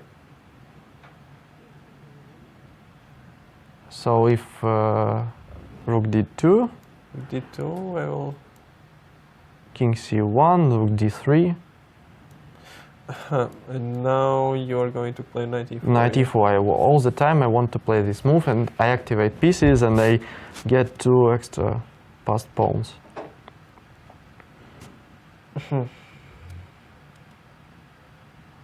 Yes, that... I would say that it is very close to the one. Yeah. Yeah. So, and after your check, can I do something else? Or there's... As your knight is for now hanging, but... Yes, I will be in a mate, kind of. King b1, let's say. And again, knight e4. Knight e4. And if I take this... I also take. You take, I play here, and you just... Yeah. Probably rook a2, yeah. A2, b4 is impossible. Ah, no. Well, but I will come with my king. Yes, exactly. And, yeah. Probably win. By the way, I'm watching on positions and I see a lot of stalemates in today's round. So it's speaking about that draw, it's only after a fight. And even some girls even didn't want to agree a draw, so they just made it. And on this high level, it's quite an interesting moment. I think I saw 2 or 3 stalemates. Yeah, that is definitely quite interesting. What happened here? Actually, in the game, there was played. Sorry. It looks like it's absolutely winning now. There was rook d5. What did white play to reach the position with king c7, rook h4? Okay, I'll switch like this, and now I have the actual. Yes, so there was knight c6, simply king c7 was a move. Very beautiful idea. Just to show that here there is king b6, right? Yeah. And this knight is trapped. So had to go back, and now just b4, d4. Well, now we can say that it's very well looking for black, probably something like king b6. Yes. Yeah, it's also was played. Rook h6. And now that's a question, how to develop the position.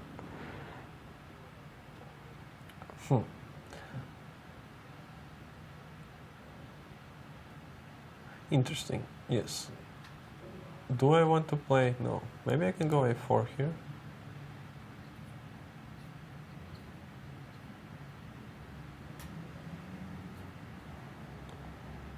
Maybe not.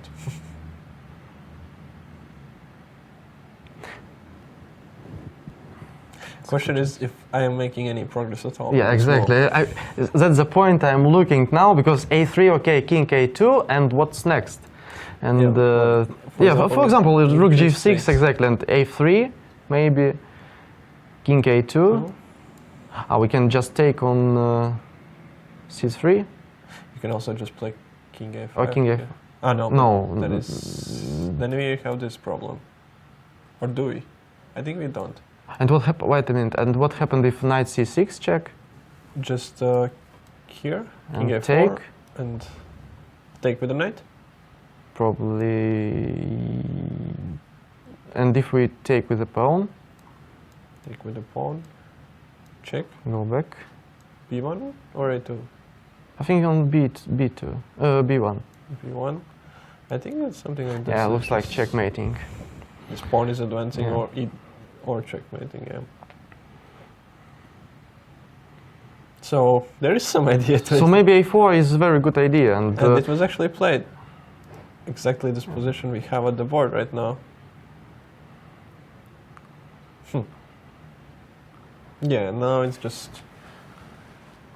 In any case, Alina has a lot of time and a lot of experience and a lot of strength, of chess strength, so I am pretty sure that this result is I think already known. Time is wrong for us. It can't be true, as we don't see time for another player, and it's...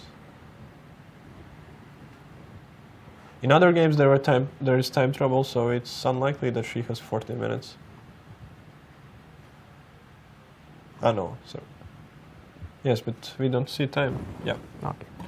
But yes, I think now we can expect her to count that a3, king a5 is enough, that there is just mate. Intuitively, it feels like it's working. Can we? Yes, we can go back to see if there's any progress in this game. The pawn has advanced to c6. But is it the progress? That's the question. It's a change in position. Because after rook c8, let's say king f5 can be played and king goes to g4, and then I don't see improvement by white. And it's also probably just not needed as well. If I just stand rook after rook c8 as well. No, the idea might be that after rook c8, if I'm not doing anything, I might give check and play rook e7, yeah? Yeah. So why not to do anything if we can improve our king? Let's say king f5. Okay, now it's black to move. I'm guessing something like this is It's the okay. natural move. And how to improve the position?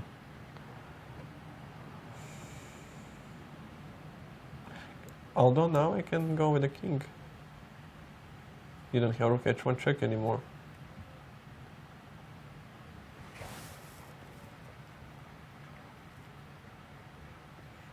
So if we just stay, let's say rook c1, King h4. we may check. Check. Yes. Here. And now rook g1. I'm not sure if white can improve this position.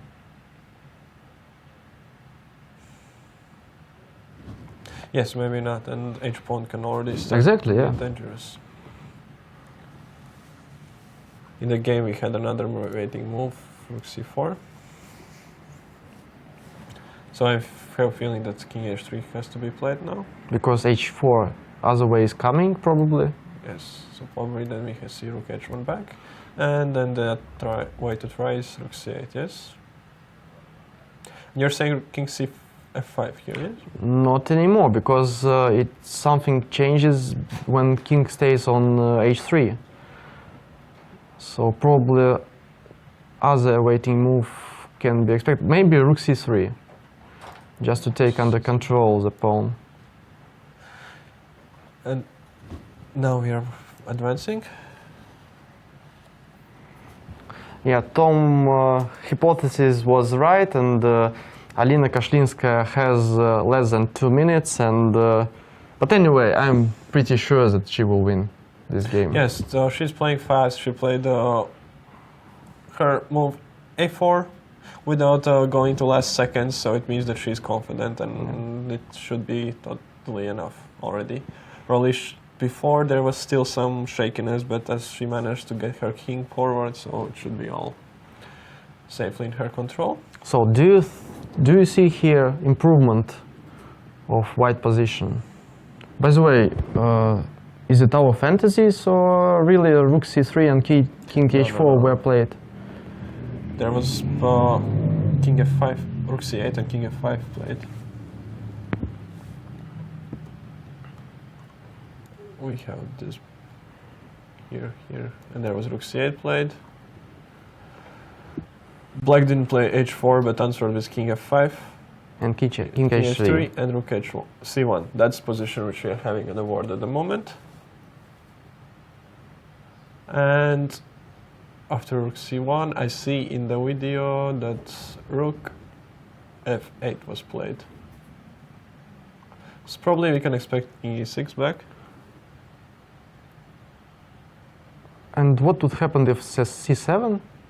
Maybe I can't see c7. Yeah. Because e6 is coming. So if we just make a waiting move, there is for example, show that's here, and e6. E6. That is very true. Oh no, king e6. Okay, we are tired. Yes, our apologies. Yes, this is very simple. As we are under impression that this is winning, but obviously it's not, and it's just gonna end in a draw most likely. Yep. Yeah, probably it's a draw. Something like rook c7 takes, king d8, rook f6, and some rook g7. As there is no way to keep the rook on f file anymore. So what's happening in the game is that... So Mary chose to try to take on f7.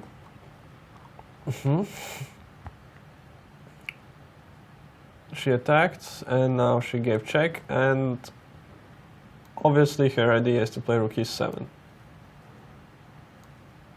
Yes, that's been played. And probably not the worst idea.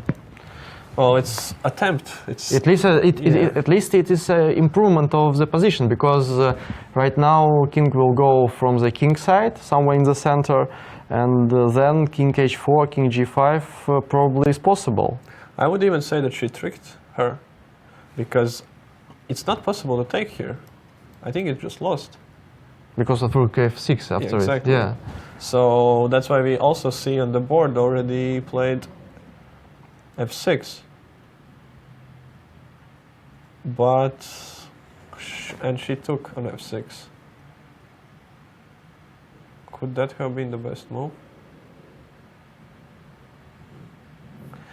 The problem is that she wants now g5.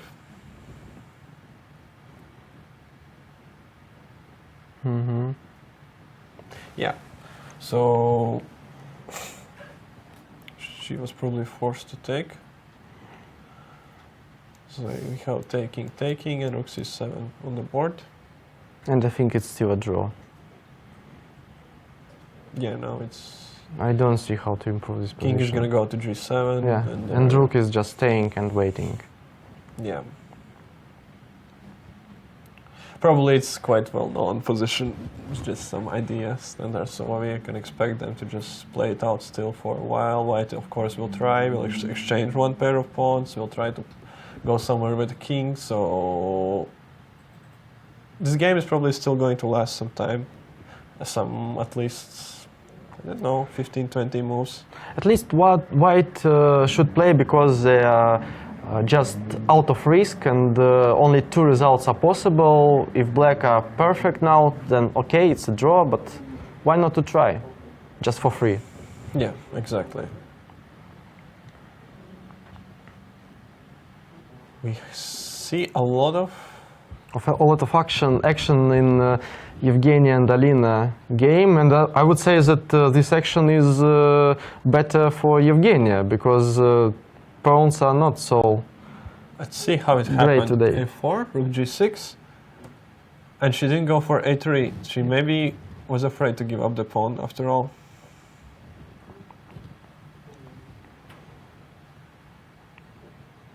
Let's see once again if we missed A3, something. yeah. A3, king a2, And king a5. Very strange, but looks like dangerous idea. And there be something simple that we are not seeing. Okay, maybe take. Take. And yes, and what's next? King a4, exactly. Maybe rook b5 is the problem. g4, sorry. And if just c3. It's With- after all under the fiddle, maybe. But what will happen if I will just take on d4 and c2? I just quite simple idea. I probably am not letting you to take. And after rook c d2. No, you have just knight b5. as Or knight well. b5 or maybe even knight. Look here, I was thinking that I have this move. Okay, then knight b5 exactly. Good Yeah, idea. knight b5. Just securing it all, blocking, and No, I think it's lost for white. let me see. And here, even if actually taking. Actually, why not to take? As white is not able to pick up this pawn due to rook d2 check and picking up this. So But it's a strange thing that she played a4 and pushed this pawn structure under the threat, and Yes. then didn't play a3. So for me, it's quite strange. what we saw in the game happened is king b7, rook g7 check, and she went back to c8, to d7, to e8, and here. And now she. And now a3 when king on e8. Yes, but not- now she understood that there is nothing to do. But maybe still b3 was better. Not to destroy the pawn structure, but to fix it like this. Maybe. And what after king a3? Yes, let's see. Can I do this? Okay, take. No, not with the rook. Take And play c3. Maybe. I think I'm running. Yes, looks like. King is very cut off, and I just want to give check and push c2. Okay, probably it was perfect Hold on. solution. So is it so simple? And now c2. I think it's pretty simple. Aha, yes, I don't have Knight king c b2. yeah, knight is c4 and so on. King b2 is Let's just see. met by c4. And something like king c3 even can be... No, it can't be met by a3, so it's not so simple.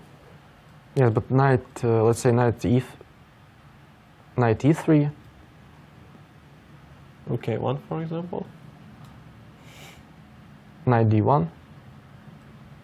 Okay, king d2 and Ah, there you're... Yeah. no, but I King think b2 is but I still- think it's winning. Yes, No? but it's not so simple. Okay, it's not so simple even when it's 5 hours of playing outside and there is short of time. And of course, it's not so simple. So what we have in game is a3, and she took. Maybe she thought that she's winning after rook d4, that there's not possibility to take on a3. We can show And that. it's a draw. You can show that on the here. Yes, and it's a draw. Yeah. Because of the knight d4, it's a king c3, and Yeah, maybe that was a blunder. it's possible. Or that she thought that she's winning. Yeah, c2, king a b2. Yeah, everything is holding. in the last. So what happened is that the pawn was taken, king started marching, white of course went backwards with the king.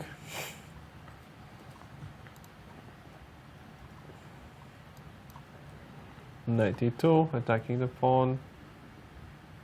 c2, And looks like a very easy draw here. But once again, I have a feeling that this is gonna lead to knight and the rook against rook. Maybe. Which can promise to be a very long game. And then we will be together with you next 2.5 hours. And we definitely need Nalimov database in studio. So is there? We are looking if there is something more. As we have a lot of transmission boards on the, which we haven't looked at all because they are lower, but there can be also some very interesting games going on. So we are now checking if something is happening. But for now, yes, everything that was transmitted has finished. We are just left with these two games, which both are not too exciting. Or are they? Mm-hmm. How did we get here? Mary got a pawn. And maybe even 2 pawns. And maybe even she's 2 pawns. Winning. No, she's not winning. Because after king, let's say f1, there will be rook c7, rook g6 and king f3, and it's probably a draw. We have this position on the board already. And probably after king f3, it's a draw. Or king h3. Or maybe king h3, maybe.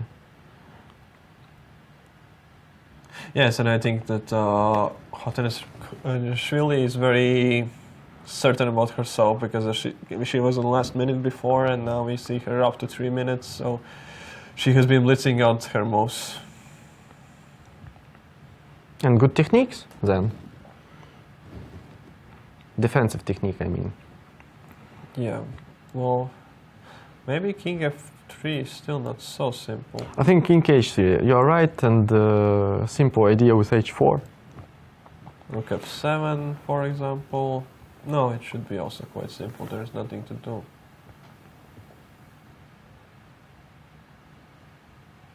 But in any case, why to risk if we can play king h3, to play h4, and just to fix and draw?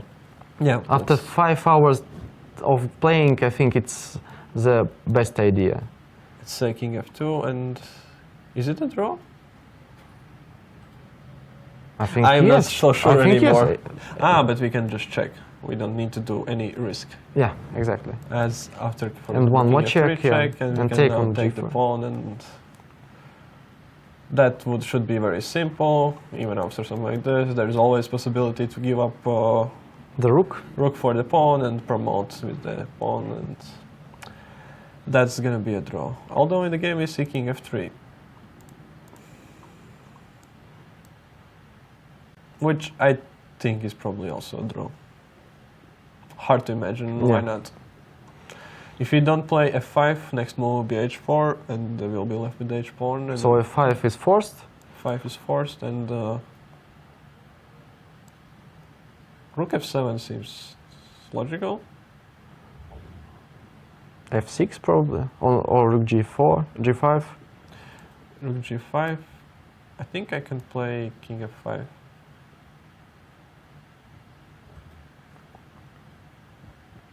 Right? I should take. Takes. Okay, it's a and draw. my king will get to f3. Yes, it's draw. So, and f6. Probably king e4, anyway. King e4, yes, and going just for this pawn. Yeah, this one is going to finish for It's it. easy draw. So we have only one game left. It's Evgeny and Alina. Oh wow! And yes. looks like Tom is right. That's why you are, in fact, a grandmaster. By the way, Tom, when do we celebrate your grandmaster title in Latvia? Well, it's not official yet. I still have to formulate all the papers. Yeah, but all restrictions are already done, isn't it? Yes. Yeah, just waiting for formalities. Great. So, yes, this is not too exciting, and that's the only game you'll have running now. So... Okay, the evaluation is a draw. But there is some but. Very, very small but. But yeah, it's a draw, and it's, I would say, how many percent? 99% chance for a draw. I would not be so sure. After 5 hours of playing, white are not risky at all. They can, like a shark, make circles around her victim and just to wait for mistake. Because, for example, if we are speaking about rooks and one extra bishop endgame, it's a draw. Everybody knows that it's a draw. Everybody, okay, not everybody, but every grandmaster knows how to make it. But if we look on statistics, not every grandmaster, and because even there are quite complicated ideas which you have to repeat often to actually be totally. yeah, because there are mirror ideas and so on, and you have to all the time to be in the mood to understand what's changing. But by the way, with knight, I think it's also not so easy. After 5 hours and very Yes. Well, there is some chance, but very, very small chance for some blunders. I think it's incomparably way more easy. And are we watching out this game till the end? No, we can probably. Yes, so we had a very full day with a lot of action, and our bet is, at least my personal bet, is 99% that this is going to end in a draw. My personal bet is that black are winning. But this bet we can settle on tomorrow once we return in studio with you at the same time for round 5 of this very exciting tournament. Did they finish already with a draw? Ah no, this is no. Kotanishvili with yes. Okay, so yes, one game officially running only, and that's this position which we have on the board. So, what do you think about today? Some summary, some exciting results? Yeah, really, there were some exciting results, unpredictable, very interesting games and very interesting fights and very interesting interviews made by Toms, and very special and amazing and beautiful and strong in chess ladies that came to our studio. So stay tuned and see you tomorrow. Yes, thank you for watching, and see you tomorrow for new exciting chess and ideas. Okay, thank you. Thank you.